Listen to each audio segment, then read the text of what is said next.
Baby, so go. Gather our knees. Baby, so go.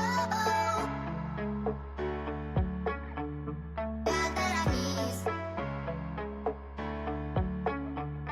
Baby, so go.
We often stumble or trip, don't mean to mumble my shit. I'm chewing on boulders and bricks, complete with a soda and grits. It seems the order I get, can't leave, don't know where I've been. I mean to sober my mind, detoxing, I'm holding the wine. We talk but she blowing my high, no sense of controlling the riot that's boiling inside. I'm blowing her mind, wow, she blowing on my blunt to ash shit. I'm blunt, no asking, I form from passion. Now on to classics, a living, breathing legend, but I'm up for practice. This world is plastic to another bastard. I said, round and round we go. Where we stop, no one knows. Round and round we go. Yeah, yeah, yeah. Where we stop, no one knows. Hey, round and round, ups and downs, yeah, yeah. Center of attention, but I was the clown, yeah, yeah. Frequency ain't vibing, I'm feeling down. Shitting on me, fuck how. Tryna make a new plan now. Any nigga in my way getting gunned down. Put his body 6 feet under the ground. New king walking around, I got a brand new crown. Yeah, nigga hating on me and I got this bitch, why you frown? I'll turn that motherfucker upside down. It's how the merry go round, round. Money keep spinning and the team keep winning. 2 B's in the air, I'ma keep on sinning till they burn me in hell. But oh well, I'm the hottest nigga out. Ouch, don't touch me, bitch, just bounce. Get the fuck off my couch. That's my ounce. Round and round we go. Lost your mind. Waste my time on no.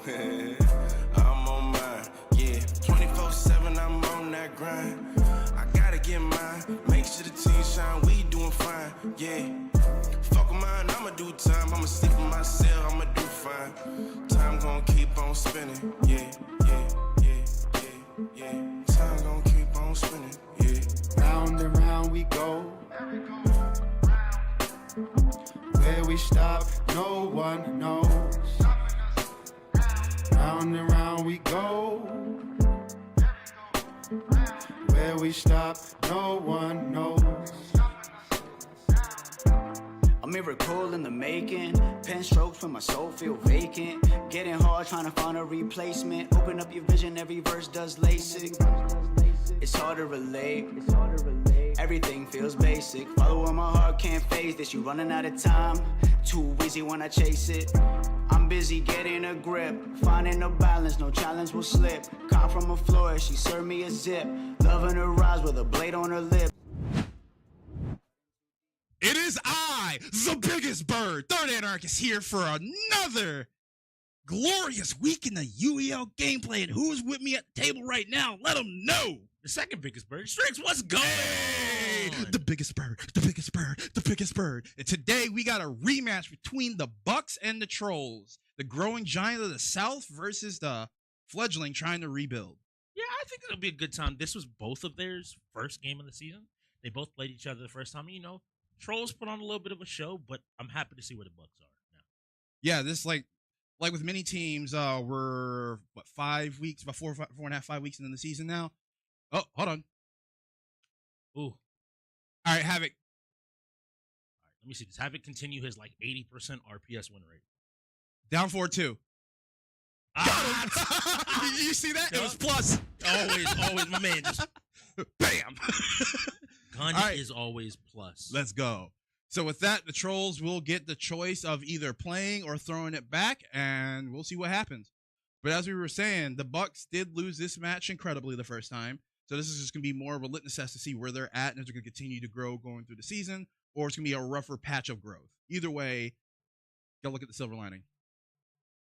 Crash CTR. Team Racing. I Now, think the Trollz play this. I do. I'm pretty sure like Cordy and Bosif have also been around for a while. I know a few seasons ago they had Spartacus. That was, I know, one of their more premier players. But of course, across that time, you know, it's come back to the wheel. You got to be prepared. I want to see who goes in for the Bucks here. For those wondering, Sparrow is grayed out. He's running a little bit behind when he gets here. He'll be factored into the rotation after he arrives. So if you see a game where it's a 5v5 and Sparrow shows up, it'll be a 4v5 depending on the game, or a forfeit because some games cannot be played down a man, and then Sparrow will be available after that as the full reset. Yes. But CTR is an interesting game because it is one of the few legacy games in the UEL where knowledge really ends up playing a huge factor. It's weird because it's a cart game, so it's just like, yeah, it should be whatever, but no. It's not a regular cart game, so you have to certain shortcuts can only be open with items. The boost system is a little bit more complicated, whereas in Mario Kart, you just drift, yep, and then get blue fire. Here, you got to drift, and get red fire, and then hit a speed boost pad while drifting in order to get blue fire. And once you get that, if you're good enough, it never goes away. But that's where that, like you said, that legacy knowledge comes in. And that's why I'm looking at the Bosifs, the TLGs, the QWERTYs. All have been in the league a few seasons. They've been here when CTR was a mainstay. And I'm expecting a little bit of experience. Even maybe Mr. Fear, because I know he was back on the Gorillas in Season 6 the last time I was on the wheel. Yeah, so we'll probably see Fear going in, and then maybe G Ravity. Maybe. I know he's primarily a shooter, light fighter, and strategist. And then it might be Killer Smeezy, because I think he has a varied background. Because I remember you interacting with him before you left there, on and off, right? Yeah, I didn't. Well, I didn't. But yes, it is looking at they're getting all the stuff going in, and you called it better than even I could have. It does look like we probably will be getting that Killer Smeezy Fear up against QWERTY, TLG. Coach of the year, baby. Players. No one.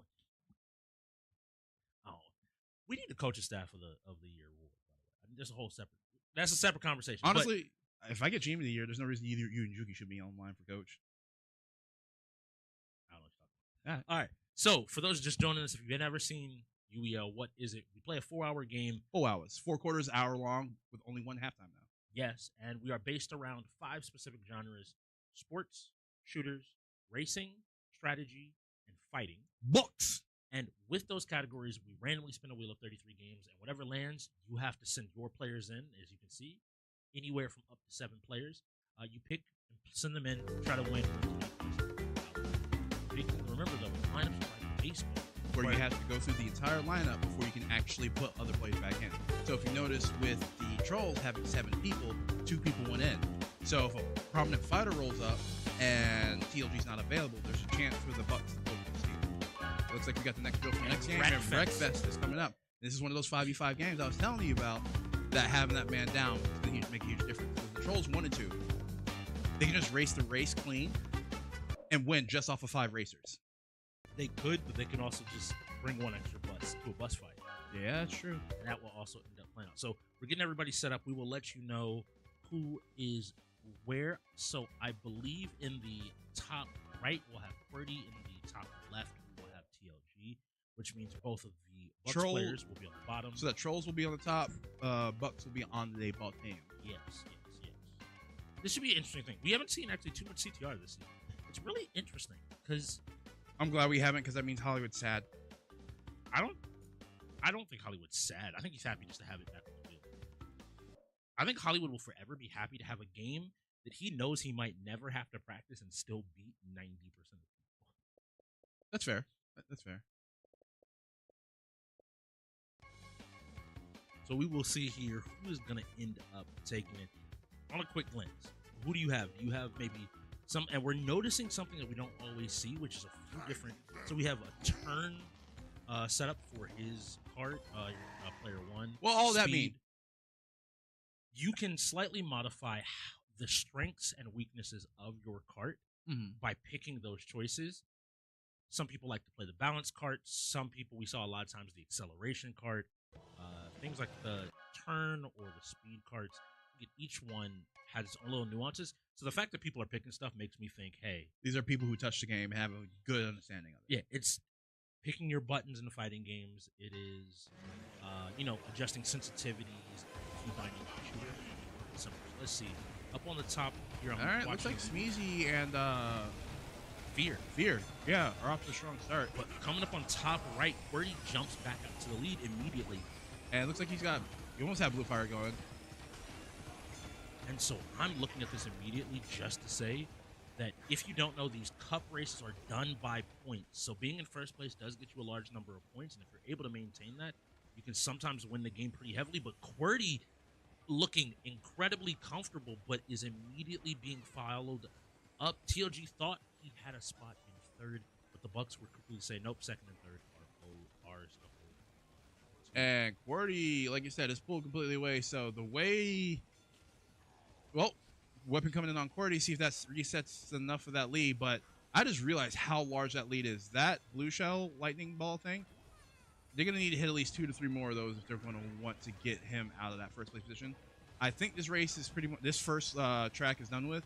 So the Bucks just need to finish second and third to make sure to secure those points and then try and compete at the beginning of the next track. They're doing a good job of challenging TLG and constantly putting him in a position where he's making these slight mistakes and errors that is ultimately going to keep him in the race.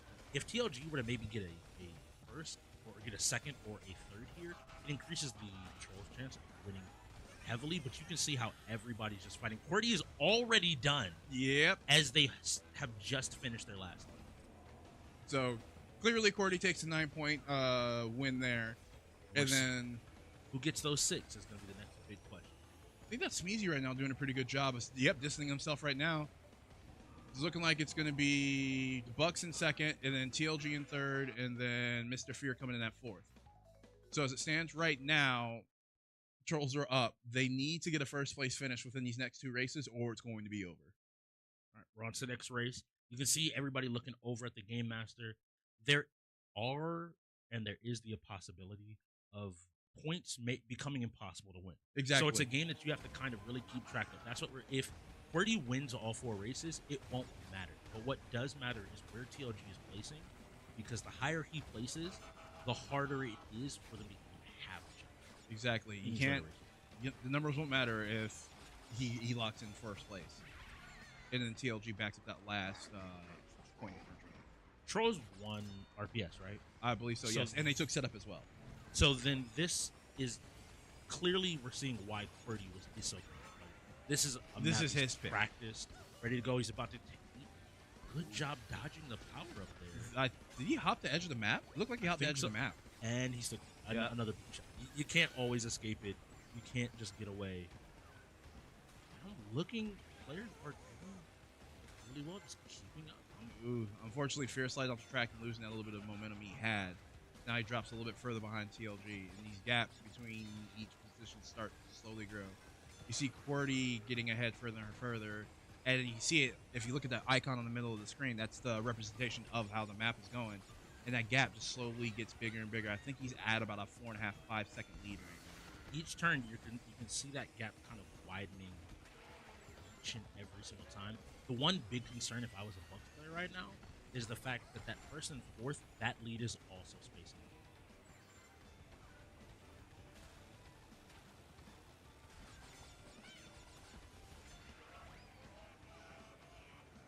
All right, so I'm looking at this, and I think this feels like a pretty comfortable Trollz win. I think they're showing a great just understanding of their map. It's one of those really small things of Comfort.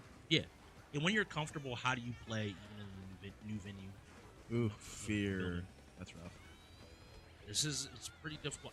CTR is still one of those games that I feel like if you aren't already having mastered the game, you have to touch pretty frequently just to stay pretty comfortable. That is 2 races down.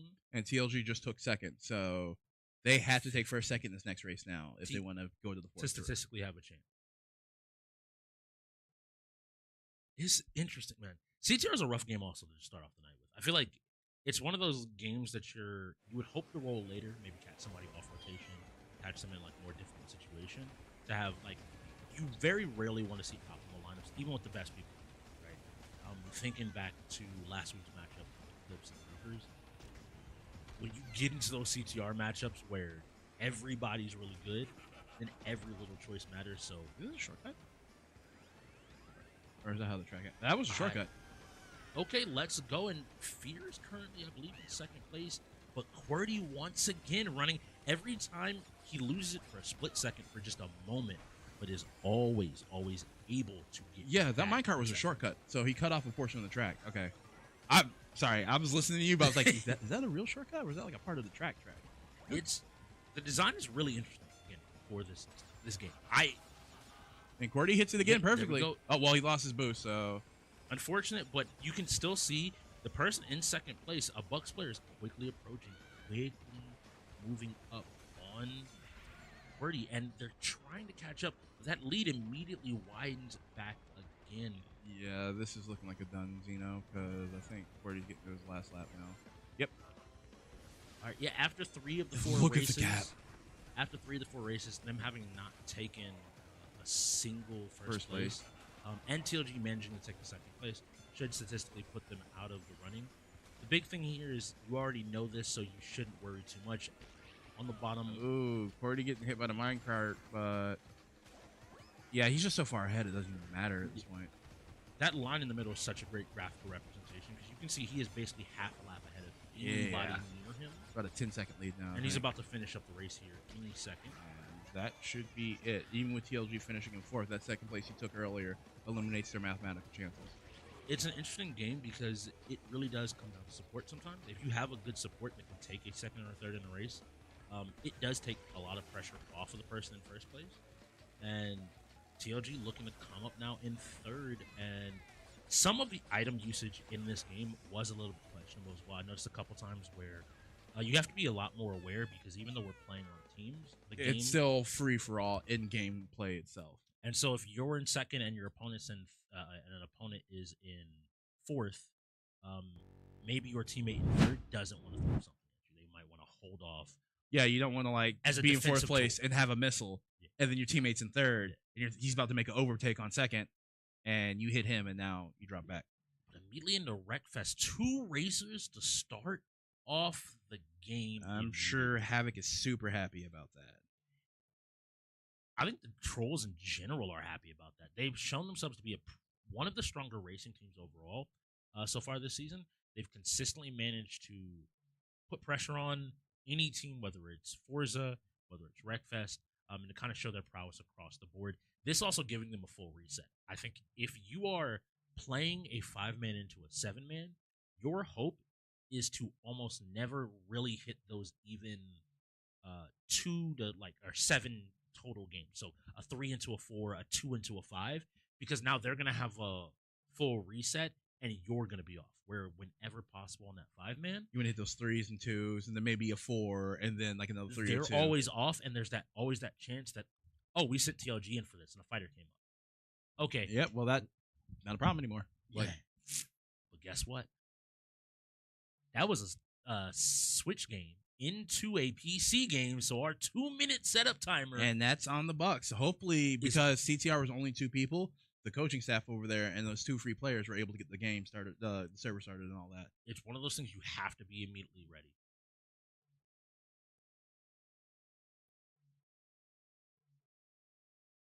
We're not going to talk about that. We're not going to talk about that. It was brought to our attention that some teams play UEL versus just playing the individual games, which is a really interesting idea that I think needs to be brought to the forefront a lot more here in the league.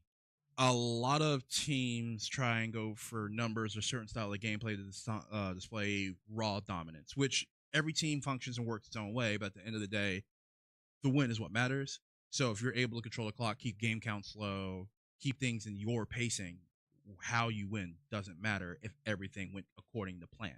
Now, on that note, one of the teams that are joining us here today, the Trollz, have been trying to set up probably the strongest argument in case for team-wide awards this season. And so before the game, I asked them to call their shot. They're looking at, they said 26, 18-8. Didn't Cordy say like 18-14 or 16-14? 15-14. That came from Cordy, one of the young goats of the UEL's mouth himself, to say, it's going to be a close game.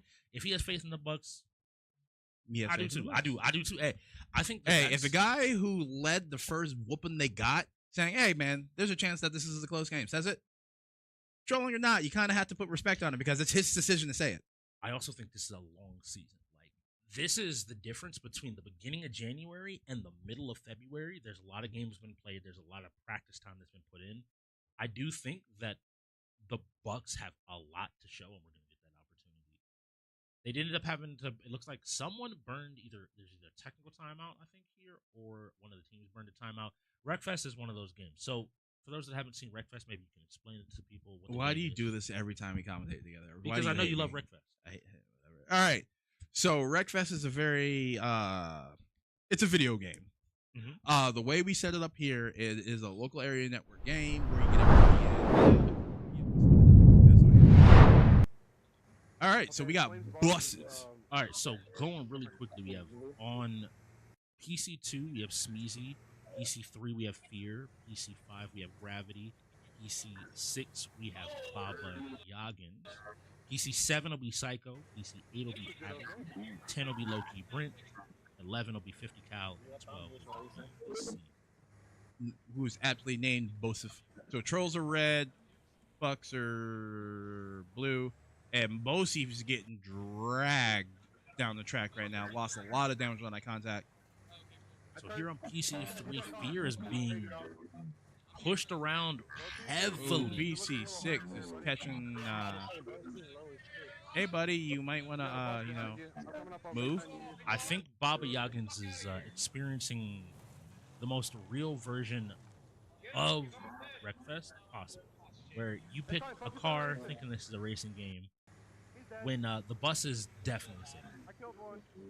And now there are situations few and far between where racers can get around these buses, but this track is a 2-lane street, man. It's not good. Beep beep, boom boom boom, And he has one hit. and that's another racer down. That was Baba Yaggins. And here we go. Oh, the big tip. The big tip, but not the biggest bird. Yeah.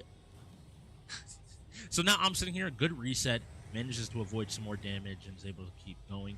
scores are still relatively close. It looks like That's 63 to 3.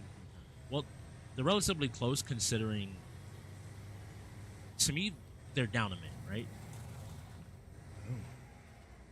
Ooh, survive. He's good. Here we go. Low-key Brent. He's just trying to drive. He's trying to enjoy himself. Riding around the track. Yeah, Brent's just kind of schmooving right now. Seeing He's a in bus first rolling place. at 100 kilometers an hour is kind of terrifying. Hey, he's in first place. He knows exactly what he's doing. He's not worried about necessarily getting a kill here. He could up that cycle. And we lost connection. Oh, no. We might. They might get a replay. And the replay is from the top of the game. Anything can happen. But fortunately, though, since everything was already locked in, but when the crash and things already happened, all those same vehicles have to go back in. So that means there's no like, oh, Bobby Ogden's like, damn, maybe I should have picked a bus and pick a bus. Like, nah, homie, you're locked in on that car. You're like, you can't swap. I'm a forfeit coming out of the Bucks, which is I don't know if it's I don't see anything wrong with a setup issue. I'm trying to think what that could have been. I don't know. Did one of their players maybe disconnect early and that might have Oh, caused Sparrow's it? here. Oh.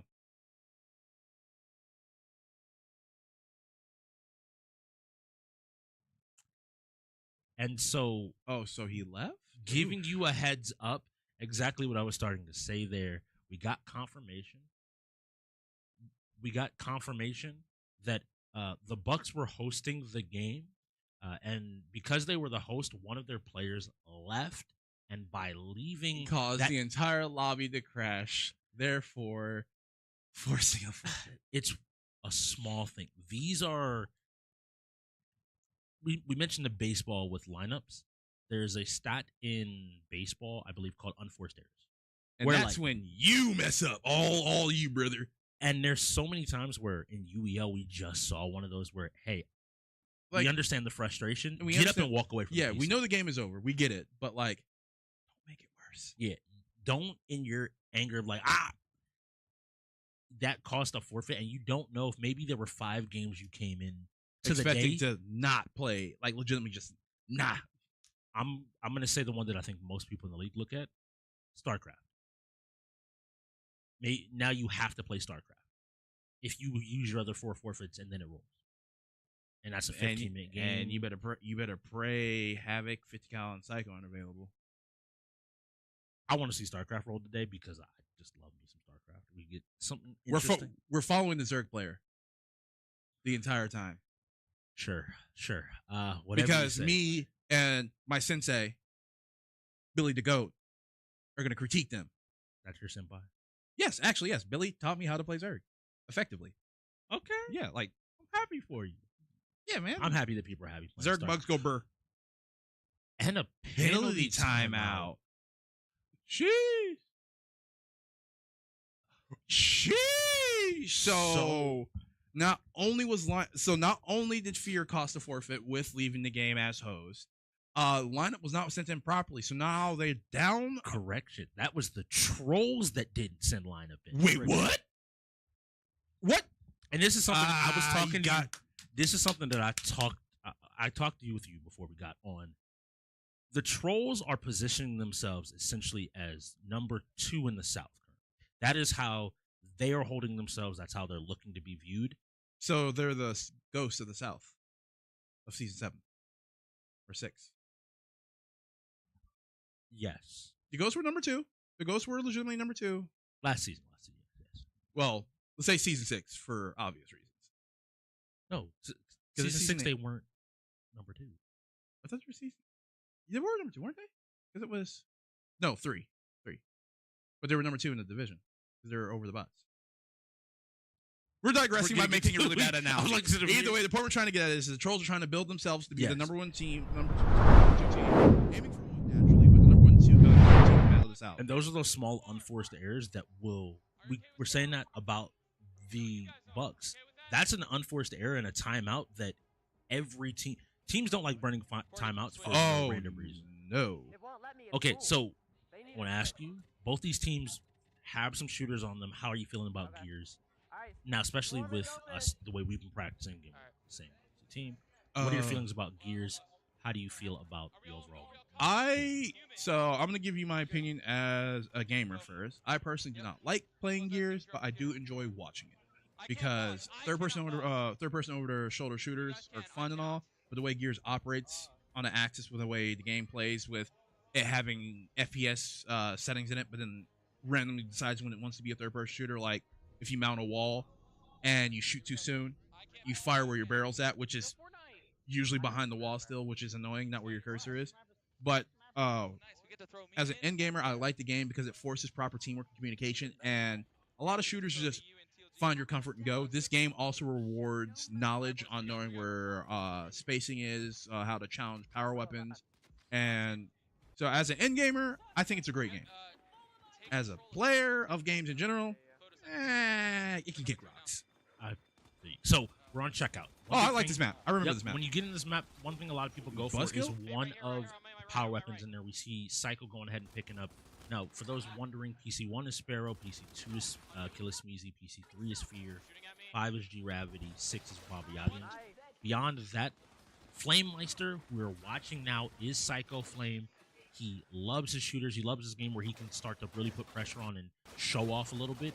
And him being in with 50 cal, his brother, I think is going to create some synergy that, along with QWERTY and Bosif, creates. It turns the game, and it goes from a regular 5v5 to a 2v2, v1, v5, and that is an annoying situation to be in because instead of dealing with one coordinated team, there's two random teams running around the map working together, and like a third guy for either side.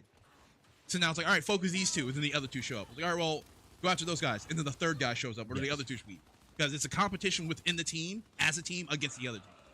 All right, and I'm watching. So one small thing that if you're ever watching Gears, you can check how familiar and comfortable somebody is with Gears, is the use of the active reload system. It's a very, central early mechanic where when you reload, you'll see a bar pop up underneath of your gun that will allow you for a faster reload, some other benefits. Increased damage. Yeah. So here, I'm noticing some people are using it, some people aren't. All right, so just quick heads up. Spawns were swapped. There's a chance that some of these players might get got. Ooh. A great job pushing QWERTY, and QWERTY's gone down here. That was QWERTY's on Havoc's account, and that was PC6.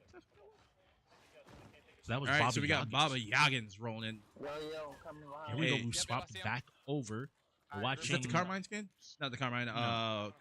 Emilio. Yes. That's my dog. And so this is 50 cal. 50. Don't get packed up wearing that skin, man. They're taking a position. I like the Trollz positioning currently. They've been really kind of group firing whatever target. They're focusing areas. They're holding different angles and trying to make teams play into them. And while I think there's some good that we're immediately seeing here, like Sparrow wanting to challenge at range, Gears isn't the game that you just play super long range all the time unless you have it. Yeah, unlike Call of Duty, Flame picking up one of the long range weapons, as we're just saying, you don't play long range, showing to be pretty adept at it. TLG though getting in there with the shotgun, a roll in there, which is really dangerous. I respected it, but he wasn't able to secure it because if he rolled in and got the kill and was able to get out or then died, granted they're behind on points, but I would have respected the eagle play because you can only respect the plays when they work. Yes. Nice kills here coming out of Flame. He's doing a really good job of controlling space, and even now that he doesn't have range, you can see comfort with the Nasher shot. That will tell me how much you've played Gears. Because it's every other game, Call of Duty, you're looking at 16 as one of those core games that people, or guns that people associate with M4 actually, but M4, same. Split hair. When you end up looking at Gears, it is that shot. Yeah, from agreed. Gears 1 all the way till now, we see Lancer Fire here, which is doing a good job of locking people down and maybe. And they did not finish that kill with that COG player they dropped. You need to get up, buddy. Can't be taking a nap. They're just doing a good job of just kind of holding these positions. But ultimately, it will come down to teammates. And the big thing that you brought up about not getting kills, in Gears, if you go down and no one secures that kill, ultimately, they will be able to Don't let them do it to you. Oh, thank God. Sorry, continue. That's one of those small things. Once again, you notice that the down gets in for everybody here on the Trolls, and when somebody goes down, they push the Bucks, and then they're able to close out those kills, whereas the Bucks were kind of taking that ranged fire. Again, I think a solid understanding, solid showing. The Bucks showed a little bit of understanding of Gears, maybe with a little bit more practice, but again, we're talking about people in the league, TLGs, the Qwertys, the Bosifs, all of those players have been playing Gears in the league for a while. TLG's available and Havoc's available. I still think you kind of play this. Like, no, you play it because worst case scenario, TLG decides to go for TOD, and then the game just ends immediately. At worst case scenario, you're in this game for about 4 minutes. yeah, no, 100%. But calling that, I think you look at players like Gravity, or Gravity, excuse me. No, I call him Gravity. Gravity, I think. Like G-Reg. I think him, I'm not sure Baba Yagan's experience. I know more traditionally he's been a shooter, but I think Gravity has kind of this knowledge that crosses a few different categories, and so he might catch some people off guard. We saw it last season with a few of the rookies as well. Also, I think Gravity's a weeb, and DBZ's a weeb fighter, so therefore... This weeb slander. This weeb slander. Bro, I'm a weeb too. I just like guns and motorcycles, so you're they weeb. balance out. You're weeb. Yeah. That's anime. And I like guns and motorcycles. Akira slide. Yeah. Exactly. My man's like trying to be like, I'm like, that's anime. Yeah. I'm not saying I'm not a weeb. But beyond that, do you put Fear in as a third player here? I mean, he's your best option if you wanted the challenge. But the problem is though, is TLG is probably the best fighters player in the league. I think Killer's also touched fighters. Some. I don't think he's. But I think if you go between Smeezy and Fear, you would go with Fear, who has played, with Jekyll, with Alchemist, Berneo, Jorginho, LJ, and OG. So I think you go to journeyman route on that slot. I only argue that Fear you might want to hold as an anchor because he probably has a little bit wider coverage, seeing as he is the most veteran player on the team. If I was in the Bucks position right now with TLG going in, part of me wants to greed the potential of a win. Especially the momentum gamble of somehow catching TLG pressing, and you get like a raw level 3 counter hit. You get like 60% off, and then you get the Oki option and blow them up. Actually, no, it's TLG. Sorry, I'm using too many terms, but in the chance that you can catch TLG lacking, which is something that does happen, and you're able to get a win over him in one of his best games, that does wonders for your team. So you kind of debate: do you gamble with Fear going in, or do you anchor him? And part of me with the Bucks, hit the slot machine, man. We're going for the gamble. We have their answer, and it looks like they're not as willing to take that gamble as you are. They're sending in Killer Smeezy. Or Smeezy is the better option between the two. Maybe. There's that argument as well. I do want to also highlight we have the core fighting game trio for Dragon Ball FighterZ and Havoc, TLG, and Psycho Flame going in. Now, Psycho's buns. Yeah, his Broly been stomping on you too. Now, overall, TLG has been in the conversation for Comeback Player of the Year, really showing up and really showing out for this team, this Trollz team. They brought him on as somebody to cover fighters and just kind of strengthen the team's morale, if you will. And he's been doing that really well. And talking to him today, he had a pretty big emphasis on saying like, hey, no, I'm not underestimating anybody anymore. I'm coming in, taking people as seriously regardless of who they are, and I want to see that come out today. I think that is the Troll's biggest strength, is when TLG, along with Psycho, come in and are sitting across from somebody and say, this person, I don't know how good they are. I'm going to. Or it doesn't matter how good I think they are. They are good. I need to play better, and that's it. If you come in, these two, like I said, we talked to these players directly about this stuff. I'm like, Psycho's like, yeah, man, what do you think about this third? I'm like, bro, get your mental under control. The second you get that under control, 90% of your problems go away. Well, man, I'm working on it. I'm like, no. Don't just say you're working on it. Do it. And if you do it, it will show up. And when it shows up, it will be known. And TLG, I mean, the Wolf, I think him going to the Wolves was the best thing that could have happened last season. Caused a redevelopment, it caused, he had to look at himself. Yeah. And then make decisions and become a more dependable person for that team. And then the legend of TL Wolf was born. And it looks like we got a tech timeout for DBZ because, that game decides to be a little finicky every once in a while. But, as I was saying, TLG had to redefine himself on the Wolves in order to continue growing and going forward.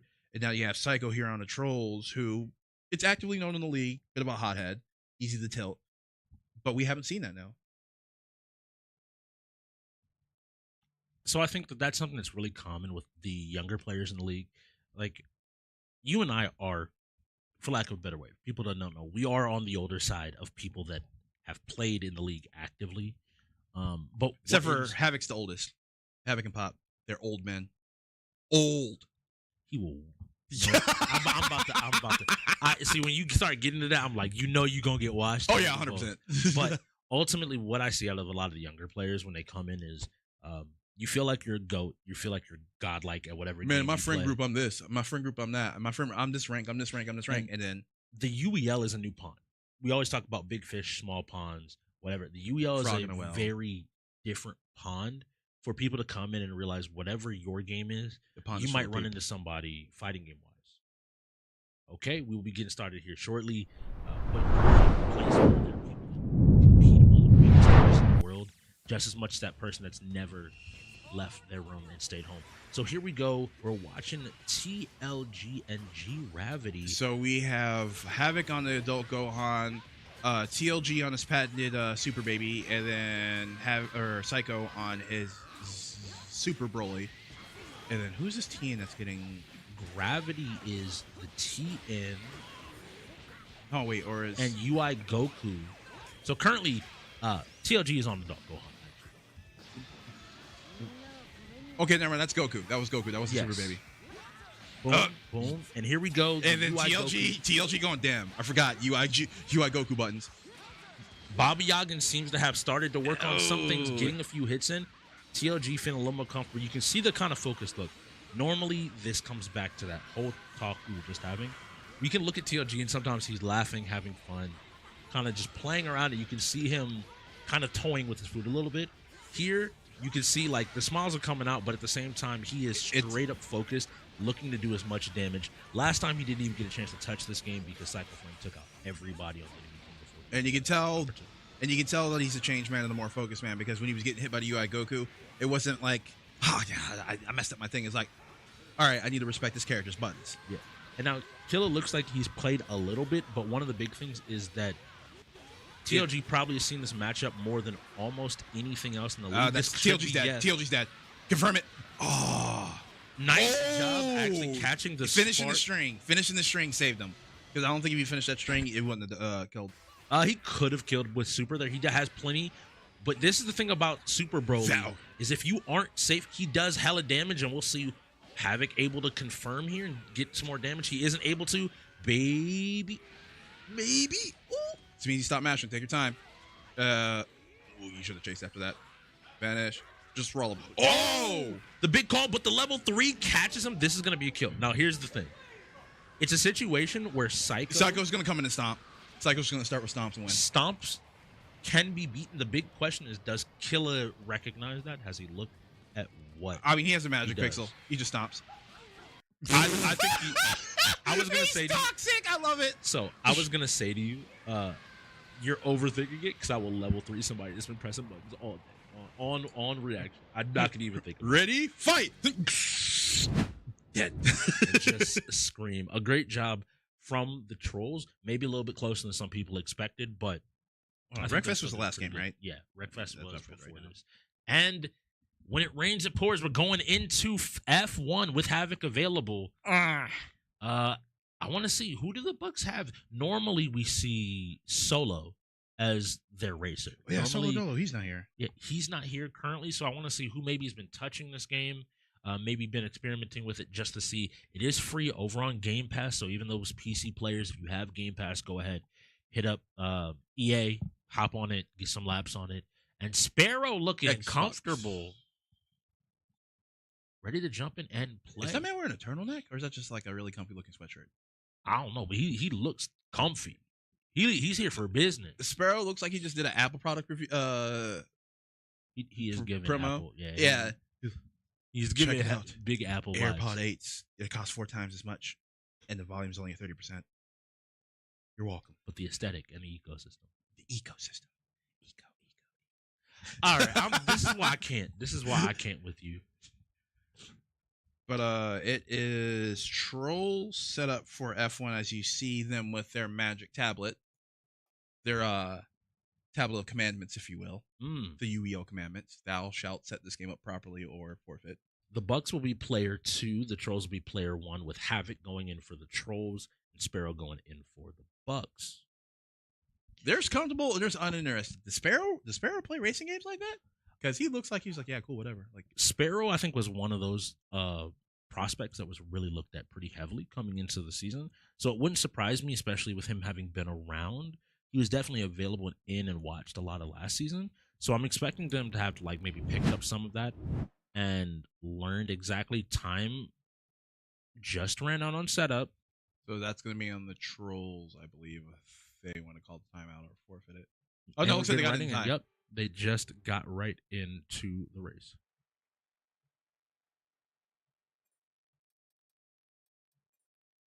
So one thing that I think we touched on slightly. Blech. I just realized none of them changed their downforce options. So Havoc probably has, as player 1, players 1's on top, right? Yes. So Havoc will be on top. We have Sparrow here on the bottom. Sparrow looks like he's played some. I don't know how he didn't wreck out. Wow. Oh, my. But that is a big warning. If he has another collision with that, he will be taken out of the race more than likely, just off of like straight up penalties. But in doing that, he managed to position himself in 8th and take a pretty commanding lead over here. He knows how to play the game, but he races very sketchy. Like, that's the best way I can describe it. Like, it's aggressive for no reason. And Havoc, I think, realizing this, you're going to overheat. I think Havoc realizing this is, I was going to say, is slowing down to maybe just play a little bit safer. Realizing, yeah, race his race and just let Sparrow make the mistake. And if Sparrow wins, the Bucks get their first You point. can see on the bottom how much heat Sparrow is building up. While moving through the race, he has to be aware that that new mechanic is huge. And it's 23. cotton. Yep, there it is. And wasn't able to brake hard enough and get out. And because he overheated his brakes because he saw how he saw the turn coming. And there's that Pat did Havoc smile. My other question here is, I wonder if he was trying to take Havoc out there, and maybe Havoc managed to blend in just enough that he couldn't get a great eye on it. And something we saw there at the very end, I think a quick exchange between Bobby Yoggins as well as the GM of the Bucks, as well as Sparrow. But one of those things that you mentioned earlier about the coaching staff and today being a little bit different is they do actually have one of the if you noticed, 2 of the game masters over there on the head-to-head. Turns out Claire is coaching for the Bucks today. Yes. Or with the Bucks, I should say. And I should say that's really important because one of the things a lot of the still growing expansion teams that we experienced this season. Yeah, the expansion team 2.0 season for the Bucks. Is setup mistakes. And they've been pretty clean. Yeah, they've had to burn maybe a timeout here, a forfeit here, things that are incidental, but they're kind of getting into these games with plenty of time, and I think that Claire right now is going to be helping that, but I want to see the greater effect on the game. Maybe that alleviates some of the focus for the players. She's not playing today. She is just there in a coaching capacity. And having that, I know we can kind of speak to that, having the ability to rely on somebody else of, hey, you do this job, and I'm going to be over here doing this other thing. Delegation. The way we run things, like Juki's in charge of lineups. We all handle general strategy and coach certain games. And then we got you with analytics. So it's just like, all I have to do is remember to remind Juki to do the thing. I need to ask you a question, and then I make my decision, and then we confer, and then it continues. I no longer have to worry about 3 other things. So I'm able to get that. So hopefully with the Bucks, with Claire being there, they're able to get some of that mental load delegated out and reduced so they can try and have a more consistent game. I think this is really promising as well for the Bucks because Bobby Yoggins already recognizing that and finding ways to be like, all right, who can I get to come in and help on coaching staff or help take that load off, that delegation shows that he's recognizing like, okay, I can't do everything and try and play and try and do this. I need to... Because we both have been in that hot seat, and it's miserable. I will tell you, because I know we've also had it. It happened to the Trollz who have a coaching staff in place where, hey, when you got to get in game, get the game set up, send in line up in, And You're then- gonna forget and something. then make sure all your buttons are good. Make sure it's so much stuff for each and every individual game, and then having to worry about stuff outside the game. You tunnel vision on one side or the other, and it can get up on you really fast. Once again, we're going back into another shooter. This is where I do think that the Bucks are going to have their best opportunity to pull a few wins, at least immediately. Overwatch is a game where Fear plays, G-Ravity, we talked to him during the Combine. He plays. We know Sparrow has traditionally been a shooter, and Smeezy, while being a console player, also plays. And Bobby Yoggins is a shooter as well, historically. This is their best opportunity because at the end of the day, it's not just Cordy and Bosif, it's 5 people. And if you're able to have that little bit better communication, that little bit better execution, you can steal games. And Overwatch is small decisions. Like, it's one of those things It's that compounding compounding equations. yeah, because if QWERTY or Bosif or 50 Cal, we'll say, as the more traditional like DPS players in my mind, get a little bit happy and step a little bit too far forward, Like they could die, and now your team doesn't have the damage to deal with the other team, and they can surge and straight up just win a game off of one small mistake. it's like if the Bucks are playing around a potential Reaper, Reaper drops down, they see it coming, and then he gets Ana slapped before the first shot goes off. He dies. Now Reaper's gone and ult's blown. Yep. That's your counter push. So I do want to highlight for new people. It's one of those funny things. You might be watching UEL for the very first time. Thank you for stopping by. Thank you. But Overwatch is a little bit different than maybe your average little bit. Overwatch game. First and foremost, we play open queue. Open queue, baby. This opens up the variety of strategies and how people can approach the game. Teams start to find their own identities, maybe playing a little bit more DPS heavy, maybe playing a more defensive GOATS-esque strategy. Or 5 supports. I don't know if that was a strategy so much as just a mission, a statement. Hey, mission statement is a strategy, right?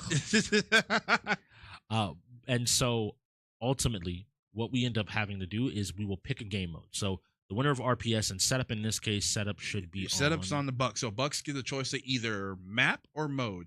The available mode choices are point capture, push with the robot, payload, and that's it, right? There are other modes, I believe. Payload, push, control. control.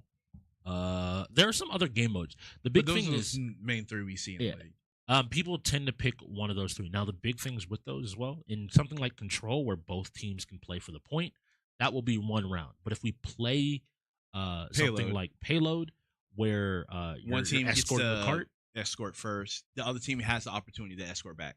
So one team can completely escort the payload to the end and win that round. Yeah. The other team now has the opportunity to do it faster. yes. And if they do, they win. If they don't, you lose. All right, so looking at these lineups, you want to drop into the shooters: Loki, Brent, QWERTY, TLG, 50 Cal, and Bo Seif. And that put them into a reset too, didn't it? I don't think so. Oh, and Rocket League's coming up next. I got to see who is available. If they got a reset, that's terrifying, and it might be just as bad if they didn't, because they can get a reset off of a game. Yeah, because Rocket League we play here up from 1 to 4 players, but we'll worry about Rocket League after the fact, just like the Trollz will. So we'll see what happens. So we got a Ramatra. This is Bobby Yaga. Bobby Yaga. Yaga. I always love watching tank players because I think like tank is one of those roles that can have such a huge effect. It looks like somebody engaged their safety word. Why now?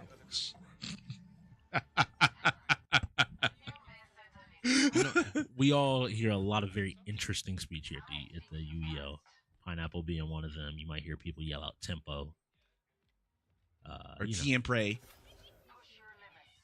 It's really interesting. I want to see exactly how we're going to play. Pineapple is crazy, though, just to hit the pineapple. Watching, what's that, PC? I think we're watching QWERTY Quirts. on PC 8. Your mom's favorite player. QWERTY.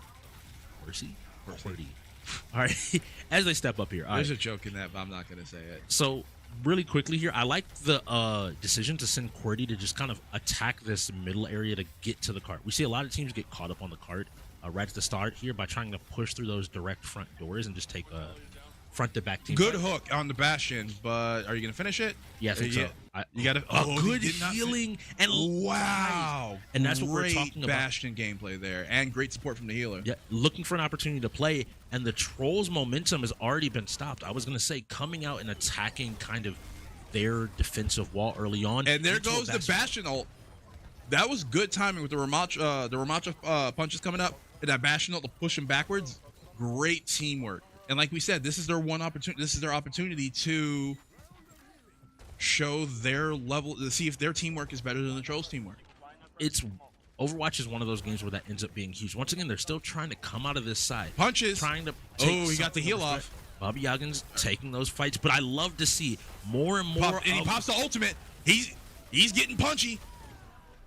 And wow, 5-player kill streak, and their Bastion's gonna go down. Wow.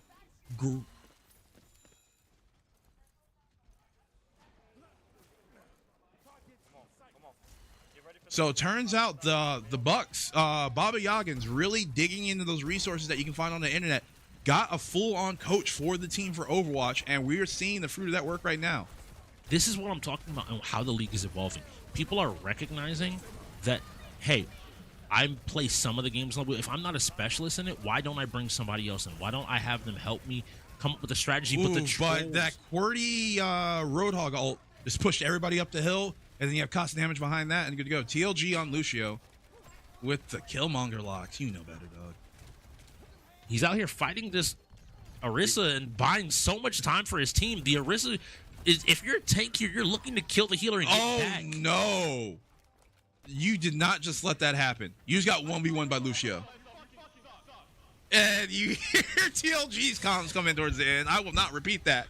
But, yeah, there's definitely a skill diff in that fight. It's insane. But here we go, a big Bastion ult, hopefully ult. giving them the chance to get back on and get back in position. 2 minutes and 22 seconds. If the Bucks can hold him.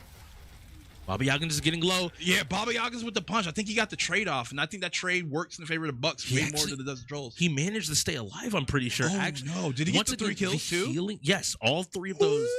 They're doing a great job. And once again, continuing to stop this payload from getting pushed.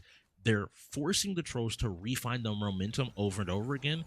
And I think that practice really is showing its benefits. But immediately the Orisa is down again. Shield up. It looks like we're seeing the immortality come up from Baptiste at the end of the Orisha ult, which saves them. And it got the Orisha down, too. And the Ramacha ult goes off. Oh, QWERTY, bad hook, brother. You hit the pseudo-tank healer. Yeah. And they're moving back because they realize somebody is creeping this payload forward. And that's the Moira. Mink, mink, mink. She has ult up. Y'all cannot fight that directly because she will just heal through it. Ramacha. Nice slow. Are you going to be able to do it? Figure out where she went. Back onto the point. You already know where she's going. And now you got to be immediately ready for the fight. Yep. And now the Trollz drop. And Bastion goes down. They might get this point with 1:13 left in order to extend that timer. Bobby Youngins, I don't think he can hold this by himself. Someone else is going to have to be out there. He's punching. The Baptiste is trying, but it's not enough. And the Baptiste is going to have to fall back. And that is unfortunate because they had such a strong start. And I think if they had caught the that initial push early with the Moira and got her out before she got the last bit of points for her ult with being on point, they could have probably gotten her out. Problem is she got the ultimate up, killed 2 people by herself. That bought all the time they needed for the Trollz to get back on point. And we're looking at a checkpoint here. More time. Oh, that's a good hook. The Baptiste is dead. That's another Bastion ult trying to slow them down. But QWERTY, we saw what happened the last time he had his ult. He was able to make a huge play and is what led ultimately to his team starting to push. And there it goes. That's 2 dead. And then the Bastion had to retreat, wasting his turret for him. And hooked, bink, bot, bolts. And while I think we saw some of the fruits of the train come out of the Bucks, what we are now starting to see is the comfort of the Trollz. It's why they consider themselves, and a lot of people are considering themselves a top team in the Southern Conference because they have players in UEL. One thing that's different about traditionally playing games and playing here in the UEL is a skill that doesn't always get factored in is versatility and quickness in adaptation. Not just how versatile are you, but how quick can you see a situation and come up with a new solution. And I think the Trollz right now are showing that in spades. Yeah, Because if you look at how hard those resets were early on that first point, and how quick the Bucks were able to stuff a lot of the momentum, now the Trollz are fully adjusted.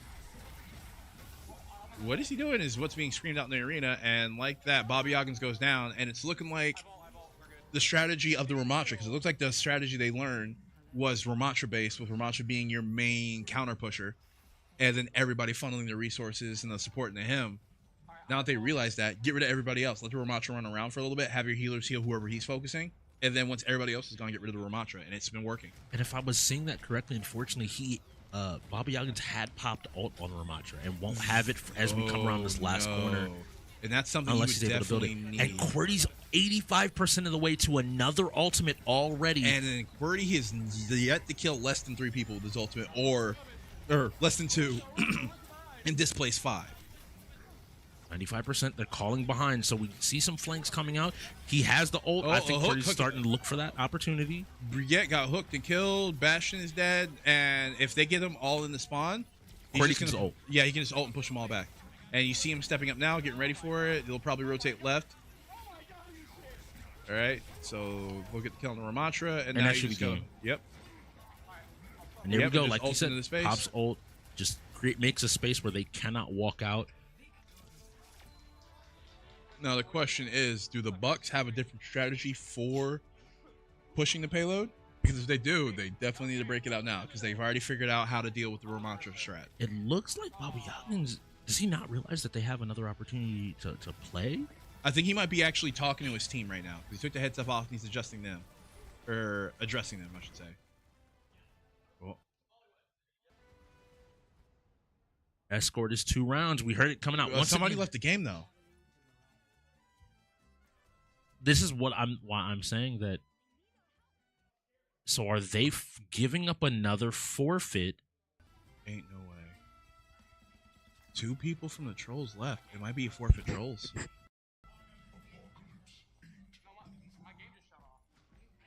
If they If left, the Trollz left, that means they left before instruction from Game Master. No. the Bucks, I think, forfeited the game. Why? Or did the Bucks? Some rumor said somebody left. If one of the Bucks players left first, and it's a forfeit on them because they left the game. This is why I was saying when I looked at Bobby Yoggins there in that moment, he looked kind of like, okay, well, we lost this one. Let's move on to the next. And it's one of those little nuances and even just like small little knowledge checks that came out. Rough situation, because I was going to say the same thing. I'm looking at the Trollz players like, why are y'all leaving? Like, I'm looking at everybody that's played at least a season, not to leave the game. If anybody left the game in too early, if it was to happen, it should be 50 cal. He's still a rookie. He's brand new. But everybody else, why are y'all leaving the game? Y'all know. Yeah. Y'all know better. Yep. So, like I said, I said someone looked like somebody left early. It was one of the Bucks. So, unfortunately, that is a forfeit. So, with as well as they did in the beginning, they don't even give themselves the opportunity to play their round. Because you can play on defense. You then get to play on offense. If you win, you now have another chance on defense to make adjustments because you've now played. Or you win the game faster than them, because it does have that time factor in, right? Or is that only for overtime? Basically, once, and my understanding is that whichever team, if you win it faster than they do, you get more time on your secondary push. Okay. And so it's the idea of then like, okay, cool. We just have to hold them longer than ourselves. But having that extra round, saying like, oh, maybe this person likes to flank a lot. Maybe they have a player like QWERTY that's looking for those hooks, and we can set it up to maybe Ramatra ult. Like, set it up to Ramatra get hooked, ult in, and now we can follow up like we saw some of those early team fights and really find some victory. You mentioned it before that the Trollz might have had a full reset. You are correct. So I'm looking at QWERTY, Bosif. I think QWERTY, Bosi for sure, Psycho, and then low-key Brent, I believe, and they leave out 50 cal, TLG, and Havoc. Okay, I like that call. But last time they played, I believe they did lose this game, and QWERTY had to popped up. I think I saw on his Instagram feed saying like, "Y'all gonna make me practice this game again? Y'all gonna make me come out and play?" I don't think QWERTY was in for it. I think it was just Bosif in. QWERTY wasn't in for it. I could be wrong, but he was talking as though like, Y'all really gonna make Y'all gonna make me put effort back in Luis. Okay, and now you were close, but again, I think they went with a smarter option than even you presented. What happens when you take a duo plus a duo that's now been working together all season? Oh, chocolate. Oh, chocolate. Another thing I like. That is crazy. So coming now out here of the Bucks, they're going to be sending in Sparrow, Gravity, Baba Yaggins, as well as Mr. Fear, letting Killer Smeezy take a seat. One thing I know that they are also, funnily enough, looking for here in this moment, I know that the Bucks would be super happy for some sports games to start rolling, maybe give Killer a chance to really show off a little bit and start to put Is this a sports game, bro? Yes, it's a sports game, but it is one of the less traditional sports games. Like how I'm not traditionally the biggest bird. You are the biggest bird in my heart. The biggest bird. The biggest bird.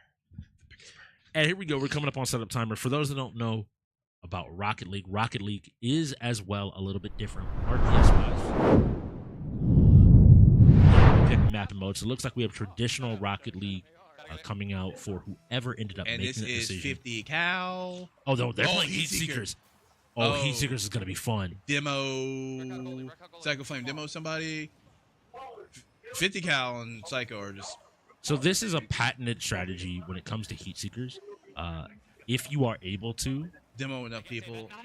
if you're able to, you have some of your better players that are able to basically solo defend the goal, like we see kind of QWERTY here just being safe, defending, and then you have other players disrupt the enemy's ability to do the same.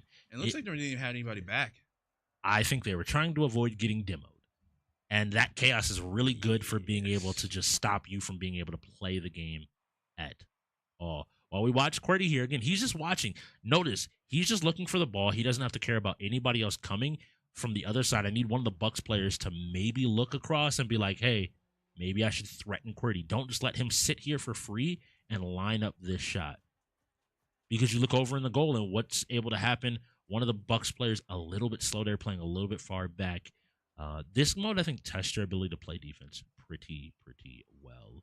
You got to be able to read the ball pretty quickly and make decisions. And while you want to play back to buy yourself time, you can't play too far back. Otherwise, you might not be able to get to the ball in time. It's a really good defensive check for a lot of teams. Good job by QWERTY jumping up, hitting the ball, sending it back the other way. And we swapped now over to Bosif, who is, yes, I think they have 3 people legitimately demoing. Yes, 3 people demoing and this QWERTY just playing the game from the back. It's smart. It's frustrating. As someone that likes to play defense. And as you hear the comms coming through from the trolls, whatever works, man, just keep it up. Like, hey, don't need to complicate it. Don't need to reinvent the wheel. Just play clean and consistent. And you see there, regardless of spawns, Bosif and QWERTY both went to goal. Once QWERTY's in position, they stop, and we see QWERTY floating up. Really difficult, but I think we even experienced this last night ourselves. Like, the strategic use of game modes in Rocket League kind of can take the edge off, or even for some of those really more experienced players, can put them in a position where, yeah, you can handle it, but how good is your actual team? Ain't no way to he just support did that. you? That's a really annoying shot to read as well on defense. As someone that's like touched this game mode a decent bit, reading this shot of whether or not it's going to hit the wall requires like a bunch of time and effort while you're trying to avoid getting demoed, while you're just trying to move around, is a pain. This game mode is played to 7 points, by the way. They don't have to play out the whole timer. So in 2 more points, the Bucks can know that the game is going to end. Looks like the Bucks players are starting to realize, like, hey, maybe us demoing, putting on some pressure, but you have to have somebody still comfortable and able to defend even amidst the chaos you're trying to create. And QWERTY seemed pretty comfortable to be able to play there with one of the players managing to sweep in and looks like get maybe a nice touch there that unfortunately puts game point to the Bucks. And that is game. So this is one of those funny challenges that can come in. If you are really quick and someone just immediately hits it, you can get a really quick play where at half field it immediately comes back your way. And if you're not ready to react, that being the 7th point gives us a Trollz win, 7-0 to match the game score itself in very quick fashion. And Pokemon. Baba You need to- Yaga, just keep your head up, dog. I have been in that position. Yeah. It is actually miserable, not factually miserable. Yeah. You just gotta. Rocket League is one of the few games on the wheel, truly few games on the wheel. Where time in game truly just makes the difference. Time and like it almost has an infinite skill ceiling. And if you're playing someone that has significantly more time than you, It's noticeable. It's Like- hands down. Just like, all right, well, guess I just lose. yeah, I will. As someone that has put some time to that game, you start to learn like, man, that's just really hard. And even like experienced people like, yeah, it's just hard. There's no way around it. It's This just is why I hard. didn't want him back on the wheel. Everybody's like, put Rocket League back. I'm like, why? So like 8 people can bully the entire league. You just go to play it. How long you been playing it? 4 years. Shut up. Speaking about 4 years, we have a long-standing legacy game here in the community of gamers, Pokemon. Pal World. Oh, sorry. No, we don't have guns. We're not that plus. Always be plus, baby. Always.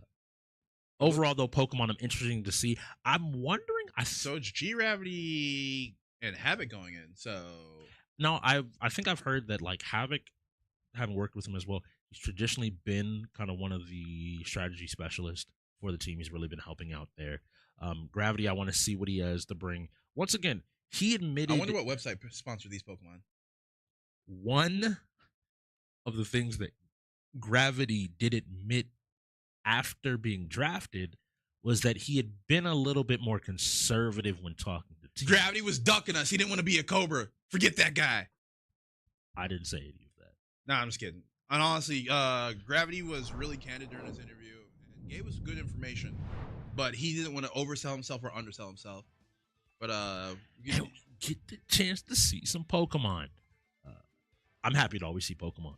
All right, so let's see. 2K and Smeezy's available, so Let's go. All right, so we have an Ogerpon Flame.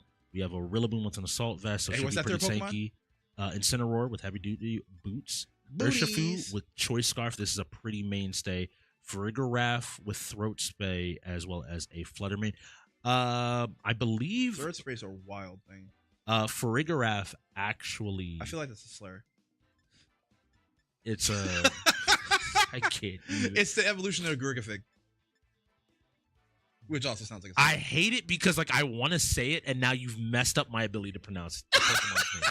My brain literally broke. Going into on the flip, we're watching the Bucks play here. So this seems like a traditionally strong team.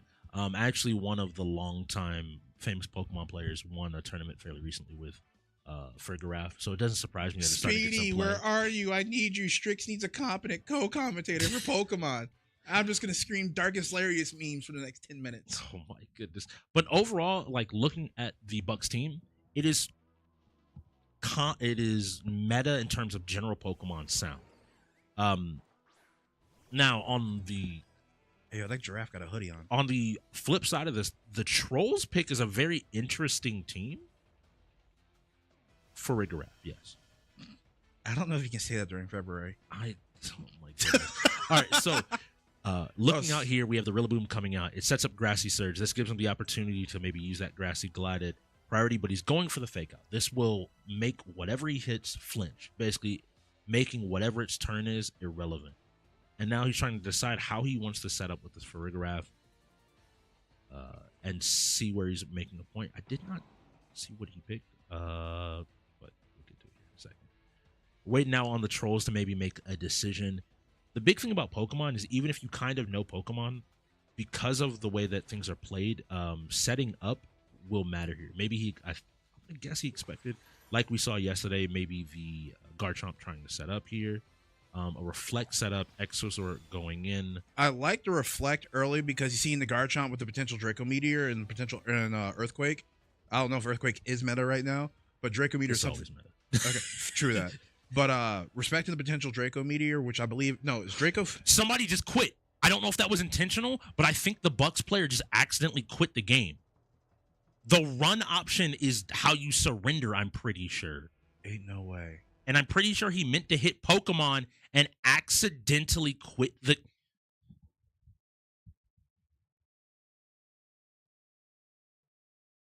So it looks like there's a conversation going on out here. We'll see what's all happening. And I think they might be resetting something up. We'll get you confirmation on exactly what's happening. But that is what the run option in an online battle is used for, is that is your waving of the white flag and saying, hey, I'm stepping back.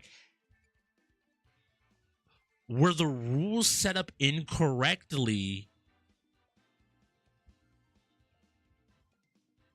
We'll be getting you an answer here shortly. So I'm stunned right now. Like I don't know what to say. So looking at the two teams, I want to now like dive into the Trollz team some, because I need to look to really see what they were going for. It's the Trollz. Was something. Wait, what? We'll get to that in a second. Yeah. We have 2K being set up next, 4-minute timer. They're figuring this out. We will give you an update once we have a firm answer.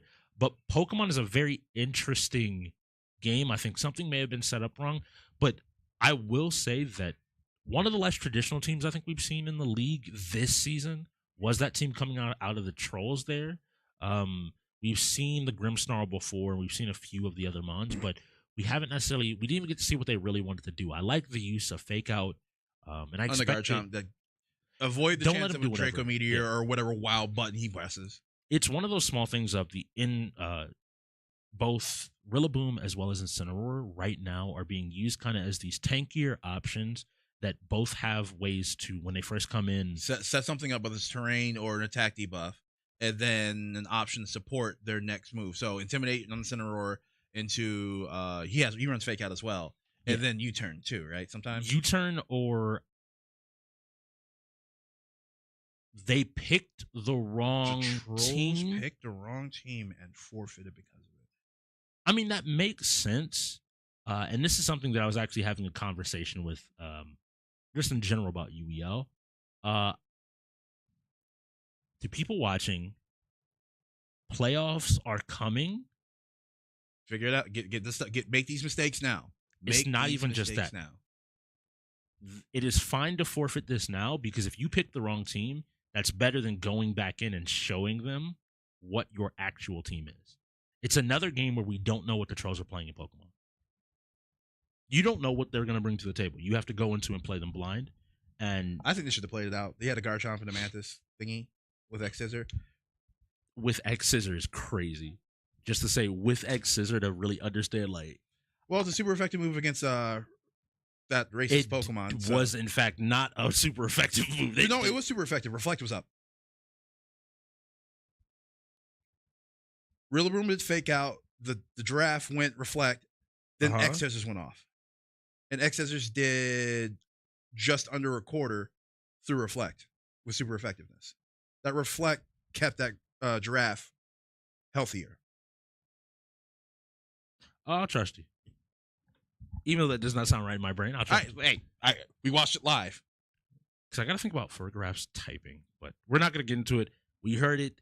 We seen it. We get into 2K. Baba Yaggins, Killer Smeezy going up against TLG and Loki Brent.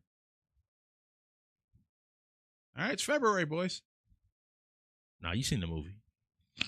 You seen the movie. You know exactly how this goes. You know exactly what's going on. I'm putting some faith into one of my former players, Killer Smeezy.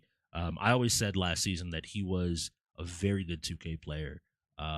We just never got the opportunity, except for maybe once, to get a lot of 2K players in together.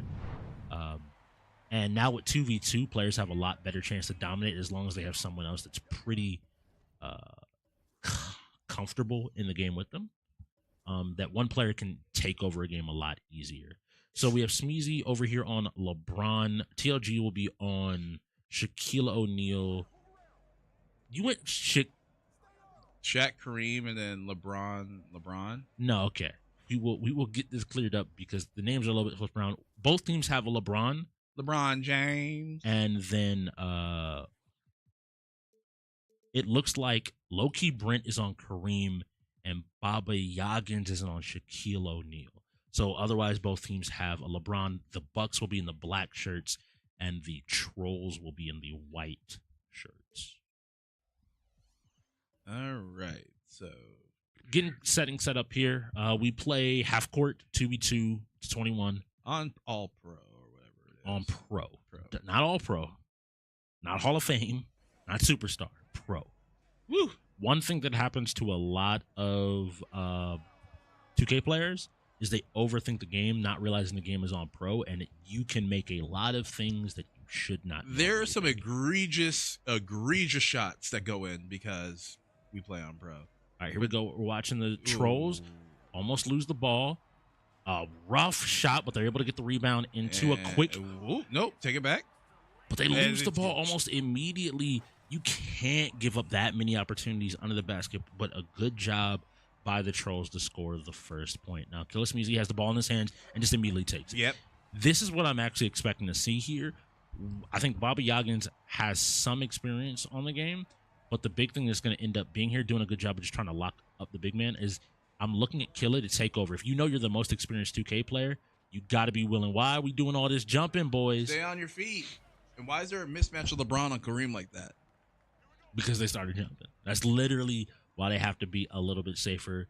Let's see. Are you trying to set up any plays? You got Shaq out at the 3-point line. He is not doing anything there. It doesn't matter. Killer's just fully willing to. I wonder if it was a pull just in case they faded to one side of the basket to kick back out the Shaq for a nice shot coming from TLG. TLG, let me find out you play some more 2K. You were on the Ravens. I should be fair that you were on a sports team with a great sports teacher playing the game. All right. A rough shot. Put it back up. Good job. And Bobby Yoggins as well, putting in some work. So it looks like people have played 2K. We sometimes see where people haven't touched the game at all. Back when I play. You do fine. TLG has control of the ball, doing his best to try to get a little bit of space, manages to get around. So it's looking like this game of 2K is going to be a long game of just a lot of single points until that arc opens up, but I don't think either player's comfortable. Did you just get drove on by Shaq? It's Shaq. No, but he drove the ball from the 3-point line. We're not talking in the paint. It's Shaq. You think that big? You think anybody, any human born in the past 50 years is stopping Shaq at full speed? This is a video game, not real life. You think anybody, statistically speaking?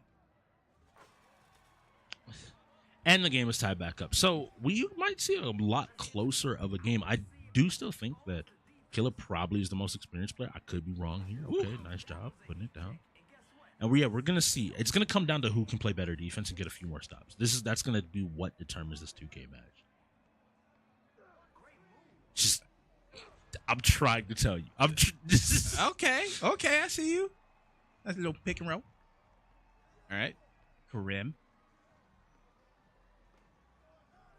Oh, boom. And that's the first 2-pointer I was talking about. The second they get the space on an arc, because you keep driving in, you start to have that habit of backing up, and then a nice shot coming out of Killer Smeezy, putting it down, taking and keeping his team in the game. They're just answering back and forth. Are we just going to have a shootout? I would love to see it. All right, TLG. Okay, TLG. All right, TLG. Go ahead, Auntie. That is the biggest thing. I know that low-key Brent also plays this game and plays it well as well. Like, he's no slouch. In fact, in the situation, I would have running low on stamina. I would have expected him to maybe be playing the big man more so than TLG. Ain't no way you'll let that pass. Ain't no way. Nice block coming out. And like you said, that was the first stop you made. Woo! Just took that man's wallet while he's trying to buy his Chipotle. I'm speechless. I'm just speechless. Nah. No more plays. All right, here we go. Kareem on Shaq. Once again, can't give him that space. This is pro. This is where I'm looking now at Killer. You have to step up a lot sooner because on pro, people will pull those shots because they have a lot higher chance of hitting it. And even there, like I think some of the shots that Killer might be reluctant to take. That's in. Slightly early, wide open. Thank you, 2K. Okay. And now the sauce is coming out. Okay. Now the sauce is coming out of the Trolls. None of those past interactions made sense. I don't know what you mean. It's 2K logic. Yeah, you're right. I'll be quiet. This game is not over yet, though. Like we saw last night where a team went down by 5 points and we're still able to manage to come back and do plenty of damage. A couple of very good stops. What was that? Like that. What some was questionable that? decisions. I thought he was going to pull. And a nice three. You got that. A nice give and go play there coming out of the Bucks players to ensure they're able to get back in this game. Once again, we're back to within 1 point, and all it takes is another flub from the Trollz.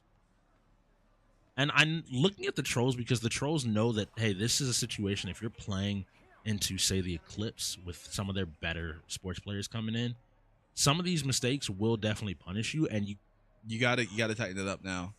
Once again, I'm looking at them with this critical eye of you can't go into a game against the top teams in this league just hoping for better rotations. You can't. You just can't. You have to. Because these high end teams, these top of the mountain teams capitalize on every inch you give them, and especially Eclipse. Like Eclipse is a team that, with their experienced players, especially like you look at we can talk about AJ, but like you can get I into can talk about AJ. Nexus, and like even like across the board when it comes to sports players, if you give them. This is true about, even on the Trollz, a player like Qwerty. If you give them an inch, they will take a mile. And that's why how good your supporting cast is matters just as much as how good your strongest player is. But 3 out of the 4 players on the court right now have finishing on fire. And then... all 4. And then I can't tell which one Kareem has. That's defender. Yeah, defender. So, yeah. Ain't no way. Oh, I wanted him to pull so bad. You got finisher, bro. Just eat it. It's pro. I wanted him to pull so bad. It's Yo, pro, if you bro. let Shaq drop a 3. Ooh. Yep. Cookies. TLG has really been impressing me. I don't know why. I didn't expect him to be. It's February, baby. He eats a buff. In a situation where you're sitting in low key, Brent, and TLG, you expected low key to be the hard carry. I expected the damage. Look at all this damage. Down by 2. The main scorer, yes, to be TLG. But again, I think playing the big man role is really helpful in terms of just being able to get points. And we are 3 points from the Trollz taking this game and extending their lead further. Once again, ain't no way you let him do. Oh, 2K logic. I'm not 2K logic. I'm trying to say, don't try logic. to predict. And that's going in. Yep. No. Okay. 2K logic strikes again. All right. 2-point game for the Trollz to lock it up. But we saw this before where it was a 3-point lead. All it takes is a couple of good stops coming here out of the Bucks. I think the problem is do you take the risk and not go pass it out. That ball should have been gone the second he committed.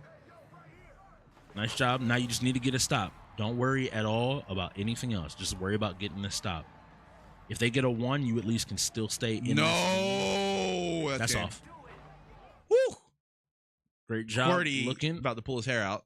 Looking to make another game. Everybody locked in. Everybody focused. Oh no! And the turnover at the worst possible time. Don't play up like that. And he's making that. All right. So you have to once again make a play, get a stop.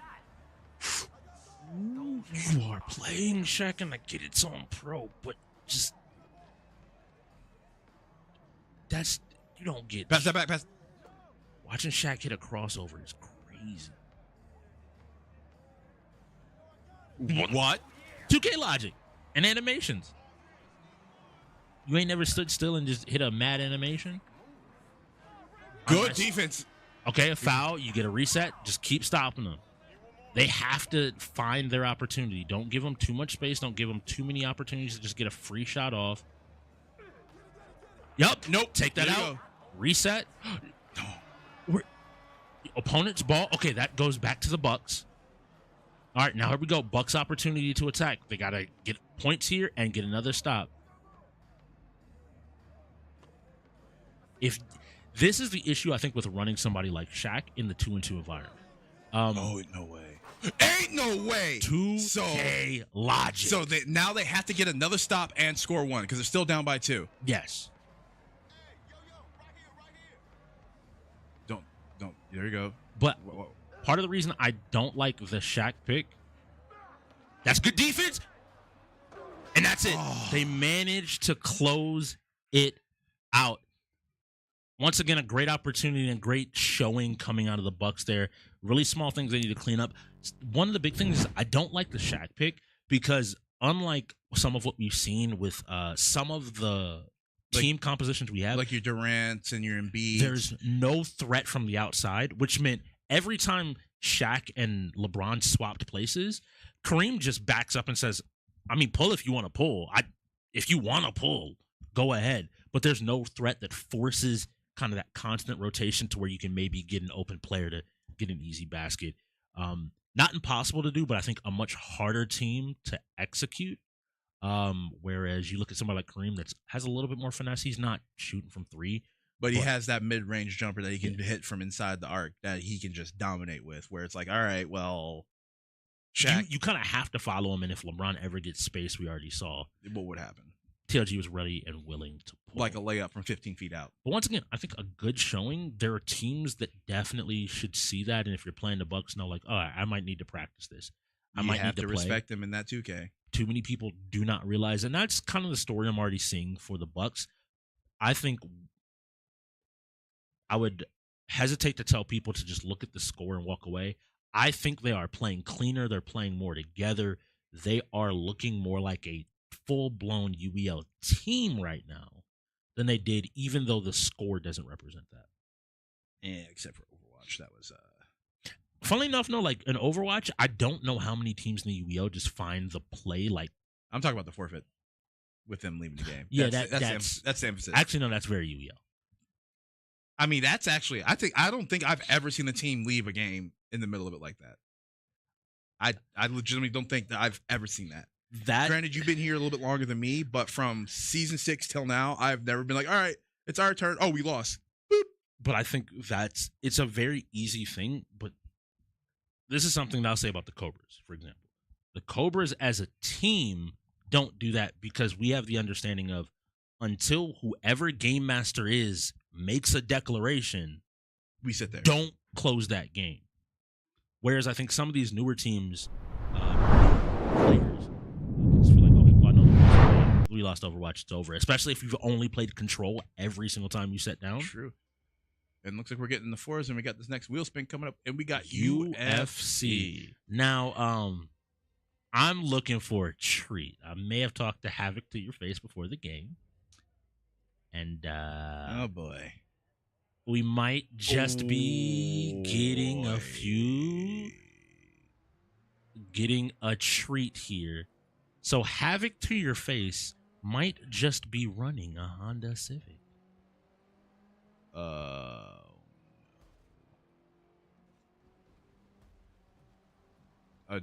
WRX STI does not.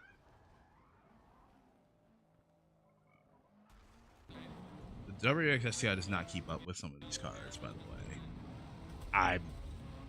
This is going to be a very fun game. So there we go. We got Havoc up on the screen with stupid Type R. With the Honda Civic. Rolling. He saw some comments about the Honda Civic and wanted to prove a point here. Now, there's been a lot of contention over the setup for Forza. And just for people out there, we do play with TCS off, which means you are allowed to determine your own traction control. Which in turn means that like players individually get the ability to kind of determine what they're able to do. We see some of the pause tech that we sometimes see. Mr. Fear out having taken a bunch of damage himself. Yeah, that man's front end is fried. He's got... And here we go. Havoc trying to pull into his first position place, but TLG is doing a great job of holding it for his team. A much closer race, a lot more Look at that corner cut, bro. That's a penalty. What do you mean, no penalty? What penalty? Okay, that's a 6-second penalty. Never mind. As I was saying, on PC6 as well, Baba Yagins has 17 seconds in penalties, I believe, as well. Or 12.75, excuse me. Goated. A lot of corner cutting going on here. People trying to fight position. But TLG with 21 seconds ahead here. It's really interesting. What I'm looking here for, though, with traction control being off and players being allowed to play, which players do play with traction control, which players don't play with traction control. I think that's going to end up being pretty contentious between the league to figure out what you're able to do and what you're not able to do.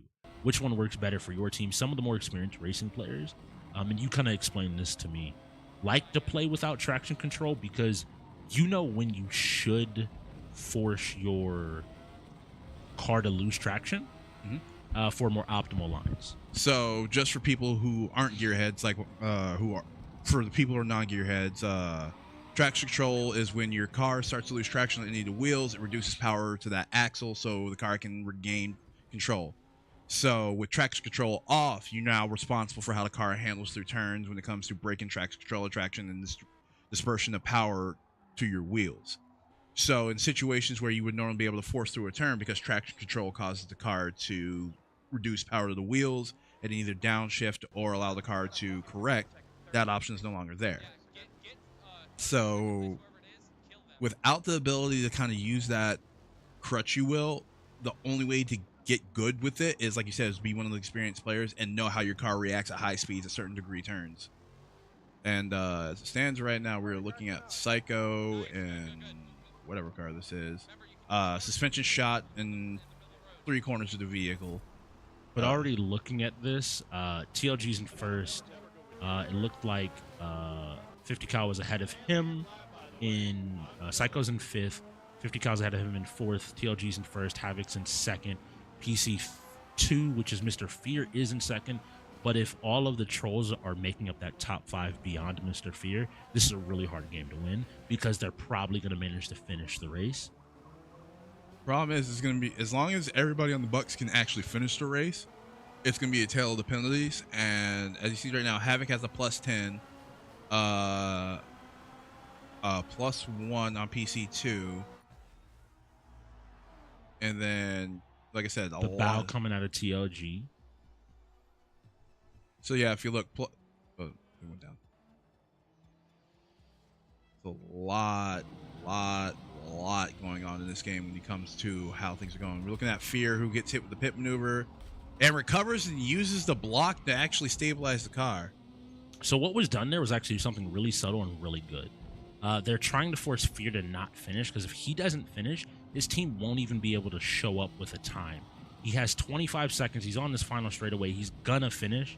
But by doing that, they reduce the time for the entire opposing team. Even with all the penalties, I don't think this ends the race in any meaningful way other than a Trollz win because they've been able to finish. We'll see the total number of DNFs here in a second, but it looks like more than anything else, I'm going to proudly say that this ends up being a Trollz dub. Yep, and with all those DNFs, that pretty much confirms it to come out for the Trollz. It's one of those really small things. 3 of the Trollz finished, where as opposed to one of the Bucks players. One of these Bucks players. Now we're with 40 minutes left before halftime. Both teams, the Bucks are already down to 2 timeouts. The Trollz are at 3 timeouts, and UFC coming up next with Mr. Fear getting ready to go in. So, Cordy and Bosif, UFC is a sports game because it's the sport of fighting, but we all know it's a fighting game. So, I was going to see how Cordy and Bosif have really adapted. I think Cordy and Bosif has a pretty decent showing in UFC, historically speaking. So, it's going to be, the onus is going to be on Fear to force a mistake and take the game. It's just going to be, how does Fear approach the matchup? It is a troll setup, so they got decision on what's called weight class. So yeah, it's on. It'll be interesting. I'm just gonna briefly say this. I think Forza will be the most contentious game of this season. I have opinions about that Forza game that just was played, and I'm not going to be that guy because I'm here to commentate today. But that game needs to be reviewed heavily, and a lot of things need to be updated on paper about that game. But that's neither here nor there. We got UFC coming next with Fear against Cordy. Cordy is traditionally been a player that, regardless of what happens, is able to consistently perform in whatever game he goes in for. Mm-hmm. Like, if there's one player right now, as I look at like the Trollz team especially, I think they have a lot of very good pieces, a lot of really good players. They're able to do a lot of amazing things. QWERTY is that player that I always am like, I don't feel like I'm ever underselling him. I feel like he always overperforms my expectations, even when I have high expectations. So in the blue gloves, we'll have Mr. Fear. In the red gloves, we will have QWERTY. So QWERTY's going to be in the yellow trunks, Santos and Fear Shavenko in the red trunks. And we got Fork Knife next.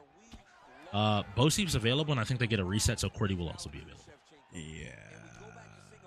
That's not looking too good for the hometown heroes. But let me see. We got some jabs going back and forth. Control space. Nice low kick. Left calf kick. Two-piece stepping in and out. QWERTY kind of controlling the space and stepping in. Good mid-kick. Fear throwing some jabs. Elbows in, blocked. Once again, they're stepping into the spacing. Fear trying to throw a kick to catch QWERTY stepping in. See another calf kick attempt. Uppercut. Right hook. I would like to see Fear throw a little bit more to the body because clearly, ooh, good step in. That left straight, kind of finding home. Left straight again. I would chill on the straight and probably step into a calf kick if possible.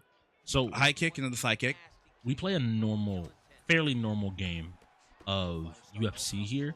As a person that understands UFC, what are you looking for players to really show their skill? Controlling distance, and this is something that anybody's ever studied boxing or just martial arts in general, mostly boxing. The jab rules the world. Everything starts with the jab. And it's the same. Ooh, that leg's got to be weak. You got to be careful. Those. Somebody didn't disconnect their controller. Oh, no. Who did not disconnect their controller? All right, so that means if they go through the controllers, whoever had setup, it was the Trollz. All right, so they're just going to play through it. Watch that leg. Maybe the game just glitched out for a second. Once again, we'll see. You got to, but I think this is difficult because that leg on the Bucks player is incredibly hurt. See, now this is a good thing. They switched to the southpaw stance, leaving to left, so they have that leg in the back. And now, if he wants to get damage on that leg again, he's gonna have to commit. And Fear needs to try and play around checking those kicks and stepping in the punish. I would like to see Fear kind of establish a ground game. I like the run, but you should have committed to a jumping punch or something or a takedown. So as long as Fear stays in southpaw stance, you should be able to protect that leg. But the problem is he's not getting. You're not getting through going high, so you need to bring him mid and potentially start bringing him down. Good right hook coming in from behind. I think, though, the situation awareness from QWERTY is he still kept up attacking now that he swapped legs, and now that he swapped legs back, you got to get back in the southpaw. You got to get back in the southpaw because if QWERTY starts lighting that leg up again, another calf kick. Good exchanges to the head, nice two-piece. Calf kick again. Calf kick again. If he's just watching this leg, that's what I'm saying. QWERTY is aware of his win condition here, of taking out that leg that he's already started on, and is just continuing to attack it. And until Fear manages to get back in the southpaw stance, which looking here, doesn't look like it was intentional, it makes me feel as though there's definitely a situation where QWERTY is going to be able to kind of win that out just by virtue of constantly attacking that same leg. And I don't know if Fear's not comfortable with ground game or not, but if he's able to get in the southpaw stance again and try and get QWERTY to overcommit and stepping into that right leg when it's back, if he can go for a takedown off of a counter, that'll give him a huge chance to dump QWERTY on his head, get some good damage, and potentially go for a ground and pound. I don't know if he feels comfortable with going to the ground. You got to get in the southpaw, dog. You got to protect that leg. It's one of those subtle things that I think for a lot of players is offense and general defense. Things that are conventionally true. How do I block my body? How do I, defend my legs, generally speaking, and how do I block my head? There's stuff people are aware of. How do I attack those areas? But something like switching your stance is a subtle thing that people are like, why do I need to switch my stance? Except when situations like this come up where your lead leg has been attacked to the point where the game was visibly showing you that it's damaged. But he's kind of seemed to found his range a little bit better, and QWERTY's now kind of returning to attacking that leg. and doing his best to just give more and more damage. Fear, I think, is trying to get him to whiff there, but I think is also more concerned with his own attacking. Yeah, you can't use that leg to kick. As you saw when he threw that calf kick out, his fighter actually recoiled, and that's showing that damage on that leg is low. So at this point, Fear needs to either protect the leg and get the stance out. Good step back. Work the mid. You got to work the middle. As you see, Cordy's bringing his hands down to protect middle. Steps in with the front kick. Let's see, a couple jab exchanges in defense. Good elbows from Cordy. Keep him honest. It goes for the side kick. Steps into a jab. Nice combo, left, right. Nice little jab, or forward, or straight, excuse me. And then that's going to be the round with Herb stepping in. Herb Dean, the GOAT. All right, a good round here, but I don't know how much. I think I would score that. I think the judge would score that 8-8-5. Fear being willing to just sprint in immediately while still not protecting that front leg. I think, fortunately, that leg's recovered health, but I can tell you for sure that max health of that right leg is already reduced by half. Because I think the first, is all right. Knee to the midsection. Fear, you gotta. You can't stand and bang. You can't stand and bang because you lost round 1 on strikes. There you go. Stay in southpaw. Lead with that left jab. Once again, I think Cordy is still. He's now managed to get back into southpaw, which is a good start, right? For him Good step in with the front kick. Not twice in a row, my man. Not twice in a row. Spinning elbow connects. Just because it hits one, now both legs are starting to show issues, show wear and tear. Yep, you got to do something, my man. You got to do something. You can't just keep standing here. I think Cordy's just doing a good job of dominating every aspect of the fight except for mid attacks. I think Fear has it there, but even if she's going for the core, you gotta. And that leg switching in. These elbows, Cordy's just tearing them apart. If Cordy wants to, he can just draw this out. Doctor coming in. I was gonna say those elbows. A lot of blood. Doctor stoppage. This has actually become the most frequent victory format in the league this season. And the Doctor stoppage taking and bringing the win to the Trollz. He told us all day. That's Coach Lockdown, full volume. Proud of his players. Always want to show some support. And going right into Fortnite with QWERTY. You can play QWERTY, Bosif, and just pick who wants to use the bathroom. It's QWERTY, Bosif, either Psycho or 50 cal. Who wants to use the bathroom? Legitimate. No disrespect to like. Let's all go to the lobby. Look, the Fortnite players in the league know who the Fortnite players in the league are. And most people know that if QWERTY and Bosif go in against you, their third almost does not matter. It really doesn't. Facts. Like, because legitimately watching the two of them, they just be like, all right, cool. I'm going to see if I can't kill everybody. Oh, okay. I'm going to play defensive this game. Oh, I'm going to be the offensive attacker. Oh, I'm going to try to. I think one game, Bosif was telling me, is like, yeah, they messed me up because I was going to pickaxe somebody to death and they stole my kill in a live match. That is the level that they're at. Most teams know that like Fortnite is one of those games that you don't even pretend like you're gonna play.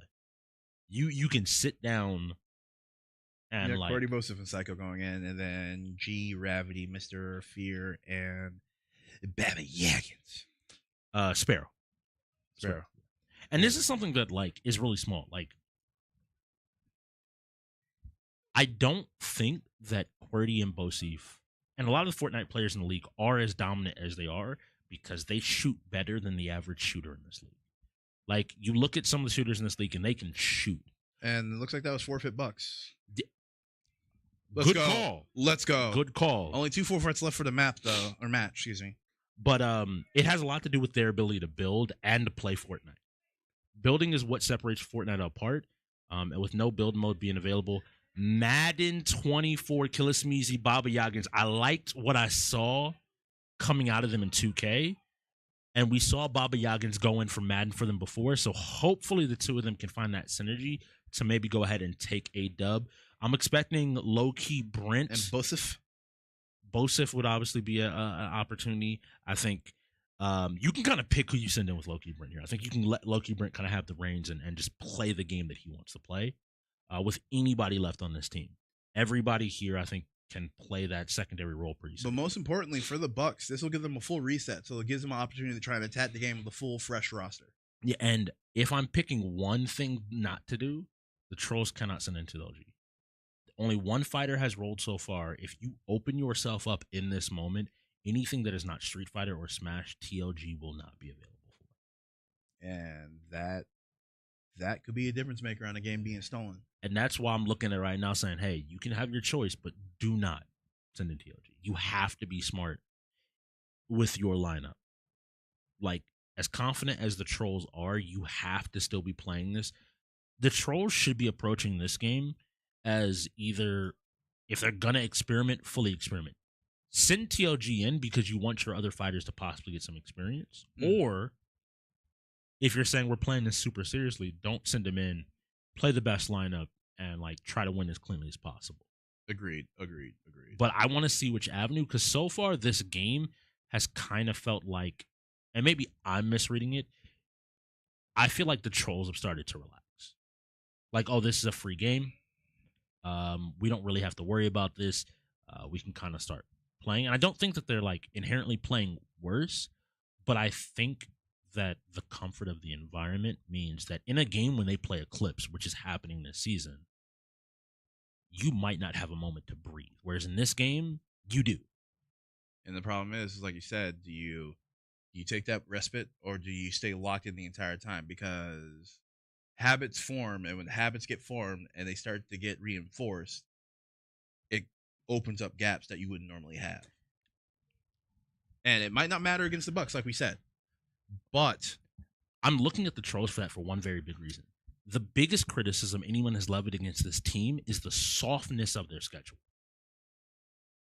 Everyone has been saying that you have had one of the easier schedules in the entire league.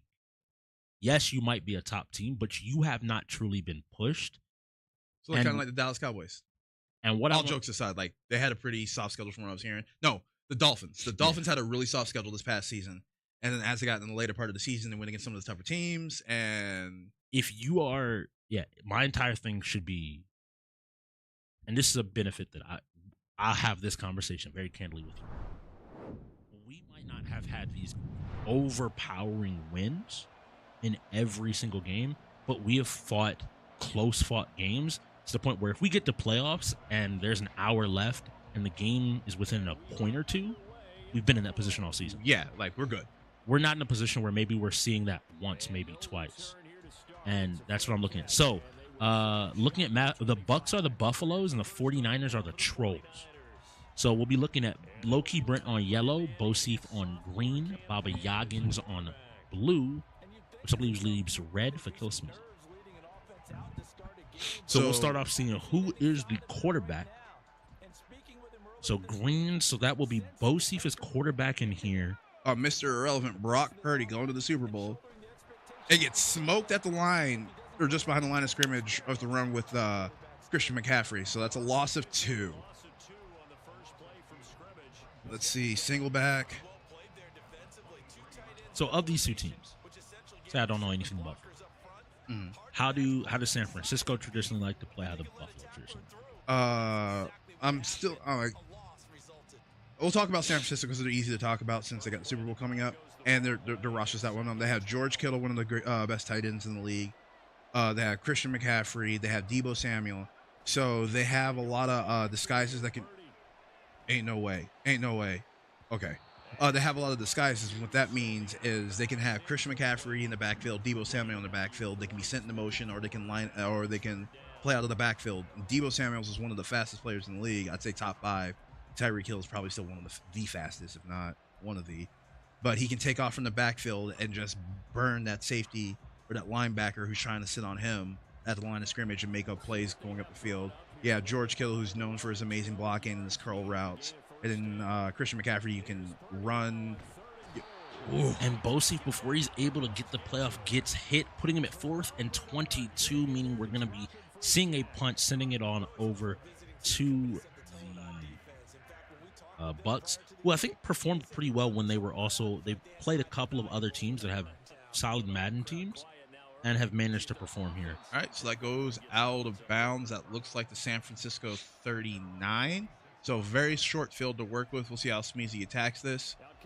Buffalo, Josh Allen's just Small note, Bobby Yoggins will actually be playing quarterback. okay, so Bobby Yaga with Josh Allen.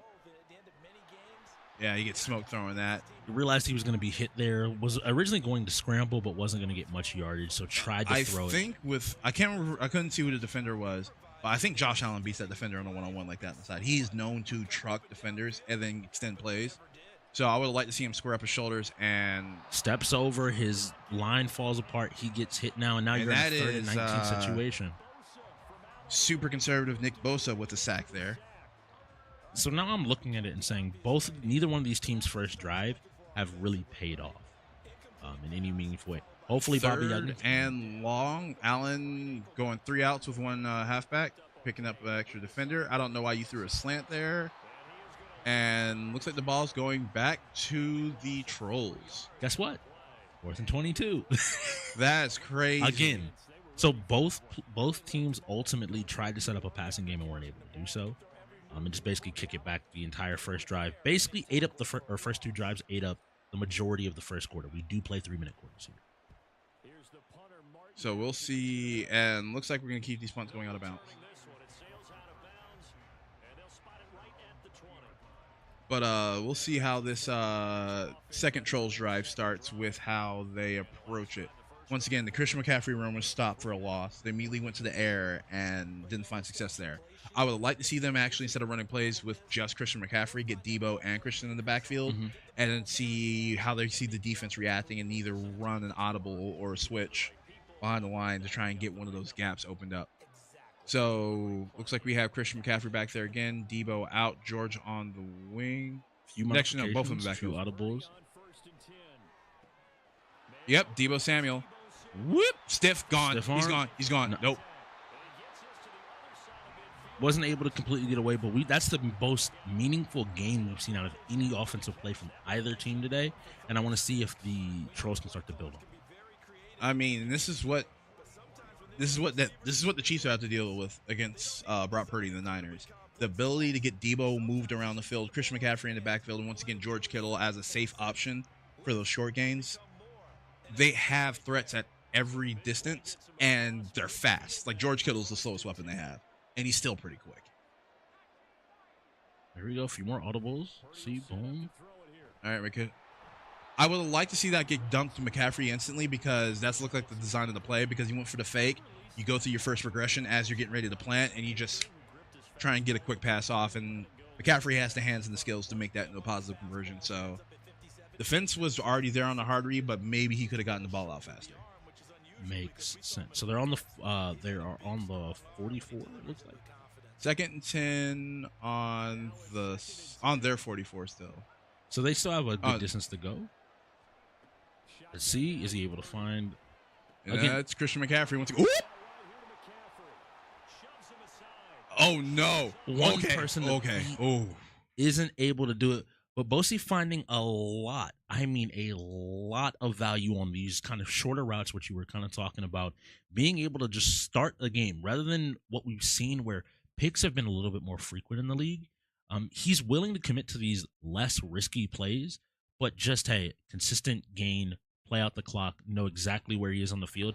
And right now, they just need to put points on the board as we end the first quarter. And San Francisco ended in the first quarter with -2 rushing yards, which wouldn't happen in the real world because you got Debo Samuel and Christian McCaffrey. And if you're going to the Super Bowl, no matter what contract Debo has about him running out the backfield, you're going to give him that money if it gets you a ring. So let's see if they can get this run game upgraded and properly established.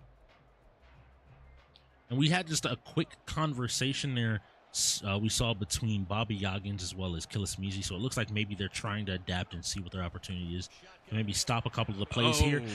And it looks like they switched to either man or zone. That's one of the few things I'm not good at when it comes to football, like actually knowing the proper. But you can see when they did that, that left the middle open because I think it was man. I think it was man with a high safety or a linebacker in that spot. I don't know. But they only had one other person with the regular personnel on the line, so it allowed the offensive line to open up that gap for Christian. let's see, what are they going to go to here? We're in the end zone. So we got 4 rushers and 3, and yeah. Now, I will say I like the decision to run it. One thing we see is as teams have been finding success in passing the ball, they like to keep doing that. But as it's been brought up to me, as you move closer and closer to the red zone, to the end zone where you score in the game, the field becomes condensed. And whether or not you've been throwing safe passes up to that point, they become a lot more riskier the more times you're willing to put the ball in the air because people are grouped together. And this is where your team choices come into the team you pick comes into contention, because if you pick like someone like the Ravens, you power run and you're just able to blow up a lot of people. You have the Ravens side is a very dependable player, but then if you look at the Niners, you have George Kittle, like I said, Christian McCaffrey, and Deebo Samuel. In those red zone situations, George Kittle and Christian McCaffrey are just insane players, and then Deebo Samuel can do a route across the back of the end zone, and you can just keyhole it past him because he's beating his defender, and if he's coming in between the defenders, they won't react fast enough. And a sack for a loss, or is that a rush? A rush attempt from can't even see who the rusher was. But Nick Bosa coming in for the tackle for a -1, 2nd and 11. So something else that's really important there is with that score coming from San Francisco. San Francisco had the initial drive. We got to see Bosa on the 49ers try to make a drive. What this means is now that we just hit 2 minutes, they don't have to worry about being down or not having any points on the board going into the second half. And they can kind of play a little bit easier. Ooh. That's going to be passing interference. Yep. I'd take that. We take those. There's not like a whole lot of things that I can just call without seeing. That was kind of blatant. Man, that's crazy. You know what? That call, I guarantee they're not going to get that call during the Super Bowl. All right, here we go. Looking for a play. Another one of the routes. It looks like he's kind of taking a page out of Bosa's book. Start hitting those slants. Start hitting those out routes. Start getting the ball moving forward. It's like, hey, if it's working for them, it should work for us, right? And now this is going to be the big test for Bosa, for both teams going forward. Does he allow what happened to him? Does Bosa allow what he did to happen again? Are we having the same one of these routes? Another short but picked off, and this should be a pick 6. Can I get a big pick 6? Ba-da-ba-ba-ba. Shouts to Chisel Adonis. And that is now 14-0 in favor of the Trolls. Still Rough winnable. game. Yeah, Still winnable. Again, they get the ball back. If they can somehow in this next minute and some change score, they get the ball back after half and can maybe put up another 14, another touchdown. It's fully still winnable and playable. Winnable. Play. I say in the UEL play. The reason why I say that is there are points where whether or not you win the game does not. Oof. And is able to make it back to his 19. So they'll be starting on their 19. Let's see what happens. They gotta be. The ball is the program. Gotta protect the ball and gotta. I think if he would. Yeah, Josh Allen's got to go. Did he start to slide fast enough in order to get the penalty? No, he didn't. All right, 6-yard gain. Josh Allen using those legs. I personally would prefer, since injuries are off. Hey, man, put Cyber Josh Allen through the CTE ringer. Just put your head down and go. Here we go. Another play. Looking to run again. Yeah, is able to break the tackle and get the first. Yes, that's Josh Allen. People have seen Josh Allen truck people, hurdle people. Josh Allen can get down.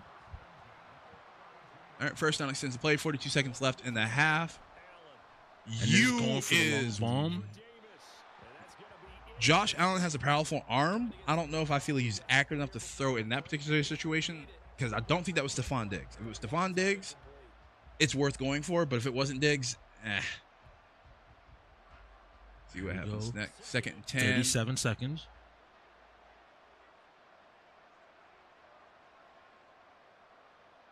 The tension is palpable. Action. All right. The greed. That's picked. No. Okay. That was player controlled, funnily enough. And he cut back towards the middle of the field, I think, thinking that maybe he had a little more space than he did. If he kept running the route that he was on towards the top right, I think he would have had a better chance, or at least only had to fight 2 instead of 3 defenders at the same time. That's big. And hearing yellow, low-key Brent is maybe looking to get a pick 6 for himself. oh nah. But they call a quick timeout to put some more points on the board before the first half ends. This is a rough game right now. Because now Buffalo is the home team. And the advantage meter is all the way on the side of the Niners. That's not good. That is not a good place to be, because then some of your tackles start missing. Your reads from the CPUs get worse. And on the other side, the 49ers are able to break tackles they normally wouldn't, or have less effort needed to do so. Look like they're just taking the field goal. Instead of it just being a 2-possession game, make it 3 possessions. Yep. Guaranteed. Always take your guaranteed points. Don't overcomplicate things. Yeah, you might be up, but it's still Madden. It's still an EA game. You can still, have somebody take a drop step from one side of the field and then score a touchdown immediately. So, all right, here we go. 1 second. I Takes don't it like out. fielding it. I do not like fielding it. I do not like I fielding think he it. just took the chance with 1 second. Oh, Make yeah, sure you it's cover up the something that- ball. Just you're getting it back anyway. That is true. I totally missed that, because if he did somehow break that and it gets that 7 off a kickoff return, that's a 104-yard return, and you get the ball back. I don't care how locked in both of them are feeling, but you get 100, you get a 170-yard run back on you, you're gonna feel some type of way. All right. Once again, doesn't put it in end zone, forcing him to bring it forward. I would have. Ooh, one to beat. Oh, the sea red caught up. If he was able to get around that corner cleanly. Great job, though, because a lot of the time you see people kind of run into contested areas. He followed his blockers, and I think if that returner was like maybe a little bit faster, he might have been able to high step out of that, avoiding the leg swipes, and then beat him, but got caught up in traffic. Looking to use the run game. We already seeing a better second half than we saw first half coming out of the Bucks. Yes, hands down. Ball movement, decision making so far has been a lot stronger. So maybe that little conversation we saw, that was the moment they need. I think some teams are a little bit slower to start, looking to run the same play, bounces off. Unfortunately, bouncing off there got him close enough to the defender for him just to get a hand on him. And yeah, I think bring if him he'd down. actually made the hop cut into that space, he would have kept the momentum and gone forward. But like you said, he bounced off his own defender, and then just whoop. Nope. I wonder, and I was thinking maybe it was some good decision making, but my gut now just kicked in and said, is it fear after 2 thrown picks? Is it fear to not put the ball in the air except when you have to? Nope. Good job. Nope. Thank you for answering my question, Baba Yagas. Immediately just going back and saying, I'm not afraid. I just think this is a better option than what I've been doing before. And the thing is, too, when it comes to playing Madden, even though it is a simulation of how the NFL is played, that's how the NFL works. Like, look at this. He almost did it. But teams will utilize their first three downs to set a precedent, and then if it works, then you really have to answer it. And if you answer it, then you open up something else. You can't have a good passing game without a good running game. And if you don't have a good running game, you can't have a good passing game. And then you get situations like this where, yeah, your runs are only 2 or 3 yards every here. But now it's like, all right, we got to pack the box, or we need to bring a linebacker in order to handle that. Now I have a curl route open, or I have the middle of the field, or I have a seam route open now because that extra linebacker, that safety that would have been overhead, is now been swapped out or moved forward. He tried just to run forward there, ends up getting hit. And those skills that you're talking about, I think, start to shine through more here in the league because of some of the inter-genre gaming that we do, where you're not just playing that one genre. Inter-genre sounds like something I'd watch at home. That's great. I'm happy for you. And another pick. And I think this is 6 more points on the board. Oh, no, Josh Allen is... Nope, Loki Brent was playing, doing his best to ensure he... Just run it in. Just run it in. Just...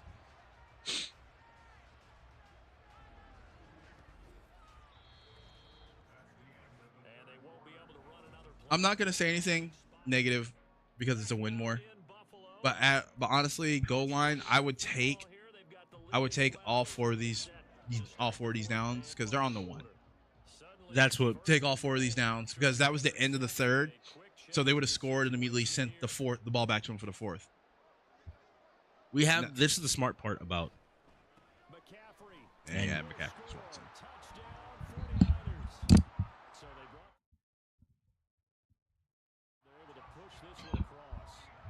It's looking like the Trolls are kind of uninterested with the rest of the game now. Again, they burned a little bit more time off the clock. I think it's a smart option.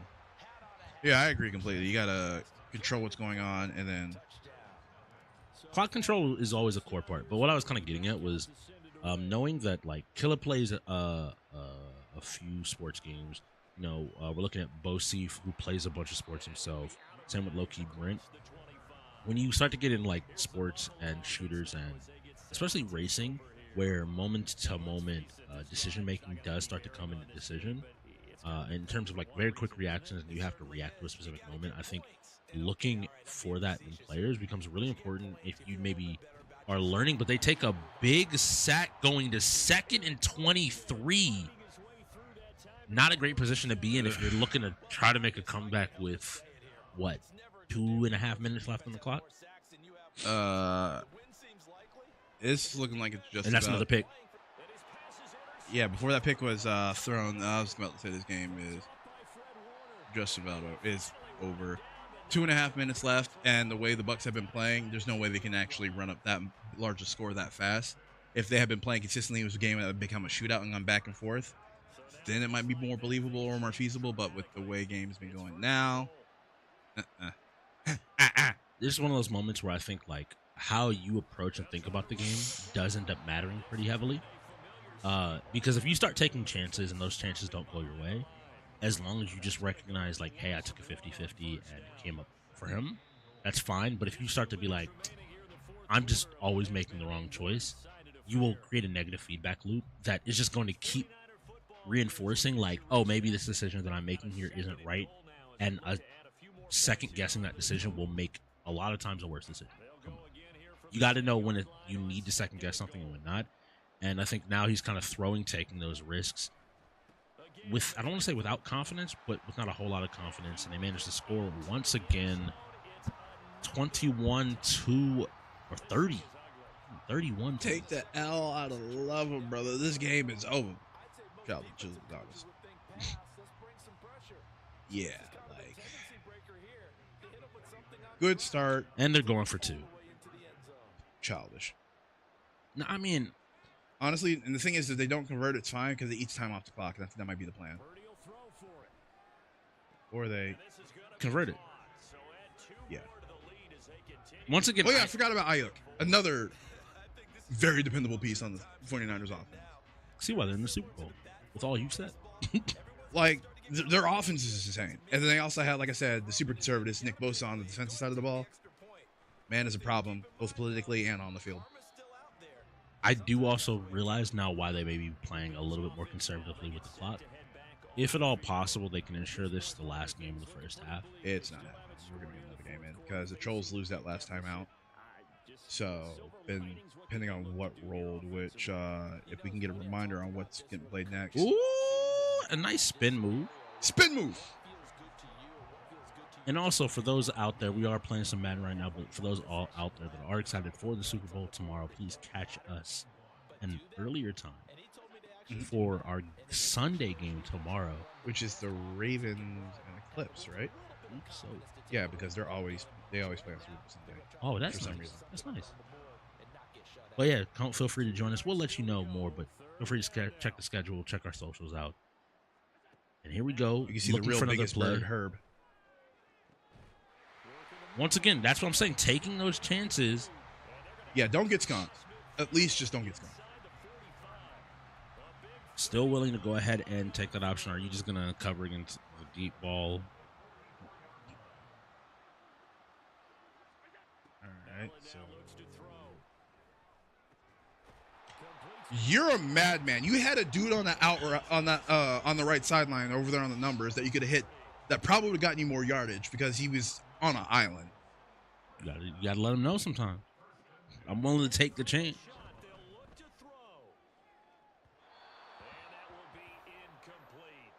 If he would have caught that over all of them and scored, I would have. And this is something that I traditionally want to highlight for players and situations, right? That isn't always true, right? I think one thing the sports game players have to realize is because we play games differently, we're playing like Madden 2v2 with 2 people controlling. Everything isn't gonna go how you picture it because there are 2 extra human error in the game. So maybe a defender that might not normally read. Ooh, it's COD. Sorry. Why do you like Call of Duty? Tell people how we play it, why you like it. I like Call of Duty as a whole. I have complaints about the way we play it, just because I think we can do it better. But with what we do is we play Resurgence, quads, but 2 players from each team go in on the same squad, and it's a kill race. Each kill is 1 point, and every 1,000 damage per player is 1 point. So say, for instance, me and Strix go in. If Strix gets 600 damage, I get 400 damage. There's no points for damage. But if Strix goes in and does 1,000 damage, and I deal 1,000 damage or more for every increment of 1,000, we each get a point. So the trick of this game is being comfortable with your teammate, being comfortable with the maps, being comfortable with gameplay, and being just aggressive enough to get kills. But also, when all players are dead and nobody can respond anymore, the game ends. Yes. So you have a potential of me and Strix will get behind and we're trying to respawn, and the other team's trying to get back, trying to die. The second we respawn and they die, and then we start getting kills and we catch up and win, and then we kill us, the game's over. Yeah. So it's a juggling act of your own points, your own situations, your own pushes of fights, along with your teammates. So also it's Call of Duty, which is the ADHD kid's wet dream. Things are happening everywhere. Fights are going anywhere. Any point, kill streaks going off left and right. There's always something going on in the game that you can be working on and focusing on in order to keep those little synapses in your head firing, trying to squeeze out the dopamine. Yeah, and I completely agree on this buck setup. Call of Duty can be a little bit weird sometimes if people weren't already getting ready. We had 2 minutes coming off of Madden. But yeah, I think the situational awareness, both for the rule set we play as well as Call of Duty in general, you gotta be able to handle both in terms of how quick are your flicks and how quick can you make decisions. So Fortunes keep quads. Gross. Maps buns. And they brought it back for the season. Tekken 8 right after half time. Why you say that? TLG's available. TLG's not bad, but he's also not like I'm talking about the Bucks. No, I still don't think you forfeit. I think it has been proven. This is a new Tekken game. Unless you know none of y'all play that game, I don't see a reason why you forfeit it. True, and the thing is, Alchemist did do a lot of damage to a lot of these teams with Simple King. So modern Tekken is ridiculous. I'm not saying modern Street Fighter. Like, it's one of those situations where I don't even compare the two, because modern Street Fighter at least scales damage. 20% is not that scary. 20% scaling is not scary enough for me to care that I can. I'll phrase it to you this way: you're playing on Classic, you DP somebody. How much damage do you get? 100%. Mm-hmm. You try to DP again and you whiff. I DP them twice and get 80 per DP.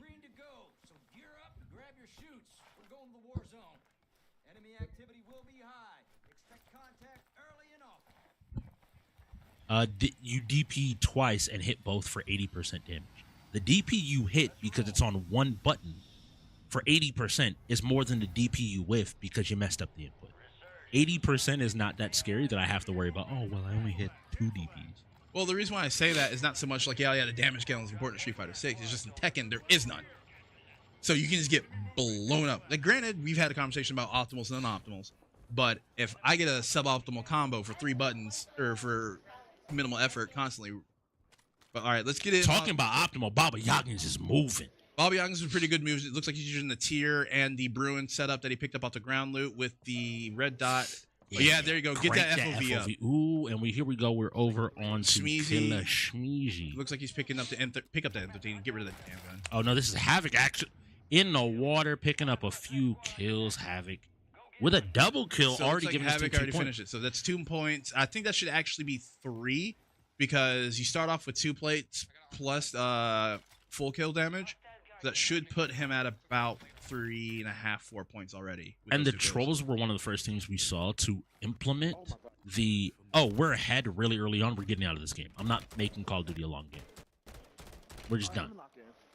And let's see, Bobby Hawkins with his Bruin, low health. You see the alert ping going off. He knows he's got 2 people behind him. And rolls in a bad spot and probably should have taken cover behind the quad to get some chance to re-engage.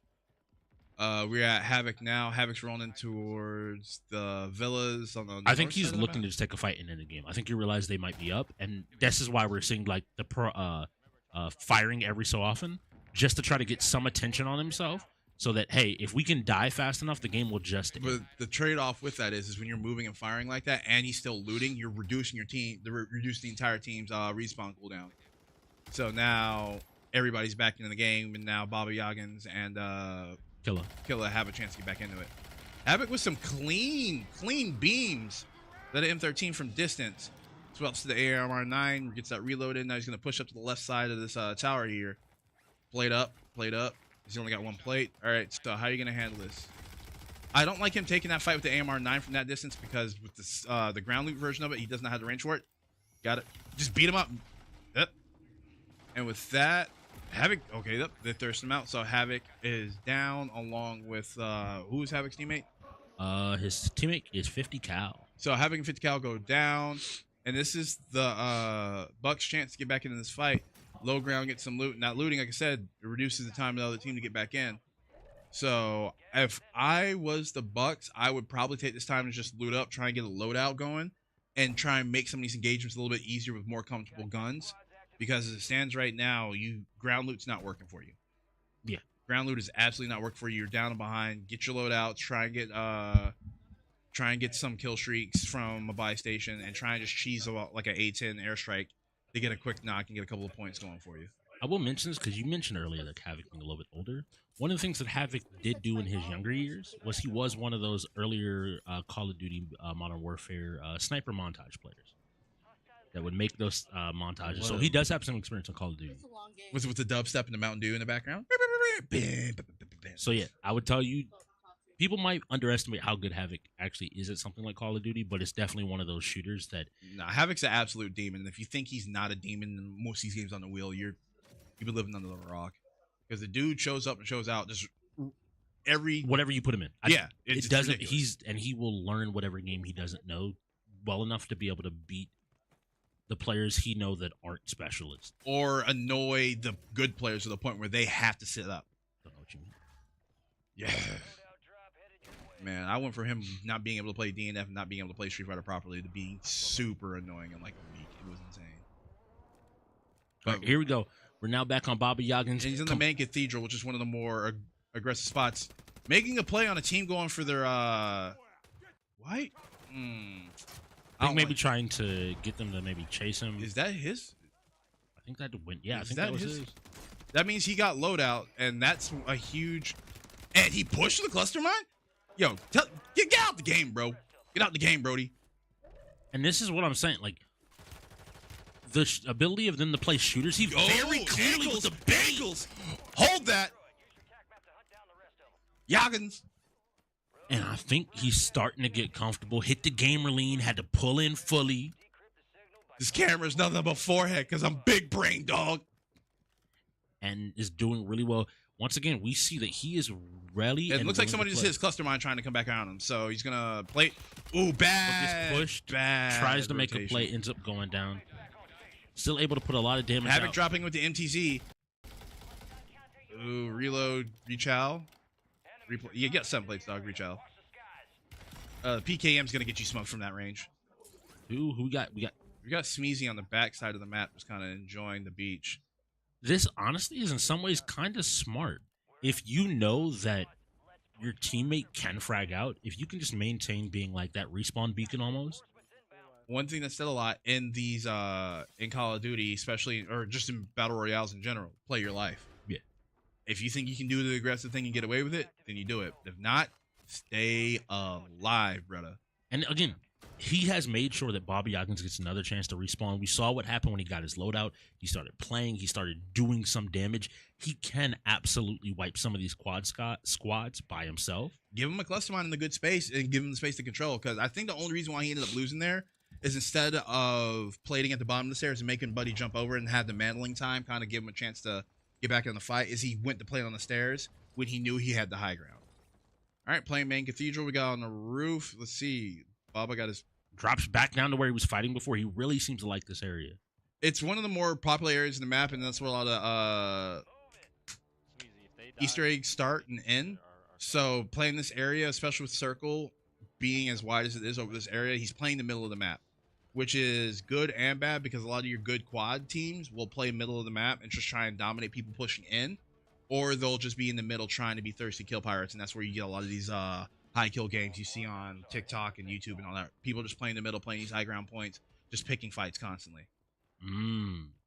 So maybe playing off of that knowledge as well. And I love the fact that he's constantly checking his scoreboard just to make sure, like, okay, where am I at? What do I need to do? Where am I at? What do I need to do? The fact that he hasn't seen, I haven't heard any gameplay, unfortunately, so I haven't heard, I can't tell if I can't hear, if he's hearing any shots going on around. You need, yeah, pick up that gas mask and then get ready to play. Plate up, plate box. Why didn't you... What? Empty your inventory. Go grab plates. What are you doing, bro? I think maybe he heard some shots here. He's looking to try to make a play. He knows he needs points. Regardless of what's happening, he needs as many points as humanly possible to make sure that he is able to. But Havoc has gone down again, as well as 50 cal. So oh, it looks like he just thirsted to kill for somebody that got down. So good third party on the side of Baba. And I think we just saw another player jump over the wall. If he's able to get this kill, he's not gonna get that. I wouldn't have took that challenge. You gotta smoke that. You gotta smoke that. I think he just he's trusting his gun here. This is where he's saying, I'm a better shot. I have to make these plays. I have to get these kills. Now the Trollz players are back in the game, which means they're going to start catching up in points. So your opportunity to close the gap, if there is one, good mind placement, is gone. Yeah, what you call it? And once again, playing on another large landmark on the map. The reason why I said I wanted them to smoke that, oh no, that's bad. That's bad. That's super bad. Where is... Smeezy, now there's a 40-second window here where I'm looking. Smeezy needs to keep running around. He needs to keep doing, Havoc going around doing pings to see if they can't get some more kills.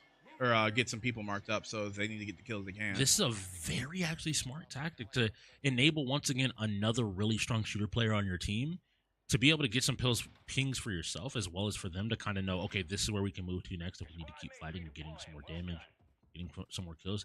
Havoc's still looking to make a play here. Havoc rotating to the right because there's a sentry mine over there. Those red little blinks were on the map. So he picked up, what is that? The MTZ with an extended magazine, upper receiver, and a stock change. So that means fire. Was that nice up cracking down. Able to pick up another kill. Always, once again, another point and some good damage is going to be pushing him towards 2 possible. 45 rounds left in that MTZ, so Havoc needs to start looking for ammo. Bobby Yoggins is still taking laps around right now. Double plate setup. Now my question is, do you think we see them actually win the game as a whole? The Bucks? Like, oh, like the team. It is very possible. There is 24 players left, so 20 enemies left on the map, 7 squads. I will say my man's gamma is up. Yeah. It is so bright. That's old man eyes. All right, it looks like somebody's pushing Havoc right now. He doesn't have any plates. He did find a couple more rounds for that MTZ, but he's still looking at only a magazine or 2. So he's probably looking at 3 optimal kills with that if he head strikes. Baba rotating out of a precision airstrike, and that's something he actually needs to get his hands on. Get that drone out in the air immediately. Get that free damage. 50 cal went down, and now Havoc went down. So there will be a 10-second period for 50 cal, and Havoc has a whole 40 seconds where, once again, the Bucks are able to make a few more points up here. Every single time they go down, and the scores, I'm seeing kills, I'm seeing damage. This is not guaranteed towards any one team just yet. This is going to come... Oh, he did... Good job. Good job. So he picked up the ammo from there. He sees the high alert pinging him. Rotate back. Thank you for the translation, by the way. I didn't understand. appreciate it. I think everybody out there really. So that dude's probably off in the distance. 50 cal picking up another kill. Using that BP 2000 AK to F2000. Oh, but he's in a fight. Is going down. Baba Yagans is that a... How has he not found any more kill streaks? That man found like a couple mini clusters and then hasn't seen anything affected yet. So if I'm reading the UI as well correct, both 50 cal and Smeezy are currently out. This is Havoc and Baba Yagans. Boy. The next death is going to be pivotal because depending on here... Actually, no, there's a buy station right there. Baba Yagans can buy Smeezy back, right? Ooh, but Laid he out, went laid for... out. There you go. He brought brought back wrong flame! character! Oh no. 50 cal realizing he's back in the game now. Oh no. And now that buy station up on the roof is going to be heavily contested. He has to get back up. Don't get diffed not like this. Get out the game, you bum. Now you got to buy your boy back. You have to buy. You have to make this a 2v2. You can't get this kill. No. I think he has 10 points. And now we'll see if the Trolls choose to just end the game here. I think the Trolls are down on points right now, so they have to. Down. Havoc's up above. We'll see. All right. Point call. Baba Baba Yagans Yaga's with 9. 11. No, Or 10. 10 kills. points. But somebody has 7 kills in second place. We will get you the final answer here in 1 second. I know they're going to be... All right. So, 10 points from Baba Yagans. Havoc was able to put up 11.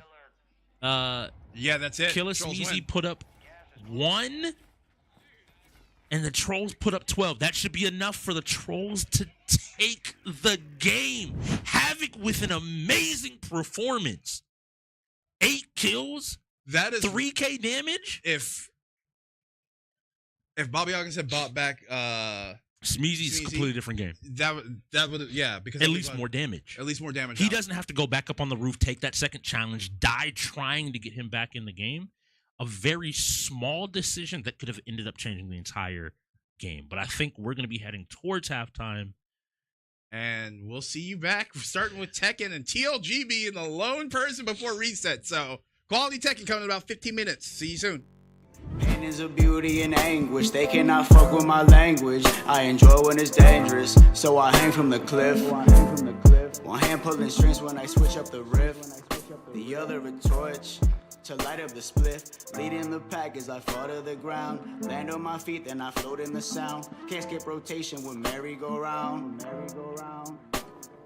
You wanted it pathetic, you could feel this. The synthetic, I'm a realist. I'm a grind off a heel flip, unsolved problem. I'm the wrong one to deal with. Study the finest of arts while searching for truth. Working to grow. Tap into my roots. Blunt in my hand while she's playing the flute. They're causing me issues, I chuck up the deuce. I step up to bat. Man, they treat me like Bruce. Round and round we go. Where we stop, no one knows. Round and round we go. Where we stop, no one knows.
And we're back for the second half. Bucks versus Trolls. Tekken starting off, and I'm still the biggest bird, baby.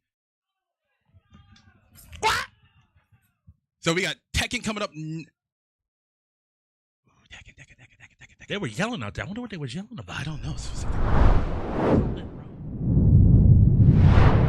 Oh, Lars? Okay. Ooh. Lars, okay, cool. Player 1 is the Trolls. It's gonna be TLG. TLG on. Oh yeah, that's Catch him. Yeah. Y'all didn't know he was here to take all your lives. All right. And going up against, he's going. Yeah. TLG is fighting Sparrow on Lars. Okay. Get the ground break. Sparrow got some sauce. Let me see. You need to extend it with heat on that if you knew you were gonna drop it. Ooh. Good crouch. Checking here, but TLG has plenty of legacy knowledge. Ooh, what? A nice catch. Yep. So here we go. He wants to be the very best. That no one ever was. Trying to prove a point here that he's a different person entirely, playing a different game. Pokemon seemingly has rolled twice. It's Catch him, Paul. Trying to capture all these W's. I'm just saying. And there you go. Nice heat extension and the rundown to the kill. Still no perfect from him yet. That's Fizz. That was too. Is he gonna get the perfect? Nope. All right. See how it is. 2, 1. Boom. Hop Once kick. again- That should kill. His Yeah. call. I don't think TLG has that, but the throw. Yep. And that is the first player down with a quickness. Buff Ash wins. I don't like Ash's face. Something changed. Ash looks like he's a serial killer now. True. Like he got a championship, just disappeared and turned to OJ. Team Rocket actually took Pikachu for once and got away with it. Yeah, now he's on a murderous rampage to get him back. By the way, for those wondering, Oh, King time? For those wondering, yes, TLG came in early to ensure that he could get the costume he wanted. Yeah, he came in and edited his Paul. The dedication you have to respect. Nah, he's a weeb. Now, Special Mode King is something. Is it the we have Special Mode seen. King? We'll find out. That's what I'm saying. This is Gravity coming in on the King. Gravity got to defy it. Playing King. Okay, gets caught by the low. This is one of those initial knowledge checks that TLG loves to do, just to see how much do you know about whatever's happening. Looks for the hop kick just in case you He's get up not pressing the even button. I don't think he plays. I think Simple's not even set up. Oh, Okay, swinging DDT. Okay. I just realized it might not be.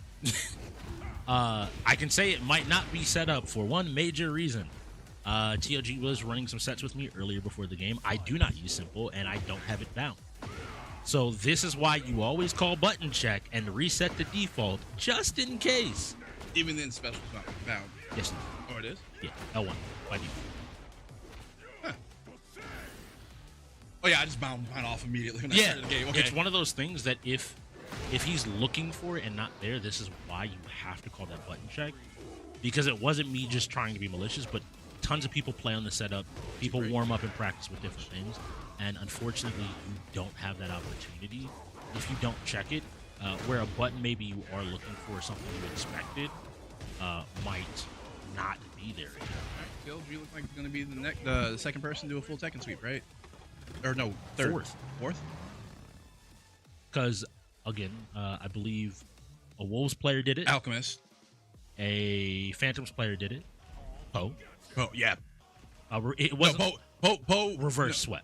Yeah, full clean sweep. So Alchemist. Okay. Did TK get one last night? TK got one last night. I feel like there's somebody else. I think we're missing somebody else. I feel like we're missing somebody else. Because everybody counted Poe. Okay, that might be it. Because I don't think the bots got the chance to play it. The Ravens, I don't think have got the chance to play it. Did Eclipse play it? Eclipse Reapers play it? If they did, there wasn't a sweep. Scarlet might have come back, maybe. I think, yeah, Scarlet came back. All right. And this is Fear on Steve, by the way. And Fear has practiced with me and, TLG, and he did not get many wins from either of us. That was on my my 3-hour king. It's one of those things that There you nice go. counter hit. There you go. Looks like he has a combo at least kind of set up. but isn't comfortable in neutral. He does not like the paw matchup at all. He's too afraid of a lot of the buttons and doesn't know where to challenge at, and he doesn't sidestep. He'd engage off the grab. I think what's even worse about that than just the paw matchup, that's a horrible thing to have against TLG. TLG likes to, in fighting This games, round's bully over. Should people. he finish? TLG likes to bully people and to like challenge you to find answers to what he does. And if you give him the ability to run free and just go after you, he will. And a lot of the time, it's actually sidestepping. As an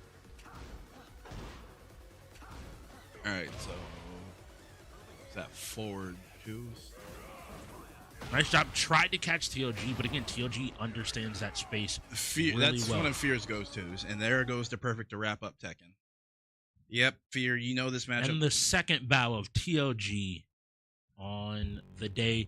I can hear it from here. They're getting the next game set up. Texas Chainsaw, they're getting into the lobby, trying to get everybody set up and ready. And that is a buck to setup, so that means go. they will have choice of either family or survivors or map. We're starting to get to the point where I think people in the league are starting to figure out family a little bit more. We saw in the first kind of 4 weeks, people were Still on trying. family kind of floundering. And with our rule set, which doesn't allow the use of perks or the skill trees or attribute points, I think the game definitely does tilt in the family's favor. And so we're seeing a lot more people start to pick it up, learn routes, learn pathways. And that ultimately is leading to, I think, what looks like one-sided gameplay, but it's really forcing, I think, skill checks and like how much knowledge do you actually have of the How game. do you know the game, and how do you know how to deal with a lot of these situations? Because what makes Texas so much different than Dead by Daylight, and which makes it so much more balanced, as weird as a word is to say, is the interactables with knives for survivors to stab family members, and then the fact that I have survivors have 4 different ways to get out of the map. Yeah. Granted, well, the main thing is honestly is everybody starts in the basement. So with that time in the basement, the other 2 killers, if you're using a trap killer or you're using a narrow denial killer like Cook and Hitchhiker, you're able to set up traps on parts of the map. You're able to get your extra locks up if you want to use them that way. Which there's a whole way to use Cook that we haven't really tapped into yet in the league. But the game just with starting in the basement and it being a 4v1 in the basement, it gives it that balance where Leatherface can't be everywhere all at once. All he can do is patrol. So if he knows the key points to hit and you know how to get his patrol routes down, then you can beat him there, and then the game expands to the upstairs. But then you now involve 2 more killers, which then changes the dynamic directly with changes the dynamic immensely. Setup is done. We'll see. Once again, also one of the more tricky games to get set up here in the league. Looks like we might have a small technical time out. No, that should be. Probably fixing some of the timeout stuff. So we're actually right in the game. Teams were ready to go, and somebody is on the start screen. Oh, there we go. That might have been one of the extra computers just in case there's an issue. Smart, All right, smart. so I who love to see it. picked who? All right, so here we go. The killers are gonna be the Bucks, with the survivors being the Trolls. Havoc, 40, Low-Key, Brent, and Busif. Against Killer Smeezy, G Ravity, and Baba Yaga. And right into the next symmetrical killing game, Dead by Daylight. Looks like there was a connection issue if you looked at the top just now. 3 people DC'd, so we might get a restart going on right now. Is the map possibly wrong? Because Family House is an interesting pick. We'll probably be exiting back to main menu and just getting right back in the game here. Yeah, throw that windmill out there, buddy. Once again, setting up this game is a little bit more nuanced. Yep, it looks like we're setting up the lobby. Now, this is the interesting thing, because I want to see this game played more, because it actually is pretty interesting. We set it up in 1 minute and 10 seconds. Simply put, if you are on the family side, you need at least 1 survivor. If you're not on the family side and you're on the survivor side, get all 4 of your players into a party, make a lobby, invite the other 3 people. Either way, you have to do it in the order of make party, build lobby, make party, have people join party, get 4 people to make lobby, invite last 3 people to lobby. Cool. And you have to do it under a time crunch. So the best advice I can tell you, get 4 people, look at the other 3 and say, we're about to open the lobby. Be ready for the code. Go. And another smart thing to do is get the onus off of you, get that lobby set up, and then get the code to the game master, and get it out of your hands immediately. Yeah, if it's up quick enough, like the moment you tell them, hey, boom, like it's something that's really small where there is an emphasis on setup this season. It has been a part of the season of just getting better. And a lot of that just requires you to spend some attention there. It's not that you have to like over index on it, but if everyone is aware game spun, game needs to be set up, you can get it done quick enough and still have plenty of time to turn back and watch. Unless F1 happens and somebody told us out in turn 3. That was rough last night. That's going to happen. That wasn't like a shot. It was just like, all right, cool. We should be doing fine. All right, we're doing good. What's happening? Oh, damn It's it. F1. F1. Yeah, it's like, damn. F1 is a game that can take you 10 to 15 minutes or take you 40 seconds. And a second. let Yeah, alone- actually true. You know, some of like the season 6 stuff when we got here when people didn't even make it past the first turn. Shout out to Orzoro murdering that Reapers player last season off the turn and surviving. Just came across the corner like a Tomahawk cruise missile. We had that this season Yep. in Reapers versus Eclipse.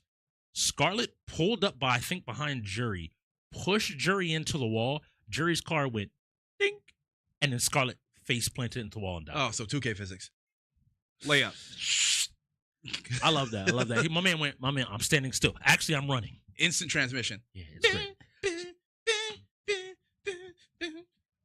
Was that a forfeit? Or are we just still going to get back into it? We'll find out shortly. I think they're just resetting up the lobby, it sounds like, because they were still shouting the code out there. So We're sick. We're getting in the game. soon. All right, so what I want to see. These are things that I need people. Patrols. One thing that's important is it looks like Smeezy has flipped PC, so maybe there was a technical issue on that PC side. Makes sense. All right. So we see a Hitchhiker, a Johnny, and then we saw a Leatherface before. So the people at home, if you're looking for numbers, for survivors, PC 7 is going to be Havoc. 10 is QWERTY. 11 is Low-Key Brent. 12 is Bo Seif. On the flip side of that, PC 3 as a killer is going to be Killer Smeezy. 5 is Gravity. 6 is Baba Yaga.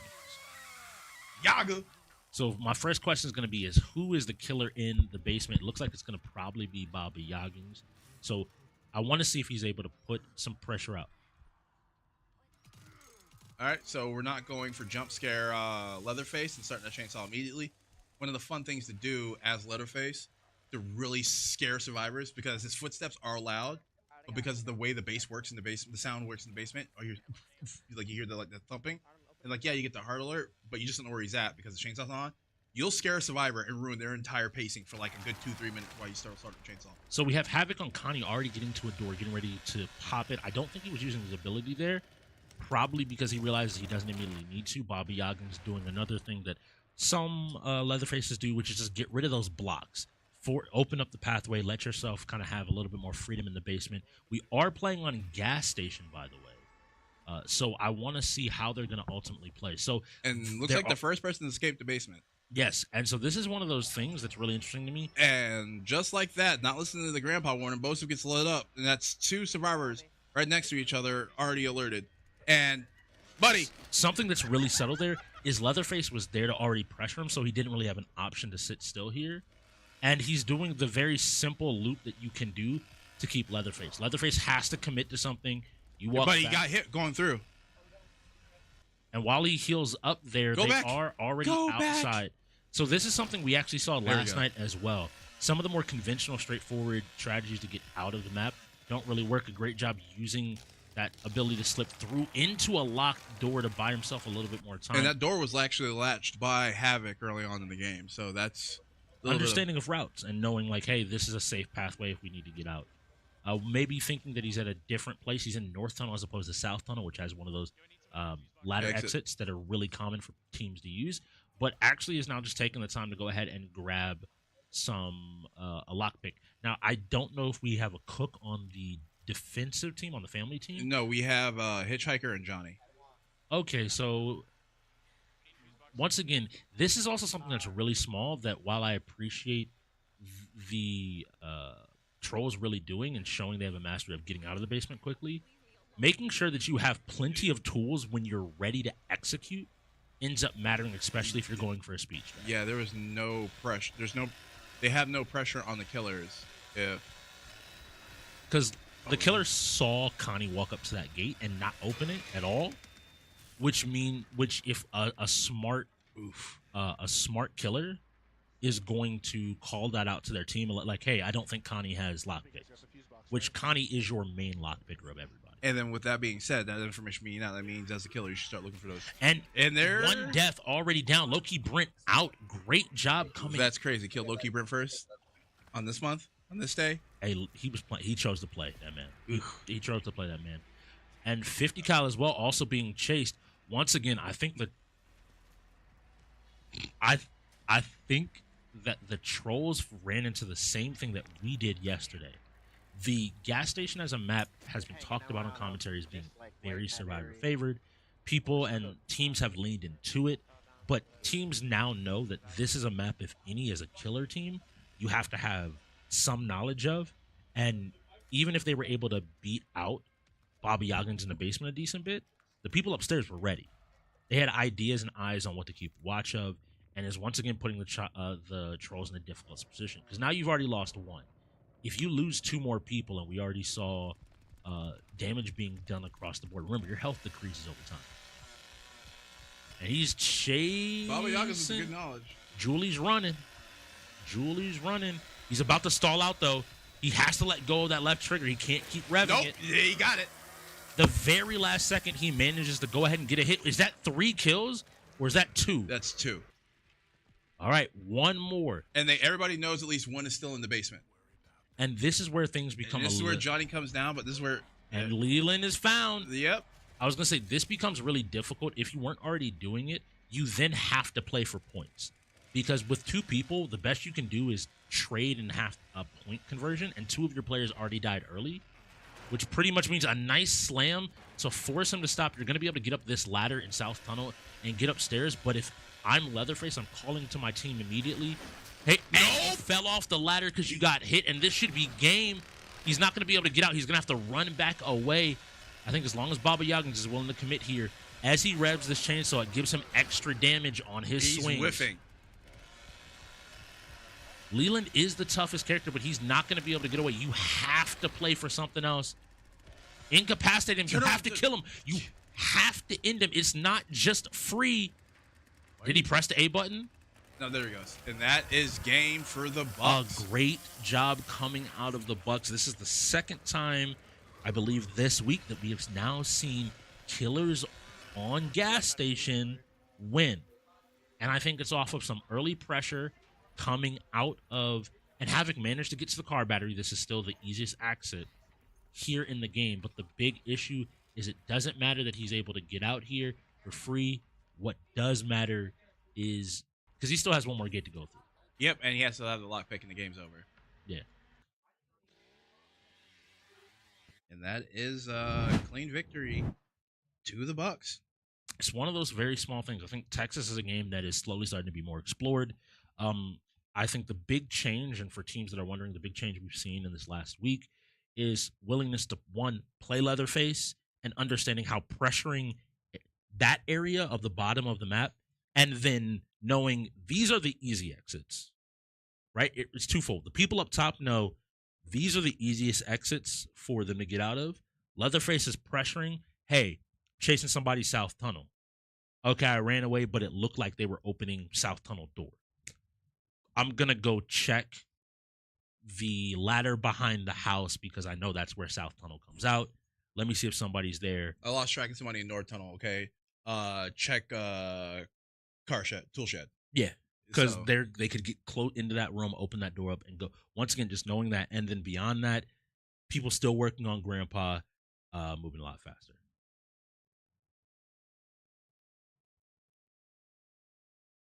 It's Black History Month, and in light of Black History Month, rather than having TLG die first, he will be the killer in Dead by Daylight.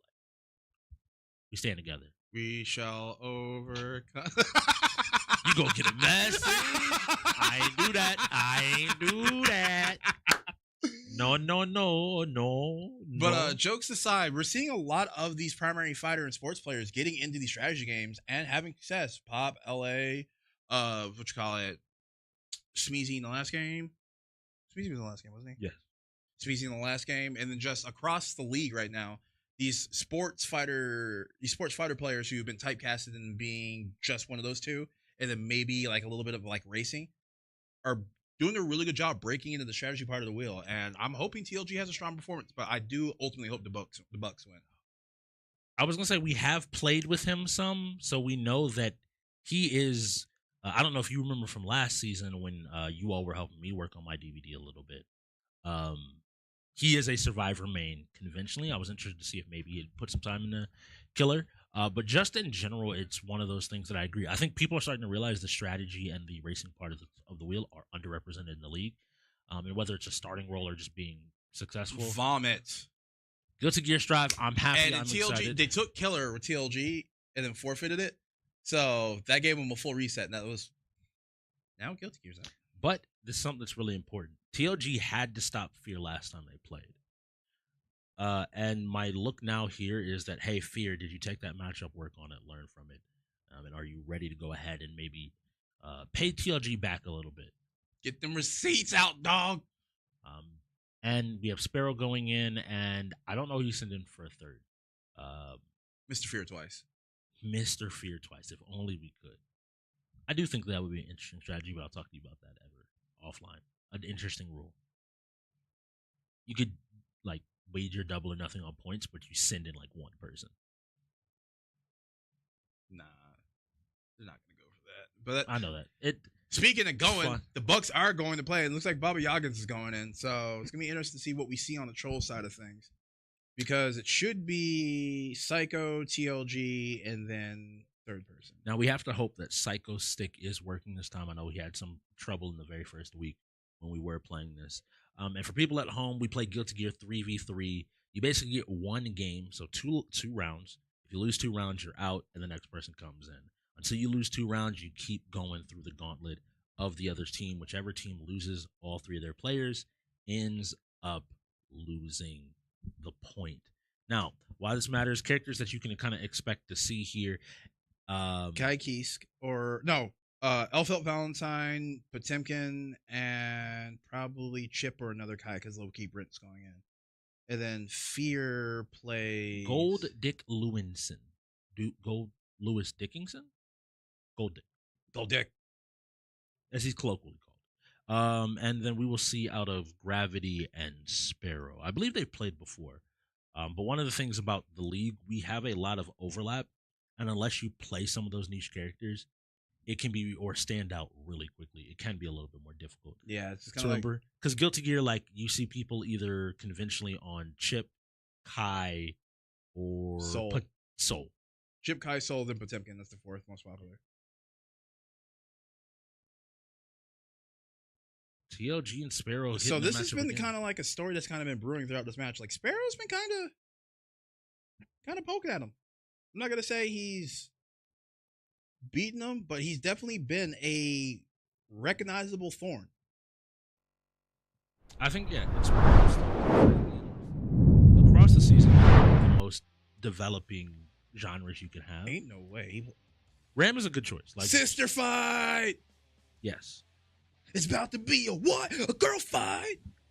All right, and we're getting our Throwback. next wheel spin. What do we got? What do we got coming up next?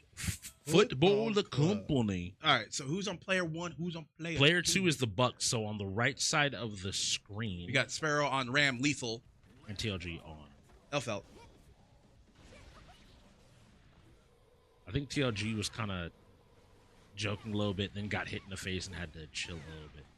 So Elfo ends up being a strong option in the league, mainly before she's a strong general character, just in use, isn't complicated to play, but even more so, has some good knowledge checks like a ranged attack that comes back and hits you from behind, and some of those Was that Rekka a options. button check? Yeah, it was a button check. Okay. Man, And I think TLG, they though, went with the Evo button check. They actually went in and around and sat there for a couple seconds. all right, here we go. We're getting back into it. I don't appreciate Sparrow using the that character palette for Ramethal. The gray this one? one. Is that the one I think it is? Hold on. She's just brown in general, bro. She's melanated in general. Damn straight she is.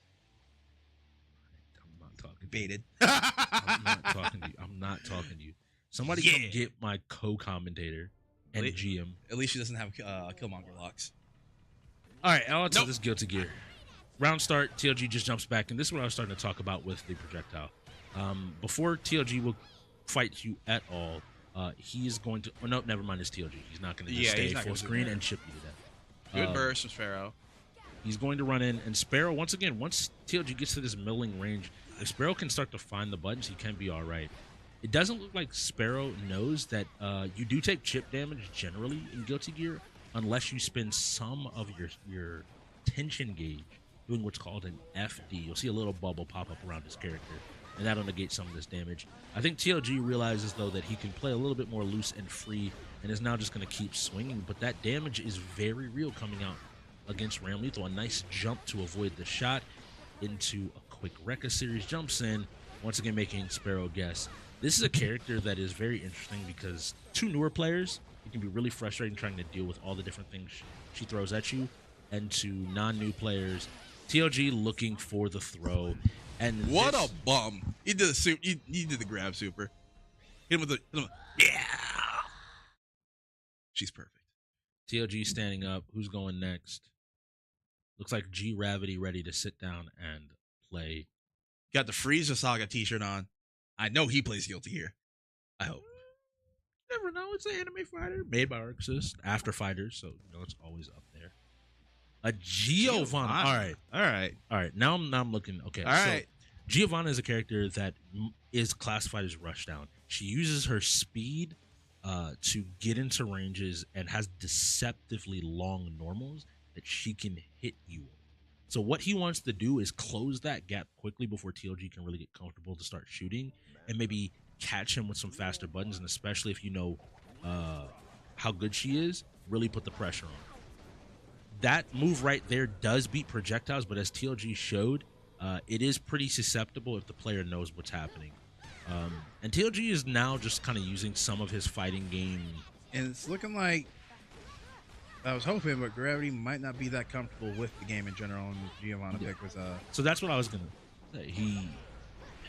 He's showing that he's used this move probably against Elfouts, and it lets him get by. But what TLG knows is if you're not using a projectile, he can trade pretty reliably. I believe that's our 6P, and be able to just put some pressure out.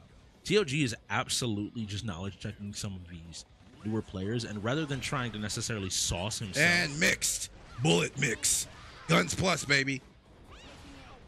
still taking some damage, but rather than trying to play a complicated game, this is something that UEL players have to learn, and TLG has become one of the best at. TLG, stop playing around. He's just throwing close slash out. Boom. Once again, nice 6P, but immediately catches the dash forward. So Giovanna is a very good character that has stuff that moves across the screen. I don't think this is fast enough to avoid the explosion.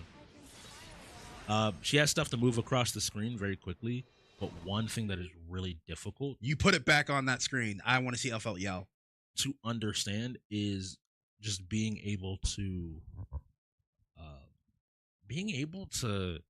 like, you normally do that with her dash and her general movement to be able to like threaten with her speed versus using specials, especially in a game like Guilty Gear where like full screen specials, once you're used to it, can be reacted to pretty consistently. Again, both of them have seriously touched the game, but I think they are still in the early phases of developing as a Guilty Gear player and as a fighter. as well. Bosif striking the snapping pose in the background there. What a great guy. What a guy. What a So pal. there is a worry here. I want to highlight this to you. There is a if worry here. TLG goes down here, because this Gold Lewis has given him nightmares.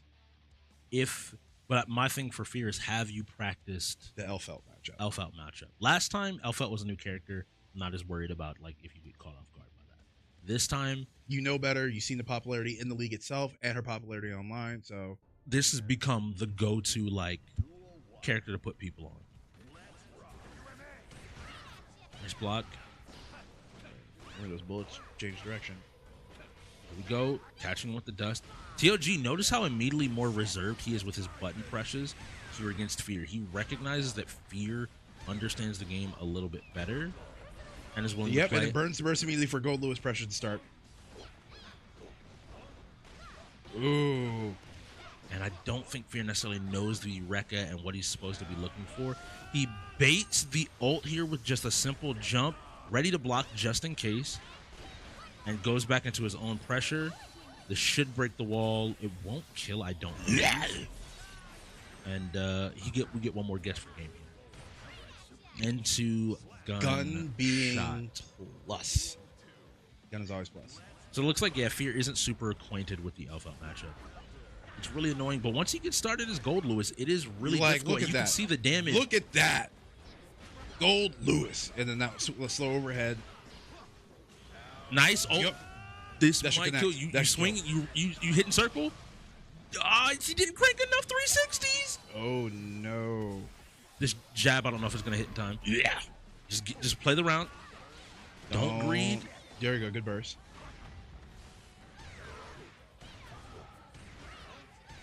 And TLG will just chip you to death. Yeah. And you got him first. A good round. Gun always plus. So as you can see, if Fear gets the opportunity to touch TLG a few times, that's all it ends up taking. And I don't think TLG is looking to give him that opportunity again as he jumps in immediately and starts with his right. Nice throw by Fear. Good air grab. Isn't a back throw, but it's caught jumping. And the thing is, if Fear gets one clean hit, this life lead goes away. There he goes. All right, TLG. He calls the laser. This is a very good opportunity because now he just gets to get in for free and start to put some pressure in on. There goes TLG the has to burst. spin burst. The one thing I want Fear to wish Fear could have used is the white wild assault. He used it so like TLG just jumps and doesn't have to respect any of the pressure. And TLG with the mini pop off. And that was the setup on the Bucks. GG's goes to the Trolls. Good attempt there coming out of the Bucks. I think a better showing than the last time we saw Guilty Gear. People looked like they had touched the game at the very least. Again, this is a team of rookies, so I think unlike a lot of the league, I don't expect people to come in and magically master 33 games in 4 weeks, 5 weeks. Hey man, I don't know that team. Like you gotta take a step back. You can't hold people just because we had last season, which once again Hale's probably the most talented starting base point for rookies coming in. Like not every season is gonna be like that. I want to highlight that is by numbers, by the way. The fact that there was such a big class. Well, 4 teams came into the league, Yeah. so larger recruitment and then larger draft. But this season's draft is probably gonna be the standard for a little bit longer until whenever we bring in more teams. But yeah, like And so I'm going to jump in and looking now at week 6 of season 8. The Bucks have now started to strike me as a shooter team and a sports team by default.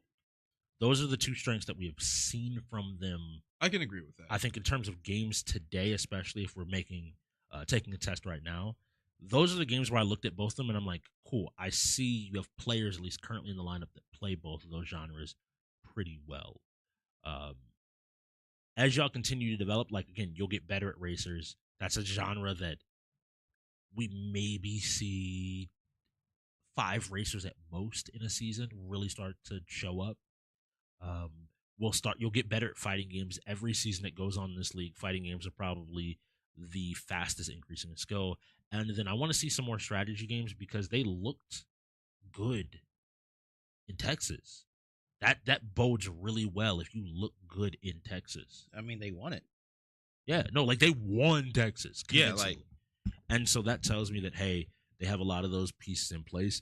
And if you have a strong strategy lineup, that also puts you in a great position in the league. Because if your strong strategy lineup is able to hit another part of the wheel like racers or shooters, you're in a great spot because strategy is honestly only contested by some of the top teams.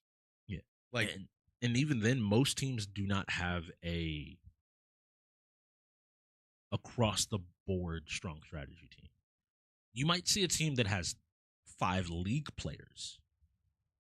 You may have, in terms of top teams, yeah, you have 4 to 6 StarCraft players.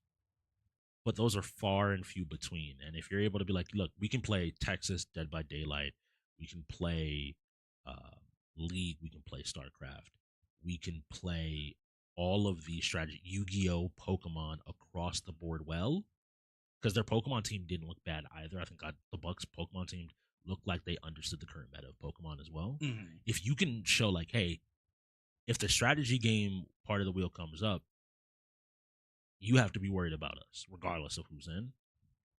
That plus, again, you have to work on your shooters and your fighters. Those are two categories in the league that there is an overabundance of players in, and you're gonna have to be able to contest at least one of those two categories. Correct. But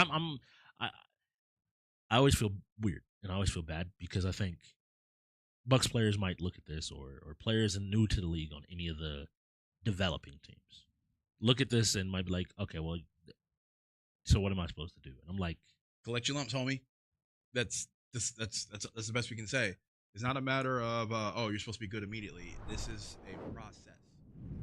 and every single player in their second season that people are talking about being really good came from Getting lumps last butts season. whipped. So the Bucks are the away team. The home team is the Trollz.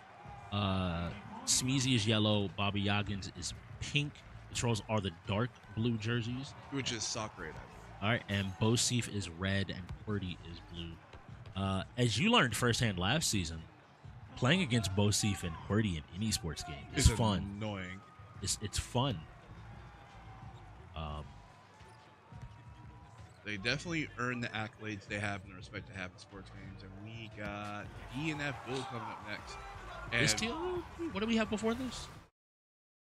Was Guilty Gear directly before this? yes, Guilty Gear was the last game. Then TLG will not be able to go in for this game. And that is a They chance. should have two left. Because it should be 3-2. Because TLG into reset for Guilty Gear 3-2, so they should have two left. Yep. But I think Havoc might be available, which is its own demon to have to fight. Yup. And we see QWERTY and Bosif pushing the attack right now. Shot on goal. Good defense. Actually, I mentioned shooters and sports, didn't I? For the Bucks. Mhm. That would have been the definition of the Trollz for a good bit of time. That they were a shooter sports team that had a few pieces. Otherwise, I also that want to played point other out categories. that the Bucks are playing all three players up. So if that ball gets taken away, good hindsight or a good heads up to actually move that. And isn't able to get that defense there. Smeezy trying to get the ball out, but isn't able to clear it fast enough. And once again, losing it. Nice job cutting off the route. Killer loses the ball again, and that's a bossy for goal. That's not a penalty. That's crazy. In what world is that not a yellow card? Volta. Volta, friend. That. And there we go. That's QWERTY scoring from across the half field mark. Strong and comfort in understanding. Trying to make the play in, isn't able to kick it in. Bobby Yoggins still challenging the ball. Bobby There we Yoggins go. with a nice goal off of the assist coming from Smeezy. Nice play here, just And I think playing that that's aggression. I think that's how you kind of have to deal with QWERTY most of you have to be aggressive. Yeah. Like, Here we go. Kill Smeezy looking for the goal, looking for the opportunity. A pass over. oh! This is a 4-3 game. Don't get it twisted that if you thought that the Wonder Twins were going to run away with this. The dynamic duo, as you like to call them. No, go on this one. Who's the dynamic duo? There's no dynamic duo. There's gotta Actually, be dynamic duo is Hollow and Cat. Okay. And So the they're the toxic- other one. Another goal for the Bucks. Good. And They're the back in Toxic this. Wonder Twins are Sam. Uh, And a header off of the self-rainbow pass. Or the kip up. So what I'm looking at both these teams is who's going to be able to put together their defense first. And we already saw it kind of come out of the Trollz. Look, immediately reading that you want to make that pass. Bosif is ready to make a play. He bounces it over, isn't able to get it into the goal, but still gets control back. They need to get it out of their area. Bosif is single-handedly This man- applying pressure. QWERTY just waiting back just in case he gets beat. It's QWERTY and Bosif playing football club. Like, it's quality sports. Oh, a nice kick off the wall. Isn't able to finish, and just the immediate shot, not even worrying about having to have perfect control of the ball, just grabbing it and immediately taking the shot back. Knocked up in the air. Good trap. Dribbling. And that's the end of the first half.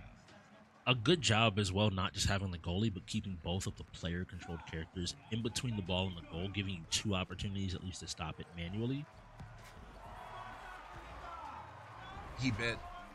He bit so hard on that. That's unfortunate. All right, here we go. Bucks once again have to find their opening. They're doing a good job, but it feels like once the pressure gets really applied to them, they start to fall apart. They're managing to cut off these passing routes. They do a great job of just kind of living there, but they're not just able to close out these last few plays. I think that was a bait there to try to send it over to a teammate, but here we go. Trollz with control one more time. Bosif with Keeps a it on the quick little ground. move into the long distance shot. Outside foot to weave the ball in and send it across. And now it looks like QWERTY is the one maybe moving up and making I guess more QWERTY wants better aggressive stats as well. plays.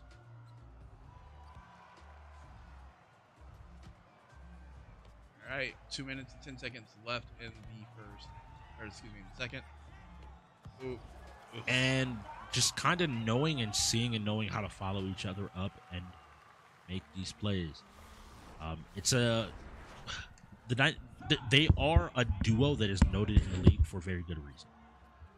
They ultimately have been able to, and I think, okay, you got to point back. You got to point back. So they're able to find these points.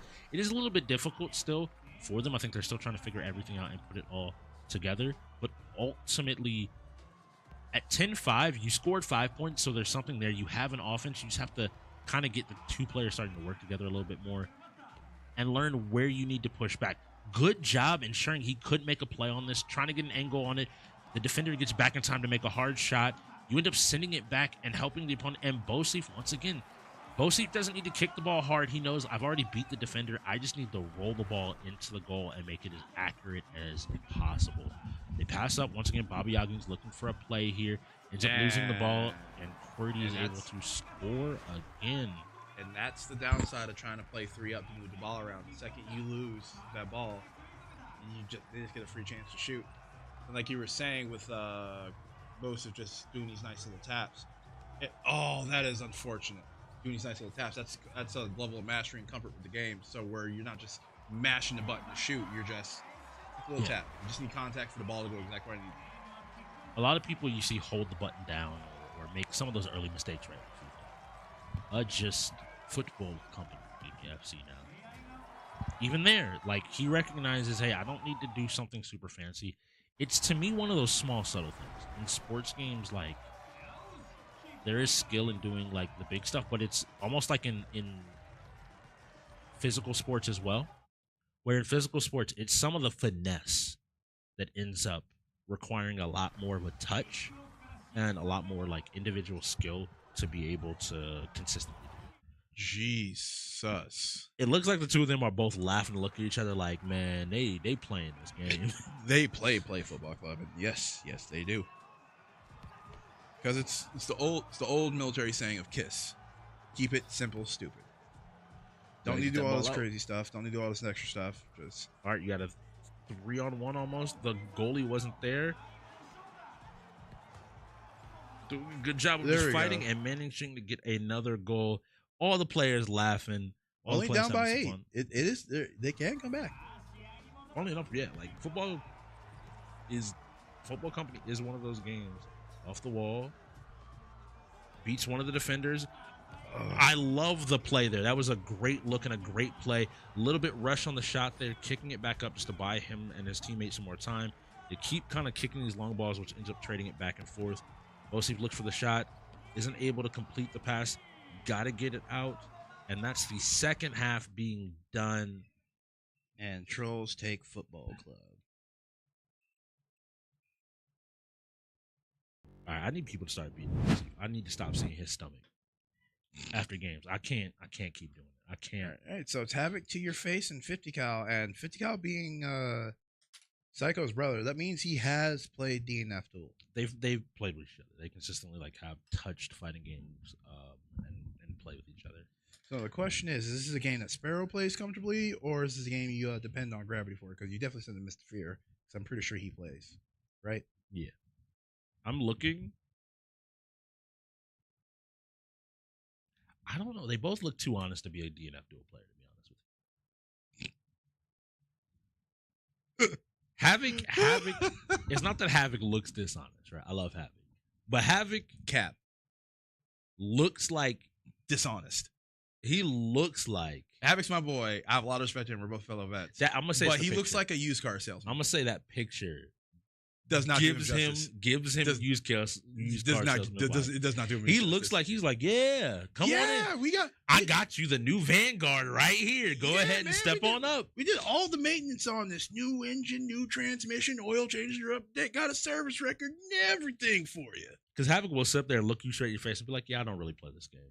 And then And he doesn't. proceed to body you. He doesn't lie to you. He doesn't really play it. He just figured out the game plan. Was like, cool, I'm executing this every time now. Hey, having you to practice this? Yeah, It I'm gonna looks remember like- how to do my game plan. And then I'm To gonna answer your question, gravity. Gravity going G in. for DNF. gravity. See what happens. What's popping? All right. The Trolls are player one, so they should be left side. I'll be able to tell you very simply. Stage right. I'm gonna phrase it to you this way. If you see a Crusader, he looked like they're not. It's not the Pope. Looks What like the is it? Spanish Inquisition on steroids. Cool. If you see a dude with a big hammer, that is Mr. Fear. If you see a dude with a giant glaive / spear, that's Havoc. The world's angriest toothpick. If you are looking for either name, that'll be Crusader will be the Bucks player, and on the other side, player two, theoretically, is the Trolls player, or I have that backwards. So 50 cal is going in on the player one side, and I'm guessing then Gun is Gravity- always plus, but when there's two guns, plus means multiply. Who's got the good buttons? and Gravity is going in on. I'm guessing this is Hitman. So 50 cal should be, I believe, 50 cal should be on Ranger. and Hitman should be. Yeah, thank you. I could not remember his name, even though they all have the literal like. Their class names from the old RPG. Yeah, I did. StarCraft. Please play it. They're not Please playing play it. it. They're Please not play it. playing No, please play They're it. not playing Please it. play it. Please. I want to see it, but they're not. There's no way you want to see it. StarCraft? Yeah, Yeah, I want Zerg gameplay. Who you think is playing Zerg? Somebody is. Man got jokes. Man got jokes. Bugs go burr. Billy go bye. Zerg the goat. I think Billy was saying literally yesterday, being like, I've told so many people not to play Zerg. Zerg is for people who hate themselves, but also hate hating other people. So Or- love other people? No, hate other people having fun. There we go. Yeah, that's definitely not Protoss at all. Yeah, but I just go like 16 roaches. Like, all right, cool, I got rid of the roaches. Or 16 more roaches. All right, I got rid of more roaches. And the match has started with Ranger doing Ranger things. Ranger that. All right, both players seem to be at least comfortable with their characters a little bit. They have EXDP, an idea, got a mana. a nice DP. See who's managing their resources. Shoot! Ha! Does he know the role mechanic? It looks like the Ranger does into conversion, ensuring they get that first kill. Shoot! Ha! So that should be 50 cal here. Able to do plenty of damage. Oh, But fight us. G Gravity is immediately moving back in, gets hit with the DP. Isn't ready with the follow up on Ranger, but DP's again to keep his turn. Out of mana. And DP again, he's out of mana though, not going to be able to do it again. And this time gets the full punish, isn't able to get another combo off of it. Spend some more meter, is out, is just looking to keep the pressure up here. I'm looking for G Gravity to maybe find his opening because That causes crumple? it can. Is that on counter hit, I take it? Yeah, I believe so. I don't play. Don't quote me. Okay. Ranger players definitely don't have a teammate. This Ranger player might be dishonest. Okay, DNF dual players are dishonest. I've noticed. Shout outs to TK. He's not dishonest. And now Mr. Fear is going in, so that was 50 cal. Understand? I think Ranger's a very good pick for people because You don't have to go in to fight with him. You can play from straight range. And it's one of those simple And he things. just flat out shoots. Characters just flat out shoot are insane. Shoot her! Yeah, let's see. I'm about to bring you a word, a blessing before this Super Bowl Sunday. Hey, I feel blessed. That's Big Sean. Crusader. Bless him. There's no way you're calling Crusader Big Sean. He's a Big Sean fan because he's out here giving people blessings. Or what? Maybe he's a Drake fan? God's plan. God's plan. Someone save me. Both are using their 30% cubes. Both are using 30% cubes here. You're going to go ahead and get his What butt does set up. that mean? So, one of the new updates, different cubes give you different kind of passive abilities on your character. Okay. 30% just means that you see that little big area on their life bar. That is where they'll be able to use their super and get those passive abilities activated. A lot of times the 30% allow you to cancel special moves and other special moves, but generally lead to bigger combos overall. Whereas more raw damage and just neutral. Yo! Okay. Where more raw damage and just neutral will come from your 50%. This is one of those things where Fear has an understanding, has been playing the character for a few seasons, and Crusader is arguably the strongest character in the game. And so, like, you kind of have to know how to handle all these different tools. Nice job using Indomitable Spirit there, one of the new mechanics from this season. Nice job catching him and catching Fear pressing a button. This does OTG. Why? Don't ask me. I'm not a dev. But gets caught once again by the Blessing Wall. And got caught pressing on Wake Up. And that is it for 50 cal. So here's the big thing. Coming in with Mr. Havoc to your face. One, he's not on his hitbox. That's the first thing. He does not have his hitbox in his hand, in his lap, ready to go and ready to play. It looks like he didn't even bother with it this time. So that means he might have given up on trying to get it to work properly. He was just going to, hey, take it back to the pad days. I'm going to be very honest with you. I don't remember teaching him the Crusader matchup. So it'll be interesting for me to see how much he's figured out. But here's the maybe thing, in though. this matchup. TLG being on that team might have been a huge knowledge pool for them. There's a lot of fighting games I will give TLG credit for. DNF is not one of those. I love TLG. People don't get. We share a birth month. He and I get along very well. He and I will both look at each You're other both like younger DNF. siblings. And you have Better superior siblings. brothers. Better siblings. That's the correct term you're looking for. But I don't know. Havoc has always been willing to like kind of look out and find information on his own. So it wouldn't surprise me if maybe he's learned a little bit more. Also, this isn't like the worst thing in the world for Vanguard because we have big weapon that deal big damage. Big dammy. But there goes the hammer swing. And this wall is where there is actual problems. Boom, nice roll. Gets counter hit though. Right back in the hammer, back in the wall. Be blessed. Be blessed. Blessings on blessings on blessings. Big shoot. Let's go. All right, let's see if Havoc can find his range on the second one. So Nope. you have to know, I believe it's a low block if I remember What? correctly. This character is not fair. Using his DP to just kind of steal back a turn, runs up, and Fear responds with a DP of his own.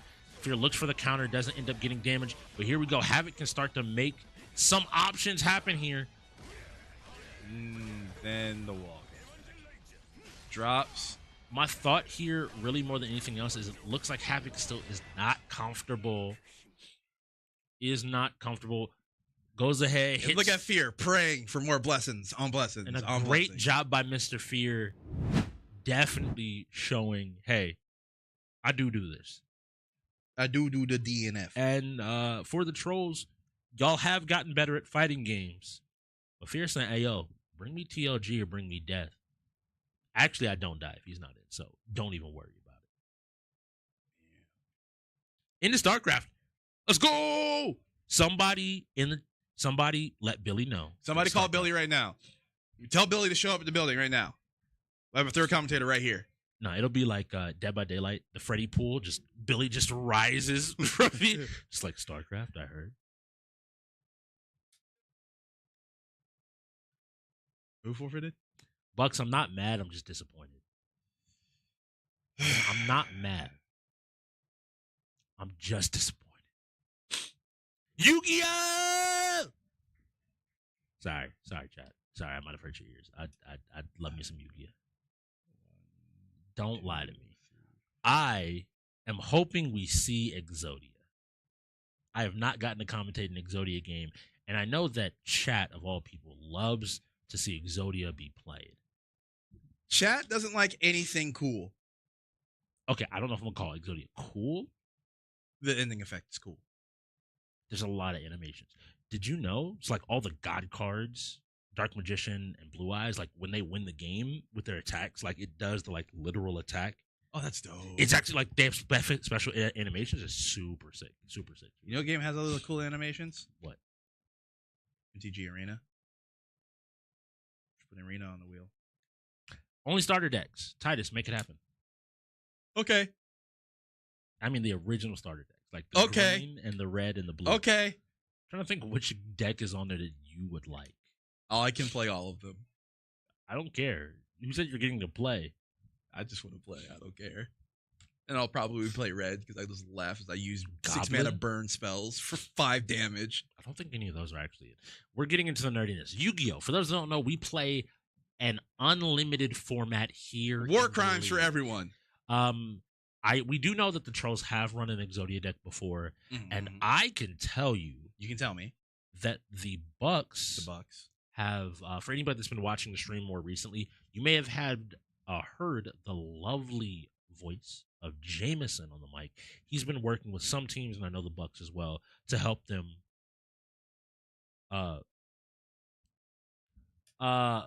Ultimately, he has helped them with like maybe developing some of their Yu-Gi-Oh stuff because some of the teams that are less familiar with the current Yu-Gi-Oh format ultimately put us in a situation where you have to. Not only do you need to know Yu-Gi-Oh, but you need to understand what in an unlimited format is broken. Yeah, because you can have access to every car in the world or in the history of cars, but you got to know which one to choose. Yeah, and I'm trying to tell you, they're 10,000. Okay. Yes, the resident expert Momo will be joining us. Momo-san. I need to go. I need to absolutely go. I need help. What are you talking about? This is just big bird things. Because I'm the biggest bird. The biggest bird. So yeah, we The play biggest unlimited bird. format. The biggest bird. The Trolls have shown off Exodia pretty consistently. We have 50 Kyle looks like going in. might Going not up be against playing it. Baba Yagan. Yagas. Baba Yagan. Yaga. Thought it was Yagan. I'm just saying Yaga.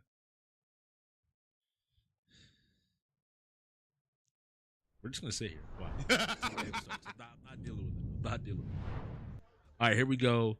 LA Trolls on the blue side. On the red side, will it be Bucks UEL? We're watching the POV of Mr. 50 Cal. Mr. Ma Deuce. Let's see what the hand looks like. And it is an Exodia deck. Let's get started. All right. Pot of Greed I and love- the fielder plays. So. I'll lead the start. So he's gonna play Pot of Greed here. Hello. Hello. Oh, hello. no, is that a Welcome, Joel welcome, Lamont? Hey. So yeah, as y'all were saying, just jumping in. This is Do it. Exodia. Do it. Looks like the Bucks having a response. Ash Blossom Oh, on sure. the Pot of Greed, so just gonna negate this Pot of Greed. Pretty good target. And this does actually hurt them, I think, pretty badly because they don't have a whole lot of options. Yeah. And once again, chat, welcome Momo to the stream. We do appreciate it. Thanks, Momo. This is really difficult, by the way. I just wanted to highlight Did that. they forfeit? Negating the Pot of Greed, they don't have to just directly forfeit. Oh. Wait. Hold up. Oh, they forfeited a freaking Pot of 3. Your pot got What? got ashed, and you forfeited. If you're gonna commit. I'm not.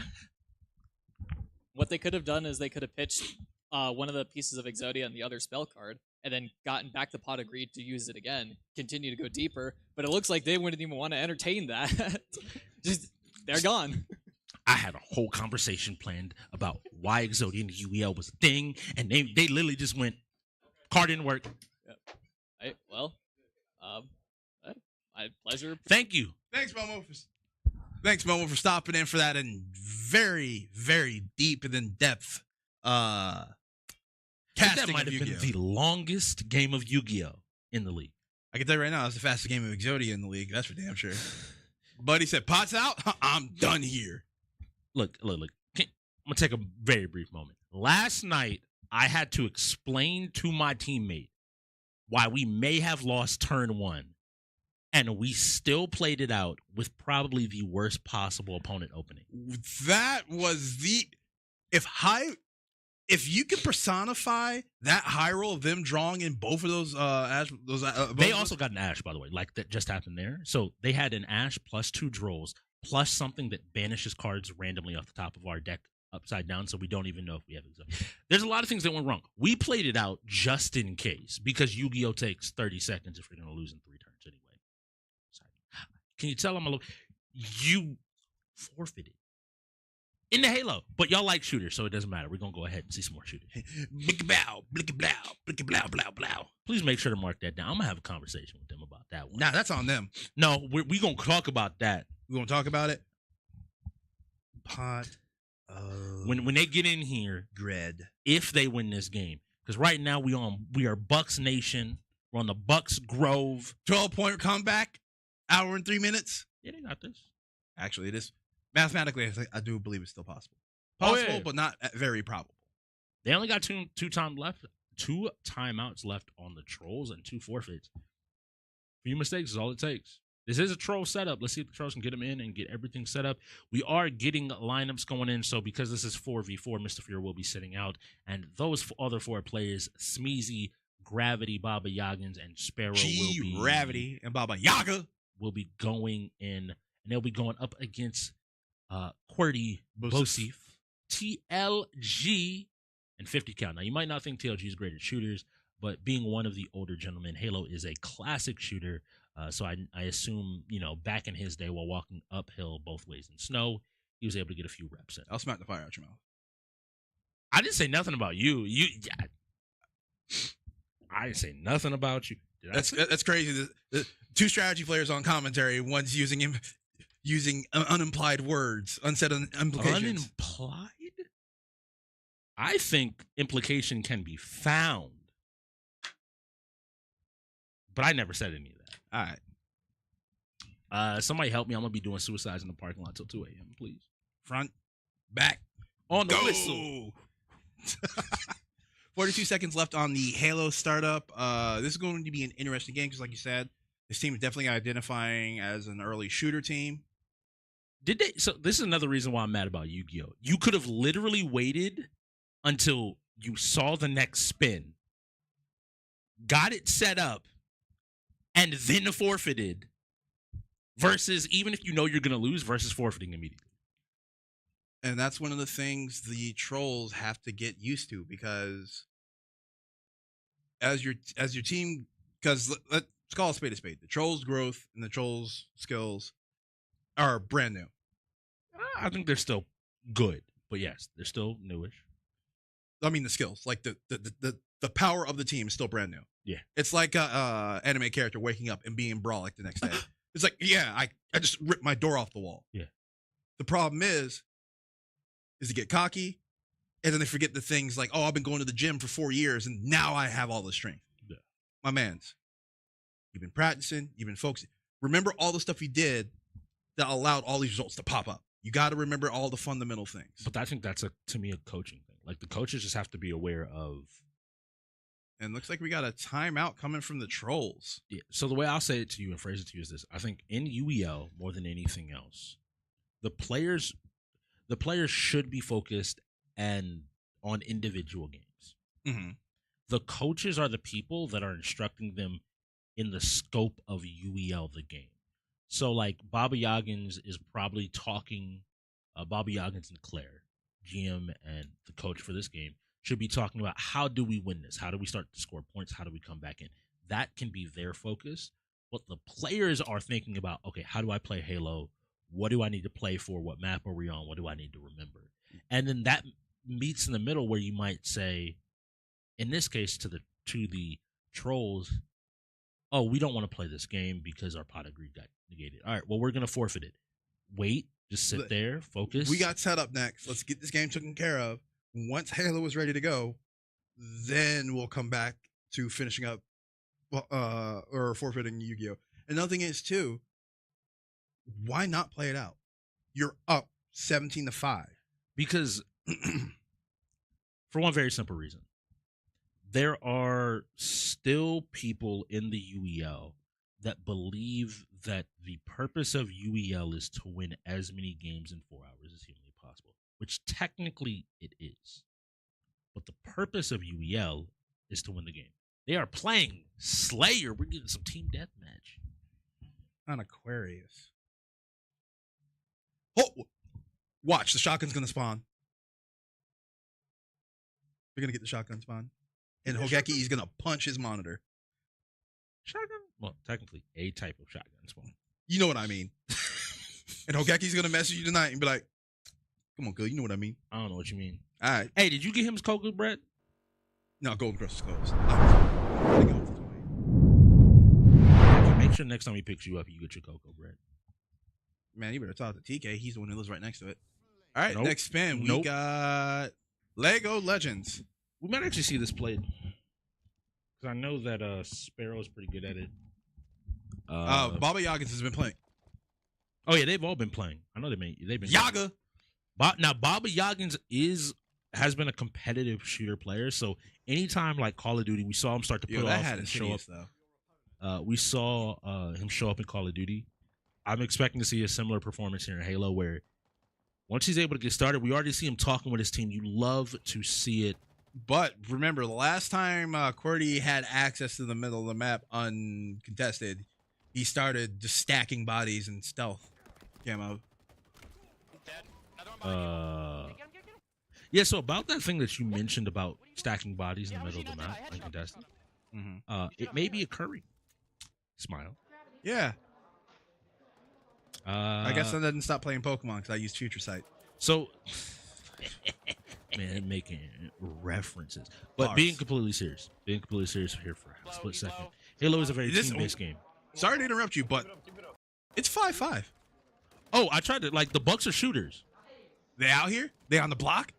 Spin the block? Blah, Now, blah. Sparrow went down. They are down now 5-7, but as long as they're able to get back up and kind of 5-8, now that they're able to, if they're able to get back together as a team, what I was going to say is, like, if you're taking fights as a team, some people do get into this point where they want to take these fights evenly. Nice job to bait coming off there. I'm going to assume that's QWERTY and Bosif playing together off each other, and then you once again have TLG and 50 Cal. We are watching QWERTY right now, and QWERTY just does a good job of, like, knowing when to press his offense and knowing when to press his pressure, using up a grenade right there while trying to grab a weapon. Which that's the Mauler, I think the name of that thing is. Names the mini shotgun. Yeah, it's like a shotgun with a spear on the bottom. It's very nice, very very nice looking gun. But ultimately, like, QWERTY will thrive in the environment where you're willing to challenge him, or he has someone that's able to play off his aggression. And so I need the Bucks players to recognize that you were close early on in this game by just playing together and shooting at the enemy team. QWERTY's talking about, I'm going to get it. I think he's playing for that camo. Bosif's going to have to move. He's going to eat a little bit of a grenade. It wasn't enough to take down the shields, though. And you just see how they're, like, constantly rotating around, but they're keeping angles and crossfires on each other. You never see a moment where one of the Trollz players isn't looking at another Trollz player. And here we see, once again, Baba Yagas, I think, relying somewhat on his own skill to now start to rotate by himself. And you look at the space just between all of the members on the Bucks. This is indicative of what's happening. Like, right now, we immediately cut, and I'm happy to see two people shooting Bosif. QWERTY right up behind. I think that's TLG that was in front of him. They're only down one, and they're calling out. They're calling out taking fire, so we'll see how this rotate happens. But you notice they've kind of left QWERTY on an island. They're just like, yep, not dealing with you, buddy. 100%. TLG is low, but it looks like the Trollz are managing to move in and pick up these kills. TLG low once again, finally goes down, but he gets traded for, which ensures that his team keeps the lead that they have. Don't mention trade. He might have a flashback. Dear Lord. Double kill. So instead of a sniper here, this is one of the weapons that spawn. So this map, ultimately the middle is split with a power-up. Usually something like invisibility. Or overshield. Or which is overshield. very seldom. It's mostly been invisibility. And then on either side of the map, will spawn a shotgun-esque weapon and a sniper-esque. Not a weapon. real shotgun. It's not the shotgun. That's Are we traded? I'm broke. Somebody get my man Sparrow some clear eyes for dry red eyes. He ain't blinking. that just means he always Is ready his to hit camera his shot. Okay, his camera isn't working. All right. He's always ready to hit his shot. That's what I'm just saying. Snipers don't blink, bro. Going around right side, right side. That's how you really hit your shots. That's why you've been missing. Is his name Sparrow to throw off the possibility of him being Lizard Man? No, he's not a lizard, man. Hey, but nice shots from Sparrow there. Doing a good job of just kind of holding this area and making sure that people can't push. He blinked. He's a real human. Sparrow. Great job getting a kill. Oh, he does not have the grenades to challenge the Rotating door, so around. backs He up. rotates back. Teammate coming up to help him. He can Yep, he's possibly flanking looking for a around wrap. for the electric grenade to see the broken shield. There are two here, though. Can he trade at least one? He did trade one. TLG looking frustrated. I think TLG may have just gone down. We see G Gravity as well. G-Gravity bucks up one. Jumps backwards into those grenades, but somehow does not die immediately. But he's getting pushed by 3 trolls. Isn't able to get Pay away the with troll it. toll, boy. And QWERTY, once again, using the fact that in Halo, what many players miss is it is not a mini-map. It is a motion tracker. Meaning, if you sit still, people don't just know exactly where you are. But if you're What? sprinting around, guess what? You tell me if I don't press W, I don't get seen. Does not compute. Must press W. QWERTY, once again, moving around. Like I want to see what is he looking for? He's looking at his team, kind of maybe looking for an opportunity on how to assist them. He sees them go down. He's trying to play his weapon a little bit too much, in my opinion. But when you're good, you get to make those choices. Yeah, and you do periodically ping on the map. I do want to highlight that. So they do know he's kind of there, able to get away, even if with a little bit of life. No grenades to throw around that corner. They force him to keep running, keep moving. And now these shields are coming back up. And if they push into him, they're going to meet other Trollz members really quickly. And they're pushing from below. And QWERTY's quick to rotate, is flipping back and forth between either side. Finally So dies. QWERTY trades 1 for 2, 27-28 in favor of the Trollz.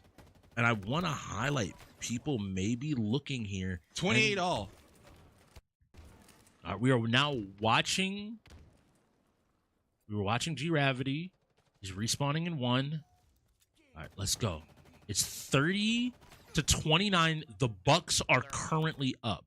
30-30. QWERTY equalizing the kill. He has control of this camo. This is last time we saw him. He was doing that. Oh, he gets dropped. QWERTY! A It ain't great free. play. It ain't free. It's not Costco. It ain't Sunday. No free samples. It is 31-31, and I am saying to you right now, Minute with 25 left on the clock. the only adjustment you might want to make to this lineup is maybe a player like Psycho Flame, but QWERTY, Bosif, TLG, 50 cal is still a strong Halo lineup coming out of the Trollz, and I don't think they were expecting this type of fight out of the Bucks. Let's go. Get him. And I think this is this is also what I was kind of mentioning to you about not sometimes having hard-fought games. Ooh, 32. 32, they're up. If they're able to keep finding these kills, 33, the Bucks have found their footing. They're starting to make a comeback. Pop off, Kings. All right, you got 3 kills. 40 seconds. And you all can't hear it, but I love from the floor. I'm hearing the coaching staff yell to the Bucks, 30 seconds, 30 seconds. Hey, play, pay attention to what's going on. Keep up, keep looking for this play. 30 seconds is all you have to hold off for. Get those kills. That's a double kill. Going over to Baba Yagins, pushing back around with his teammate for a third, ensuring that this lead is as big as possible as we come into the last 15 seconds of the match. And I believe with the power weapons that spawn on this map, there's no way they can come back and get those last 6 kills. Because no rockets, no gravity hammer, nothing to really just eliminate a large swath of Especially opponents. with the Bucks being willing to just stand there. Like, they're like, I'm not pushing you. I don't have a reason to push you. And there we go. People in chat may have been looking around wondering, like, oh, you said they're a shooter team. Where are the shooters? They have been able to contest, and this Halo game showed they found the coordination, they got together, and they were able to take this game off. You know what the funny thing is? If the Trollz are probably the Trolls are winning this match, but they're not winning it happily now. It's what I told you before, right? About teams and playing hard opponents. Part of also playing hard opponents is when you run into that person where for so long you hit somebody and they recoil. And when you run into the person that you hit and they grit their teeth and step forward even though you've now hit them. In that moment, the Bucks are saying, I don't care you're up by 12. We know we can win Halo. We just have to play our game and prove it. Because again, we played TDM on Aquarius. One of those two picks, and we saw the Trolls on Aquarius last time they played. And we actually saw QWERTY trying to replicate that with the invisibility, and he lost immediately. And he got the first punch, by the way. And you can see the shock on his face when he died. Because he got the first punch. He got that first hit and was like, okay, cool, I just win these. But then, Buddy jumped back, emptied the magazine into him. Whip. All right. So now we're going into League of Legends. Lego I'm Legends. pretty sure Gravity and Sparrow, I both know. And this is a Buck Gravity. setup, too. And Sparrow both have experience on this. I expect, really quickly, Xerath to be banned. This is something Sparrow established pretty early on with people in the league. It was similar to me on Swain, Havoc on Zach, where you get into some of the league's in-houses and games with people, and you start to show off a mastery of a certain level with a character, and people be like, don't give him Xerath. Just don't do that. Don't. To all you aspiring league players in the league, if you want to make sure your champion never gets banned out, play all of them. Not even just that, but like hold your best champion until you play in the league. No, just play all of them. That is such bad advice for somebody new to league. What do you mean? Play 3. Because if they ban you out, you know that the rest of your team gets to play for free. Or you just play all champions, problem solved. I banned him out on Malphite, and he immediately lost to me. Who did I play that game? Was that the game you ended up on a mage and hated your life? No. We lost that game because of a composition shift, because then we had to send somebody else up top to worry about the other lane. The Malphite pick wasn't about me. It was about the whole entire composition changing. And I'm not talking about in the league. We didn't play y'all in the league, I don't think. Yeah. No, we didn't. We played y'all once in league in a row. Because me and Havoc would have dog walked. Smile. LA was not beating me mid lane. I love my teammate. We can talk about this off. Yeah, we'll talk about it later. It's like, I'm like, all right. No, I don't have to talk. I know the real answer. I just have to explain it to you. You banned me, man. Are you talking about the 2v2 with Juki? Yeah. Yeah, that was hilarious. Like, Juki was in his bag there. What? But League of Legends, the other big thing here is that I'm looking at Havoc on the flip side for the Trolls. Havoc is by and far the best. It's not the two lineups. We know who's going in for the Bucks. So looking at everybody on the Trolls, we got that man Bosif on your screen. That's targeted at Havoc, Anivia, MK1, and I think TLG is available for this. Bosif, TLG, Loki, Brent, Havoc, and Psycho Flame. He might not be, actually, because they did put TLG back in for this off of reset. This is a 5-man off of a 4-man game, which should leave more than 2 people up. So he might not be, because if he just played Halo into this, it would have been off reset. They better ban Zach. Havoc, I think it wasn't banned against them last time, and Havoc didn't go Zach, actually. I mean, so they got nothing else to do. He might just be reluctant to play it into the situation. So I respect it. Shyvana. Okay, AP Shyvana's known to deal ridiculous amount of damage for free from the safety of her tower or base based on how the game's going. Really quickly, because this is another one of those kind of unique situations. Explain how we play League to people. So the way there goes the Zach ban. The way we play League here is we play on Howling Abyss, which is a 5v5 single lane map. And when you spawn, you get to buy, and then the only way you can buy is if you die again. Mm-hmm. Now, how to win the game? Easiest way: storm down the lane, take down both tires, inhibitor, and destroy the Nexus. Which has been done.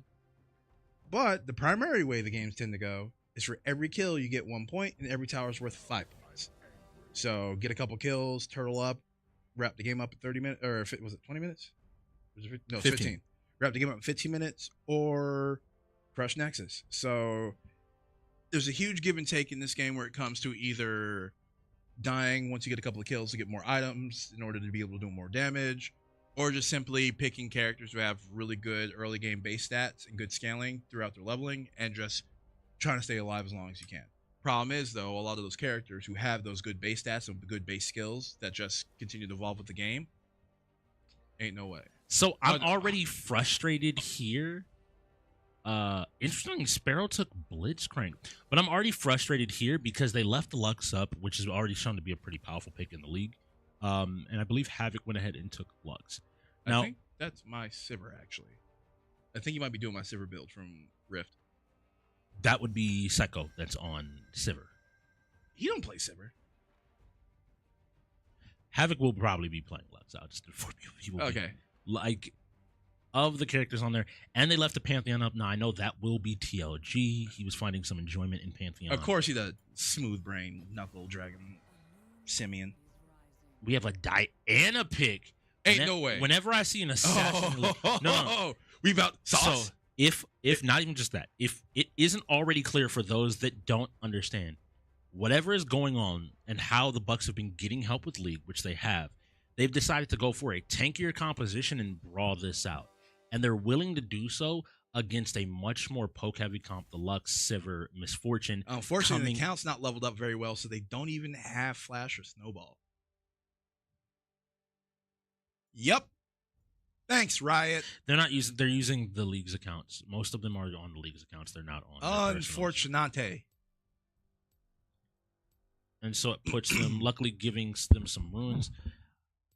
All right, this is going to be really interesting. You need to switch that. They need to switch that Diana or Conquer page from Conquer to Electrocute. You cannot run that. The game automatically gave it to him. You can when you're at that. I know. Okay, I don't know why I'm saying that. They didn't click the button. But really here we're going to be looking at Sparrow. If Sparrow's able to land these hooks on these squishier targets. Let's have it on the left. Yep. Look, there are a handful of players in this league that I know decently well.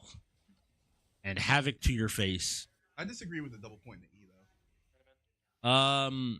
Havoc is looking to kill people, not to protect his teammates. With the Pantheon on your team, going in with 5-stack W. Don't care about you. All right, you know, true that. Havoc is going to hit people with Q to slow them down, E to deal a bunch of damage early on, and then play off that. Is it the optimal decision? QE on the set? No, but Havoc isn't here to be optimal. He's here to do damage. I think Havoc is a very good person at realizing, like, hey, I'm the best person in this game. Nice flash. He probably has Hex Flash if I had to take a wild guess. And a good job getting pulled back. They know they need to fight and kill Havoc here. But once again, Sparrow getting low, TLG jumping in, is able to get away. But this is exactly what all of the players from the Bucks want. They want this brawly game. They want, because we saw Havoc also get on TLG getting hooked. Bye, TLG. TLG dies here. Good job, but they have to answer back. Now, immediately, we saw this come out of the Wolves. All you have to do is back up and not die for 30 minutes, 15 minutes, 30 minutes. And with the Maokai and the Blitzcrank, you can Maokai, Blitzcrank, and the Mordekaiser, you can control your engagement charge because the Blitzcrank long range into the Mordekaiser pull, so that's double pull, and then the Maokai route into a Q, knock them back, and then they're underneath your turret. So yeah, we had spoken about this. The teams in the league have been moving heavier and heavier to poke comps because it is in ARAM, I think, an easier style of game to play. Correct. Once you're more comfortable though on some of these tankier engaged champions, and Sparrow greeting out for that healing, stepping forward a little far, and ultimately ending up dying. Diana ends up getting hooked. Diana's going down as well, and that immediately swings the point lead back on over to the advantage of the Trollz. But what I was saying was, if you're willing to play like this tankier comp and make yourself harder to kill, if you're hitting your Blitzcrank hooks and your other hooks, Snowball lands on Sivir. Great job grabbing. Wasn't able to spell shield here. A great job just getting damage and knowing to get away, dodge the Lux ability. They can just keep getting these hooks. So ideally, if you're wondering how the comp from the Bucks should work, you're looking at Blitzcrank hook into, say, like a W from Maokai into a Q, knocking them back, and then you follow up with either Mordekaiser or say set to once again lock them down. I would prefer going Blitzcrank into the Mordekaiser because the Blitzcrank's going to pull him further out. Ooh, who we got? Sparrow once again died. We also just lost the set as well. And that's 2 more points to the Trollz. Let's see. At this point, I would play it smart. Probably if I was the Diana, wait till 6, play around my W. And honestly, if I was the Diana player, I would have started with Seekers and just slow play, let that stack up for the armor, the magic. I think the thing that works with a lot of people now about Seekers is your only access to stopwatch. Exactly. That's another reason why I say start with the Seeker. Because then if you're able to slow play till 6, then you just become a monster. Because with the Blitzcrank and the Maokai and the set and all that, Diana hits 6. She lands Q, E, Alt. They're all grouped together. Blitzcrank hits somebody. Maokai locks them down. Mordekaiser pulls out the next person that flashes in to respond. And then you have at least 2 people dead and 1 removed from the fight. And I can see Havoc already kind of starting to take a little bit of control. So what they've done is they're going full poke comp. For people that are maybe wondering what the Trollz game plan here is, Flame stepping exceptionally far forward. A nice knockup, but there's not enough damage to fight. They managed to get 1 kill, but I think it's going to get traded back. The set with a nice flash to be able to get away. And I think that Ignite tick just barely stopped in time, too. And now they can go ahead and heal back up. But what I was saying is their hope is using Misfortune as well as Sivir to just clear waves once they get a point lead, and they can constantly poke them down. If there ever is an engage, they do have some counter engage with the Pantheon and the Nautilus just to stop. On the flip side, what I was saying was, I know I understand that I think for you, the Mordekaiser E is the better option after the Blitzcrank hook. That requires a lot more coordination than a W from a Maokai to lock them in position so they can't move for you to make your next call. I don't care after the Mordekaiser. Mana Barrier saves the Blitzcrank, which is his passive. Let's see what happens now. We'll probably see, yep. Havoc getting ready to throw a QE into the bush. Pops the E. The Trollz are still up, and the Bucks are getting scarily low. Sparrow's not really able to step up here anymore to get any more hooks for fear of dying, and this should be a dead set, possibly. I guess he's set on staying alive. They're so funny and quirky. A nice knockup, but they managed to kill Havoc here. And now here's the problem. Havoc's been instrumental in a lot of these skills and a lot of this damage that's been coming out from the Trollz. So that means he's going to be coming back hitting harder, a lot faster with getting probably Ludens done if it's still in the game. Or there's so many options of AP items that he can use. Big changes overall. I think Fear is looking for an ult here. Fear knows he's going to die. He's going to want to dunk the Nautilus in.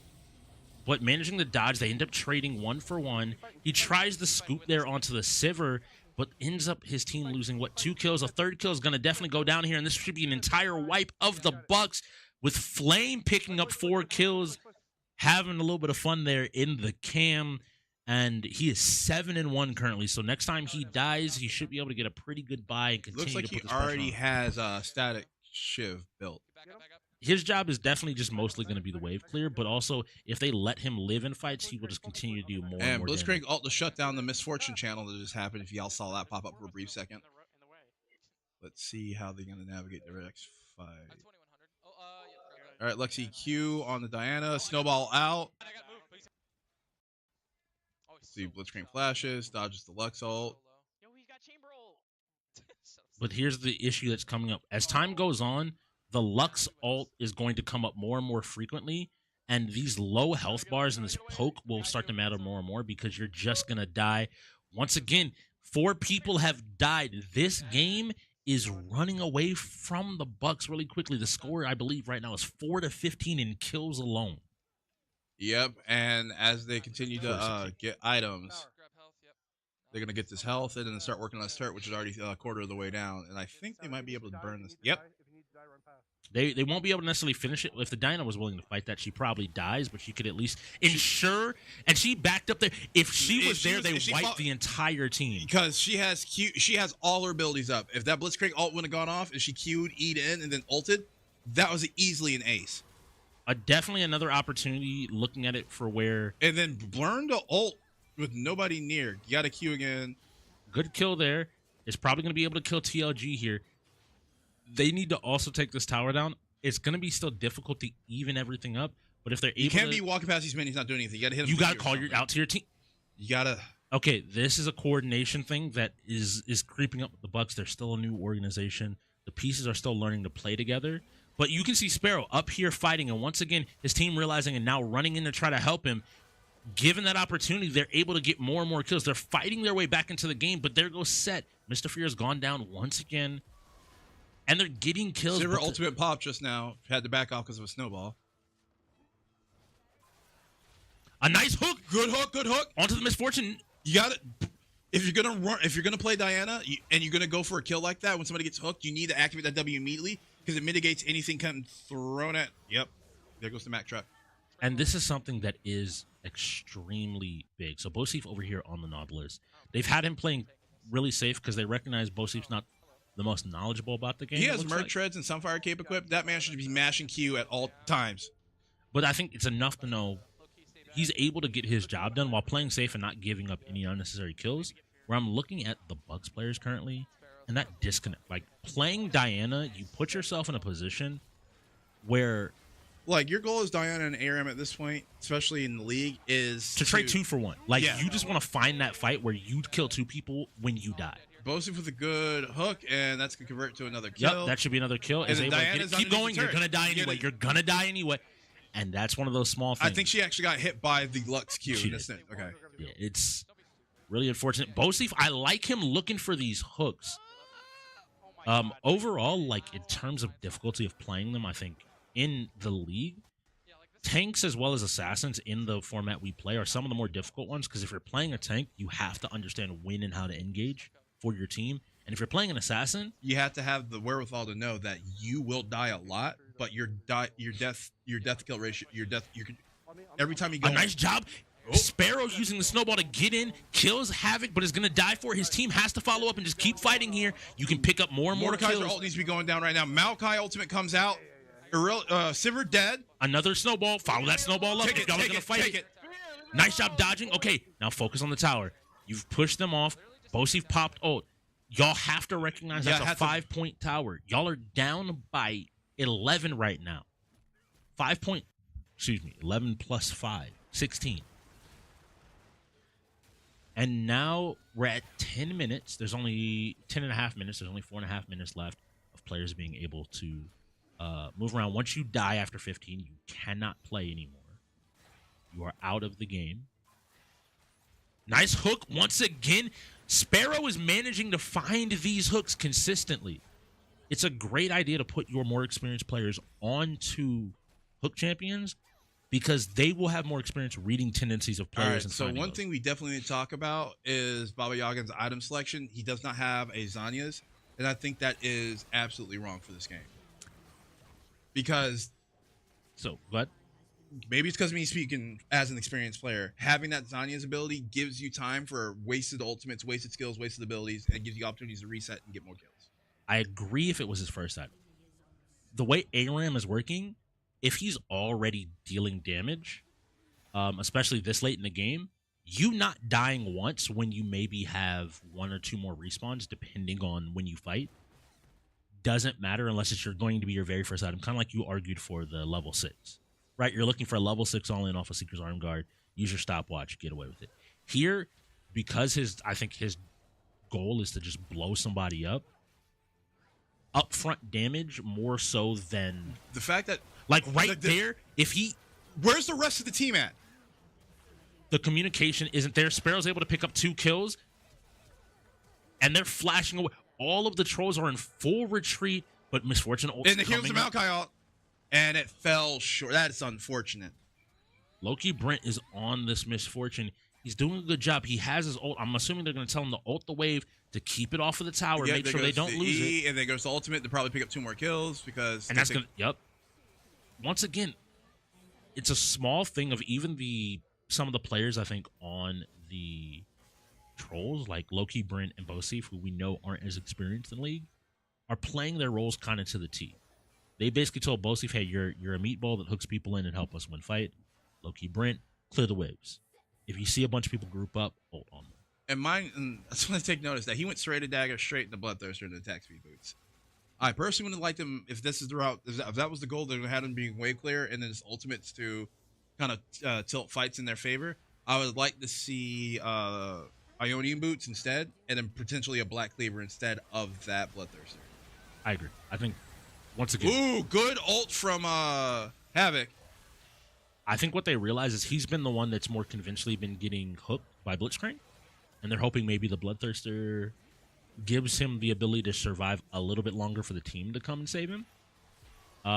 Saying that this is a really difficult game for the Bucks at this Sivir point. ultimate off, Sivir Lux dead, Sivir dead, Diana dead. Pantheon still alive. You need to E that. A great job by Fear getting a kill. The issue here is people need to start dying. We are at 13 and a half minutes. If you want to get a last buy-in, now's the time to do it. Because if you're on the Bucks, the only way you're winning this game is knocking down that Nexus. Yeah. And you have to believe You gotta die somebody now. called the Fear to go ahead and die. So you give up another kill. It sucks. You're still down by... Maokai, you need to go die too. Maokai, you need to go die too, dog. You have no mana. You need to take advantage of the situation right now. Yep, you got hooked. But now one of your teammates is running up to take more damage And then- themselves. They'll be fine. They won't be able to keep going. Funnily enough, at 14 minutes, if you're dying, this is okay because you will be back in time. But now that we're approaching that 14 minutes and 15-second mark, it becomes really dangerous. We're going to see what 30 those death seconds. timers. 30 seconds on death timers? Yeah, 28 on Diana, 12 on Mordekaiser, 7 left on Maokai, 21 left on the Sivir. Okay, so that means at this point, This is the last. right around now, you cannot die anymore. You will be dead and out of the game if you die at this point. And going here forward. goes Set getting caught.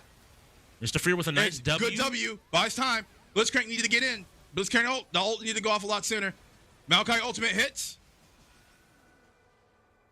But this is the issue. They're too tanky and too far ahead. Mr. Fear is out of the game. You're now fighting down a man. We get the Mordekaiser ult. Somebody has to be moving up the fight with this Mordekaiser. This Mordekaiser will die here in a second. If no one is there when he pops out, it doesn't matter that he gets this kill. He's by himself in 5 people. He's fighting for it. Isn't able to do it. Gets the execution from Pantheon. That's 2 dead. It's 3 Sivir's dead. down. I think all that's left is Sparrow's down. And it's just the Maokai left. It's just the Maokai. And I'm pretty sure he's straight tank. It doesn't matter because literally the trolls can just run at him, and whether they kill him or they die, the game is over. This literally the game will just end here shortly. Short of someone moving when they're not supposed to, this game is pretty much sealed away because the game ends once the last person died. And there we go. That'll end it. And there's more than enough points Trollz here. win 48-26. Forgot the tower at 5 Yeah. points. I think I like the game plan and the idea behind the Bucks comp. It shows they've been practicing and working on some League of Legends. It's just a big execution thing that has to be step up over. A lot of those finite things that we learned from seasons 4 till now of getting stuck in bronze for 3 months straight. And then getting stuck in silver for another month, and then getting up there where it's like, oh, hey, I should sequence this way. Oh, hey, press tab. Oh, that's what they're building. And then comfortability with champs, too. And then even beyond that, something that even some of the experienced League of Legends players have to kind of learn is the difference between organized team play and solo queue. We saw a lot of engagements where Sparrow set up the Diana for a triple, but the Diana's moving away from him, or It's like, someone's damn, not looks like there you to- got caught out. It's like, actually, no, if you were here, we win for free.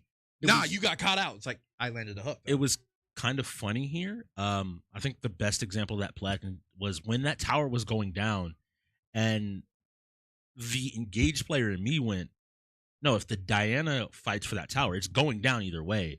But the Blitzcrank should be coming through, and they're low enough that should be enough. But that's, again, awareness as well as me being like, third, I'm coming through the tower in like 2 seconds, be ready to go in. And that's where, by the way, Zanya's would have been huge as the first Again, item. First item, I agree with it. Or But- at least second, because she did die enough times that you could have picked up the Seekers throughout that point. Because I understand the completion of items, but getting a stopwatch in the middle of an A-Ram, especially when you're behind, especially when you're playing Diana of all assassins, that is a core item for her. Because you get that Zanya's done early, and then you go into your Shadow Flare I was your- wrong. TLG is available. You were right. your Shadow Flare or your the Storm Surge item. So like that's when you build those items. You get your Seekers early because you get the free stats with time, which more than makes up the money. But here we go. TLG and what was that? Bosif? No, Psycho. TLG Psycho versus Sparrow and Mr. Fear. This will be TLG more than likely on the Baraka and Sparrow on the Barack Obama. Let's get it. But yeah, I think the entire league game can be like really broken down because I think there's a lot of small things. But I'm happy that the Bucks even proved that I think they made this the whatchamacallit sweat a little bit. Oh, I agree because Trollz. So whatchamacallit. Sorry, Trollz. Love y'all know that. because I feel like if the Bucks had more reps in the game, or more team reps, I should say. If the Bucks had more team reps. Ooh, there's TLG with that honest Barack Obama. Yeah, honest. Oh, Air Force One, Marine One Nice did not shot. take off. So one of the big things when looking at something like Mortal Kombat, any of the fighting games, is watching new players. New players learn their offense because that feels like the most important thing. But Defense is more important, like Breakers right now. There goes Marine One taking off. President, the helicopter has landed. Barack Obama taking round one. here we go. Mortal Kombat, once again, not moving you back to mid-screen. You're just stuck in this corner, and this is the best situation for TLG.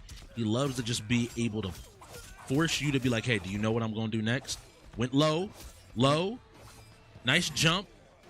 All right, so yeah, this should kill.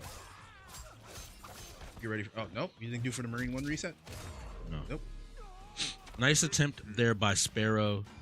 TLG All right, taking going out the into planet. Fatality. Eating that clock, by the way. Just another more time.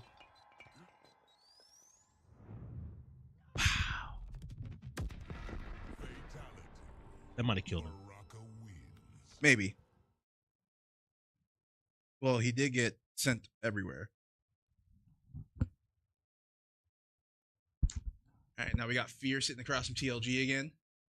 See if he can claim a W off of Mr. Troll Lord Guardian. All right, once again, we're seeing Fear coming. You think Fear? I wonder who Fear plays in this. I don't know if we've seen Fear plays.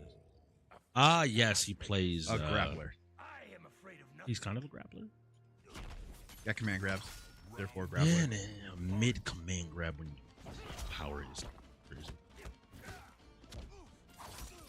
So looking at it right now, Fear once again being put in this position against TLG. TLG has been his demon this season. Is he able to maybe find a win, beat his demons here in Mortal Kombat? Come on, you got to get. You dropped it once. All right, we see Marine One take off. TL drops Nice it. Nice armor punish. through. And now TLG's in the corner. Ugh. Went for an option a little bit too early on that. We're gonna see Marine One this time. Extended Marine One taking off, Mr. President. There we go. And that's a good 35%. Get up, boom, boom, boom. Meet. All right, Fear, this is that moment. You got to find it. Good Nice. sweep. Good anti. Mhm. Nice knockdown. Get some damage Watch done. them legs.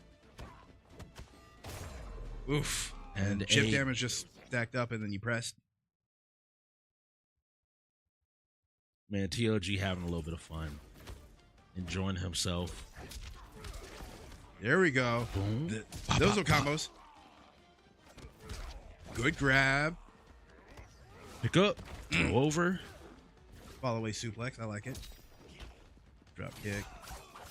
Marine One coming in. Nope. And while this is going on, right, I think this is very good. This is why, to anybody listening, if you're a newer fighting game player, if you feel like you're okay at fighting games and want to get better, utilize the resource of people in the league to play different fighting games. One thing that is important is playing people significantly stronger than you sometimes. There goes Marine One. Barack Obama.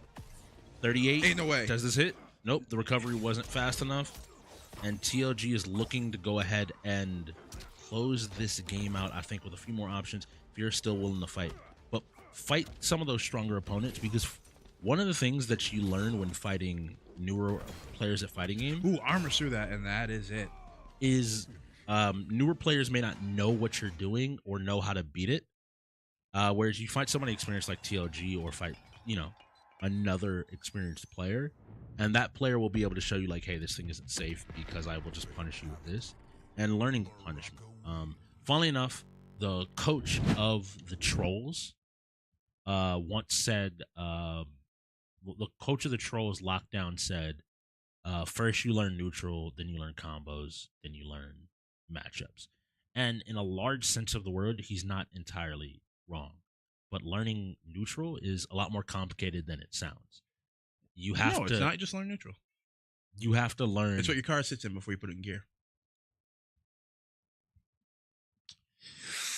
I gotta say a prayer. I gotta say a prayer. Are you asking for blessings on blessings? No. Big Sean is not who I'm asking to come save me. Need for Speed's coming up next, and it is a Bucks set up. Sure. But neutral involves understanding the idea of your turn in fighting games when you can strike and when your opponent can't strike. Aren't you just supposed to use long range? Funnily enough, gun isn't always plus.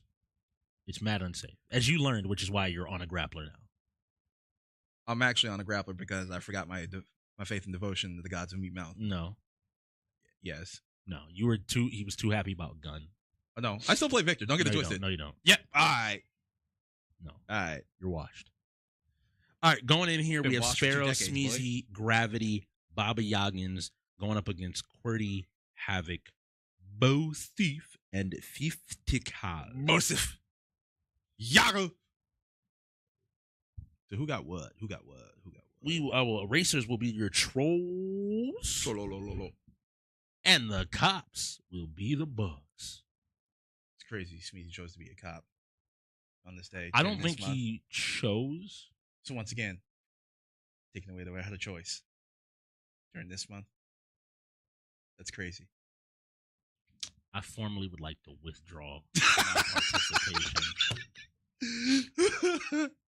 All right, looks like we got the last time out coming from the Trollz. Guess there might have been a bit of miscommunication. All right, next 20 minutes, they're forfeiting every game. Funnily enough, I think it was, if I'm remembering correctly, Bosif that called the 20-6 score line. So if this takes 19 minutes, he was in fact right. He called his shot. I asked him to do it before the game, and he did it. What's left on the wheel that could technically take all the time of the game up? But that would be a point, and that would ruin the scoreline. No, so yeah, true. 20-6 would be this game if they won it. They just have to make this take 20 minutes, which is possible. It's very possible. Is, is that what the timeout's for? Are they extra strategizing? No, because you wouldn't call a timeout if you're trying to make this. No, I mean they're setting up the strategy for the 19-minute game. They could be. For those wondering, Need for Speed, we play the most wanted game mode. One person will be the most wanted, one of the racers, and they have to get away. They have different abilities. The racers have turbo, they have EMPs, spike strip, as well as jammers to stop some of those abilities. Now, on the flip side, there are 4 cops chasing these 4 racers. Those 4 cops have roadblocks, EMPs, and spike strips. Essentially, you can bust, which is catching a racer, in one of 2 major ways. You can wreck them out enough, and that will lower their health bar, and they will wreck. Or number 2, if you park up and get near and close enough to them in a position where they're sitting still, a bar will fill up. Correct. You have to initiate that while they're sitting still or at a low speed. And so it's going to be an interesting situation. Because of that, the game can go long because theoretically, if every single one of the racers used all of their abilities, all of their turbos, all of their EMPs, their jammers, their spike strips, didn't kill the cops and managed to slowly take everyone out of the game one by one until it's a one-on-one. Apex. Shout out. It's crazy technique. Crazy. More people need to use it in the league. I recommend it. Super strong. I'm still mad that you didn't get him his It wasn't like I didn't want to. No. I know you. I know you. You're not gonna.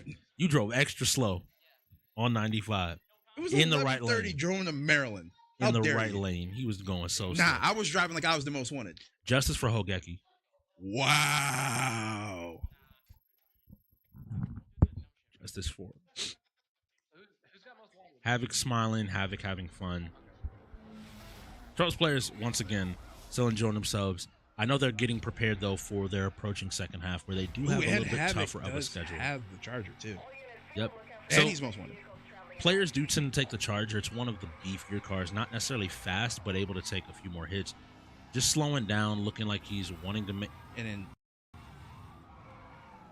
letting everyone kind of go around him. Havoc realizing like, hey, I don't need to be fast. I could just watch y'all kind of, drive around me and do whatever. Also utilizing one of the unknown secret power-ups in this game. You know what that is? Pedestrian. yes, sir. The pedestrians are the civilians. single most dangerous thing in the game. Because they are the only thing you cannot control out of everything else going on. Havoc now deciding to hop in an airplane. He has 3 cops inside of the airplane hangar, the warehouse. And a good jam, because that is just EMP country right there. This is hilarious. This is actually hilarious to watch. I'm not kidding you. Unlike every other Need for Speed team, Havoc, I think, has gone no distance the entire game and has just proceeded to dance around the racers or the cops over and over again. Yeah, by the way, Havoc turned around, boys. Might want to...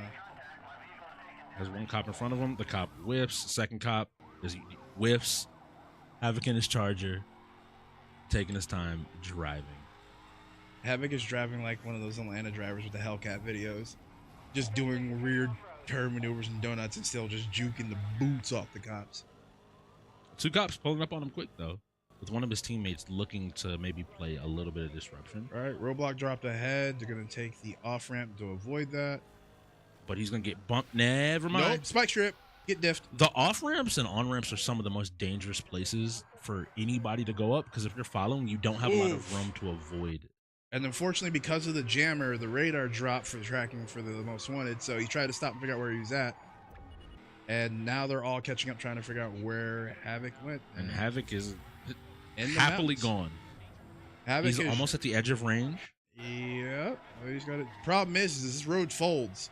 So he's going to drop into the middle of that if I'm reading this map right. Does it fold or is it just... No, that's just another exit. But he's right on that out of range. So if he's able to continue to push this space, his turbo is almost up, which will be helping to get a little bit more space. And it looks like they're using another jammer into an immediate turbo. He's in cooldown. He's looking to get away. No questions asked. They have to find him. This jammer's going to go down, and he'll already be at maybe 15 seconds left. They have to figure out exactly where Havoc is and get him back in range before the game ends in 10. Another jammer, I think, going off as well. I think that jammer is breaking tracking. So they have to figure out where he is, but there's the edge of the range. They managed to get back in just in time with 2 seconds left. Sheesh. But Havoc popping his turbo, saying, all right, cool, time to go fast. Let's end this game. Can't let Bosif be right. My teammate can't be smarter than me. Is that what Havoc sounds like? Petty Havoc. Is there a petty Havoc? Yeah, 100%. There's definitely a petty Havoc. Nah. Havoc just has fun. Man, you talk to that man on a regular basis. You know there's a petty Havoc. Nah, But- he has way too much fun. He has way too much fun. And he turned around again, by the way. I just want to highlight, he got one of his teammates possibly, but Yo. that's the best bait in all. And he's back in cooldown, and guess what? He's going to win now off of letting one of his teammates get caught. 22 seconds. And I think they're out of jammers, so if they're able to... They just have to catch up to Havoc at this point. 15. But I think he yanked them out their boots. Out of their moon booties. I hear somebody saying, where is he? 4, 3, 2. You just see a 1. cop fly from the top of the mountain and land next to him. And that would be 12 minutes to go. 20-6 from the Trollz. From the Trollz into Apex. And Apex with a 4-minute setup timer should take us to the end of the match. Yeah, guaranteed. Apex, for those who don't know, we have map and mode once again, which people are able to pick between. Your options for mode are team deathmatch, control, or gun run. We've actually seen all 3 game modes this season be played. Only one control. Everything else has either been... 2 controls. Has it been 2 controls? Yeah. True. Back to back, actually. Back to back. But ultimately, beyond that, you pick map. The way the game modes work, they have different score lines, score points for wins versus losses. Also, they have 8-minute time caps just to ensure. Hence why, with a 4-minute timer going into the game. And this is a Trollz setup, so they will be utilizing most likely all of the 4-minute setup timer. You could technically get out of this game with 30 seconds left on the clock. If that is the case, though, the Bucks would need to call a timeout. And I don't think the Bucks are looking to necessarily play another game. So, correct. We'll probably be cleaning up here. But Apex is generally a fun game. A lot of skill expression. Low-key Brent and Mr. Free will both have to go in here. Beyond that, which is unfortunate, I think the Bucks would want Baba Yaga, Sparrow, and Gravity going in. It's Gravity. It's lowercase. And then on the flip side, Loki Brent's going in, and I think on the flip side, we probably see QWERTY Psycho? Or we might QWERTY see Psycho, Bosif? or we might see Psycho 50 cal. If they want to keep raising those stats, maybe for 50 cal to make his case for Rookie Shooter of the Year, this would be a great time to send him in and give him an opportunity to win. But here we have Killa Smeezy. Smeezy should be good here as well. This is a console shooter that this has plenty of use on controller. And then beyond that, you have Sparrow as well as Mr. Freak going in. Overall, I think the Bucks showed up, regardless of stat line. They showed growth where they needed to show growth, and they showed potential when they needed to show potential. The thing is, though, is will they have it within them and the wherewithal to be like, all right, cool. We can do these things. We can play these games, and then we just need to tighten up. Because as a 5-man, they're not in a bad spot. But honestly, with the way the roster is now with these 5 people, they definitely want 2 other players that kind of shore up shooters. And then, like, I would say a dedicated strategist racer. I think Solo, who knows on the team. Oh, yeah, I forgot. Being as a racer, they have a racer already in place. He's performed amicably as well. And they have those other pieces if they can get, like, the other big thing for new teams is availability. And, like, having someone to be able to come out here on, like, I mean, it is the Saturday before the Super Bowl. And it is in Philly, so a lot of people might be going up there because it's only a quick trip. But I would not wish that traffic on anybody. Yes, but overall, 50s running around Philly. Overall, there's Rex a lot is of gonna be in Philly potential this here. weekend. And if I flip my gaze over to the Trollz, because I talked about it earlier, the Trollz are the number until they play and beat Eclipse, they will be the number 2 in the South.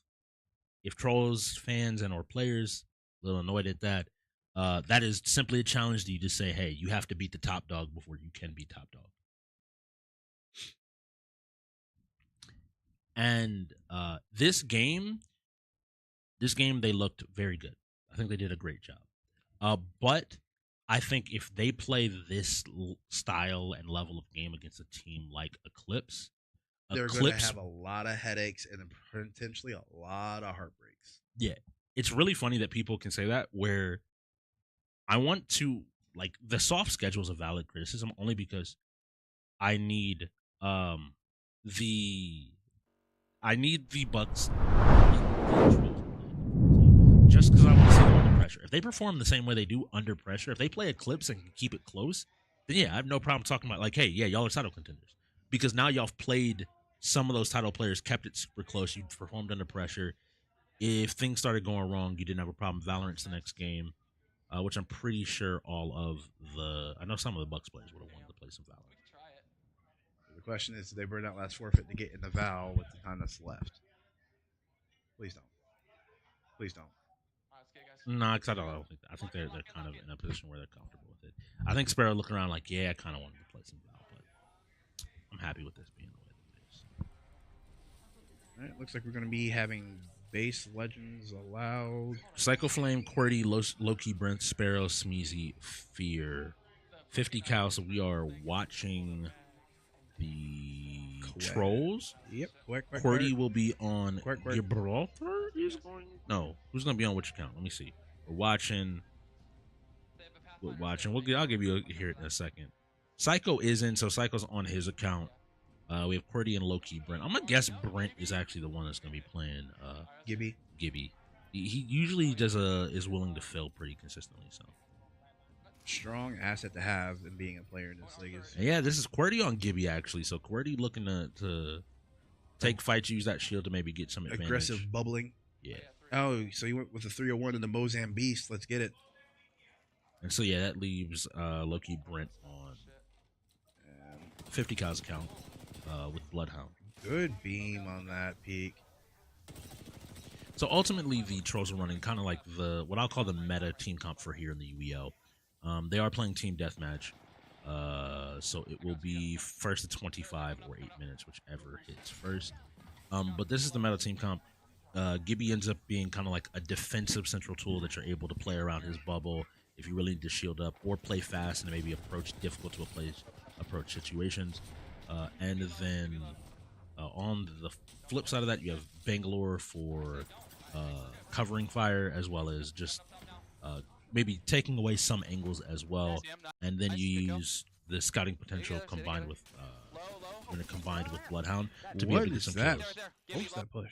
I think there's just a lack of communication. I'm looking at the Bucks players, and I think that, like, again, situation's very rough, very tough, difficult to deal with. But ultimately, I mean, we struggled with this on the Cobras, right? Yeah, where like- things start to go wrong, and it's very easy for things to go worse because Everybody's everyone's shut down. They start playing their own game, and all of a sudden, you're playing. 3 players are playing 1v1v1v3. And the 3 people are all looking at the other group as like individual players that we can kill. As you can see here, the Trollz aren't straying from one another. They're staying on top of each other and just looking to make plays. Again, we hear Psycho smoking the bridge. They're just playing off of this, waiting for another ping, seeing where they are. They're never overstepping. They have the lead here. I think if they're going to play like this, I would like to see a G7 scout just to really reach out and touch people with less fall off. Care package. Psycho's making the call that everybody rotates to that, so we'll probably see a Gibby bubble coming down here soon as the Bucks attempt to approach. It's really funny because on the G7 scout call, I think a lot of players in the league want to play Apex more traditionally, like they normally I guess would. he's shopping for watches. Yeah, stopwatch. Hey, maybe just having that on his computer so he can. Oh, personally keep wingman. track. And QWERTY now has a wingman. Let's see if QWERTY go crazy. Yeah, you ain't. Are you built like that, QWERTY? You got that? It's tap, QWERTY. tap, It's tap. QWERTY. It's QWERTY. Don't even ask the question. Hey. Ooh, but now we are looking at Sparrow. He's looking to push up, looking to try to take a fight. Has shields broken. The team is coordinating a little bit, able to pick up a kill there. Let's go. And it looks like they gave up possession of that middle part of the map. Oh my God, that is a gold Spitfire and a Kraber. I guess they took it. Oh, and they dropped it. I was about to say, they must have practiced Hogaki's magical technique. Head on Kraber. It's a crazy technique. Some shots coming there out of QWERTY. But Good this- taps and good swaps. So what I was briefly getting into is when you mentioned about the G7 Scout, players in the league want to play Apex kind of more traditionally, which is mid to close range fights most of the time, barring weapon decisions. And I think they expect other people to push into them. And because of that, nice ult by Sparrow, not necessarily trying to challenge at range, realizing that maybe they win those close range engagements. So I think players just default to the good, the generally good guns, the 301s, the what is it called? Can't think of the name. One of these green assault rifles. Flatline. Flatline, yeah.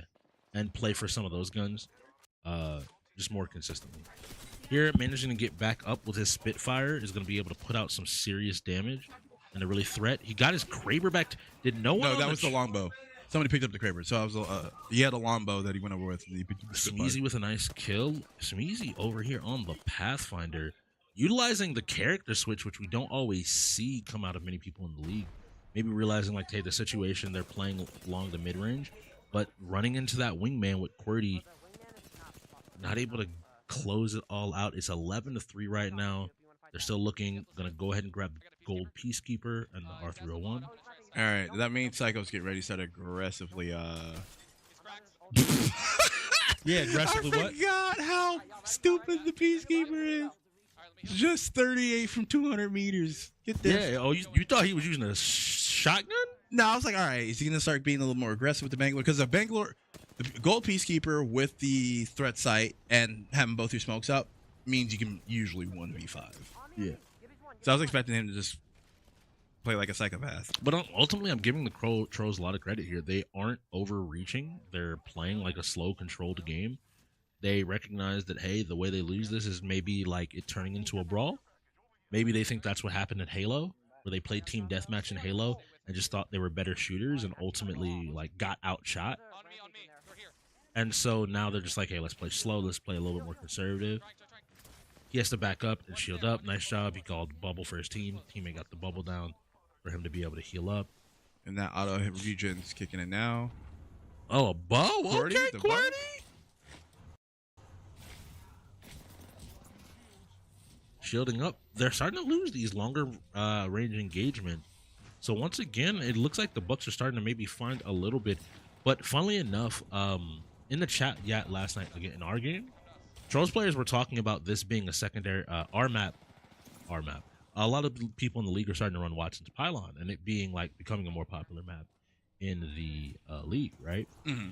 And mentioned how like, oh well, like that was our second option, and I think that they might be showing some of their first option here in just being able to control these super long sight lines and force you to fight them over distance versus ever having to approach you from like height or like this is a far more even leveled map as opposed to some of the other maps that we've seen. And the thing is too is they're moving back incrementally and they're using that ultimate to cover their pushes, or the retreat. It's a really smart option to kind of neutralize the idea of height, which has been difficult for some They're teams blooded. to handle. Another kill. Yeah, at this point it's just tempoing out the game. Yeah, I think they're fully willing to like win this game, but also just take it the time and let the game go ahead and end, all things considered. Already lining it up. QWERTY, our local hunter, looking to hunt the Bucks in the woods. Here with his bow, he's primed and ready, holding the arrow, finding another shot. I think we see there a big ult coming out of the Gibraltar, but he heals up himself within his bubble. Truly, the natural predator of the UEL.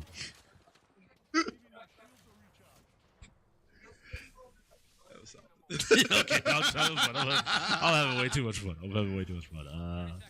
But even if they're back in their spawn, they're not super worried because they recognize they have a 10-point lead. Bro.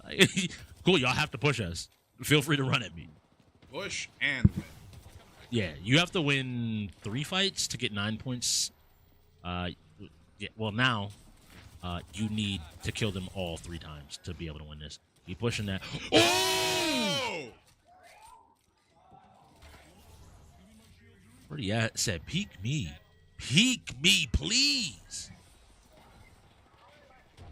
And Trollz win Apex. 2 minutes. I'm pretty sure the Bucks aren't looking to play Valorant.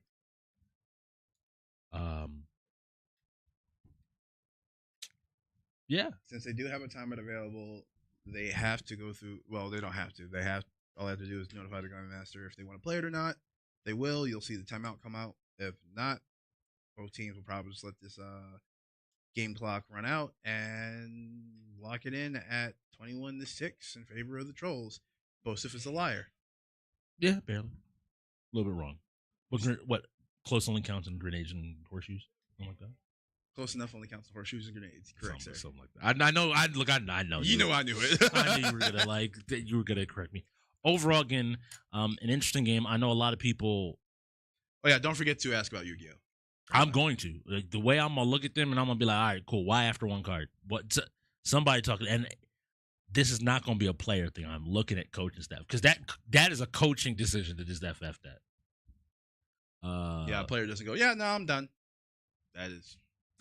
Overall, I think strong showings. We had a lot of questions coming into today about where the Bucks are at. As a developing team, we know where they're at, right? We were able to see that pretty well. They're fighting what is a top 2 team in the division. And for Bucks players that maybe are like, last season when the same thing happened with top 2 teams coming in, those were the only games where we had scorelines like this. So recognize who you're playing against and and the caliber of opponent you're playing. this ultimately will end up building you if you're able to focus up and realize these were the good points, these are the bad points. Start to work on those bad points and make sure that you are cleaning up the good points to be as strong as possible. Exactly, because then what you want to do is these points you did get, you want to be completely uncontested, and then going forward, those games where you're falling short are the ones you start to contest harder. Yeah, I think we have. Oh, they playing. See, I see. This is the fight I want to see out of the Bucks. Obviously, we gonna see, but this is the fight I want to see out of the Bucks. I don't want them to. All right, guys, we lost. Game's over. Yeah. Nah, run my set, G. Exactly. So again, coming out of the Trollz, we have Low Key, Brent, Havoc, TLG, 50 Cal, and OC. Oh, winnable. Yeah. Who's gonna be their shooter? I think 50 Cal and Bosif are probably gonna be the biggest shooters.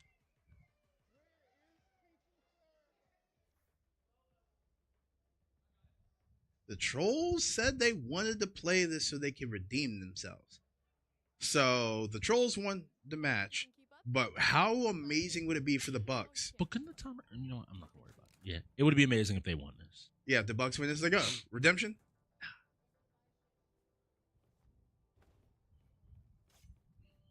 Demons. Okay. And let's see, it was Oh, a We're Buck playing, setup. we're playing on Icebox. Nah. All right, whatever. Take it away, Strix. We're playing on Icebox. I of all maps do you make it Icebox? The Bucks Ultimately, chose this, by the way. yeah, like it's if you like the map, you like the map. If you don't, you're a good person.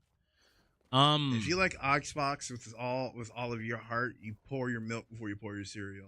All right, so watching out here, we're watching Gravity. I want to see how they play. They look like they're making a play on B site. Mr. Fear taking out Bosif. Havoc going down as well. They should have full control of this B side. If they're able to get it down and plant, this could be a very strong round immediately coming out. One up above. Ooh, don't shoot too much. That's where you give yourself up. You can see those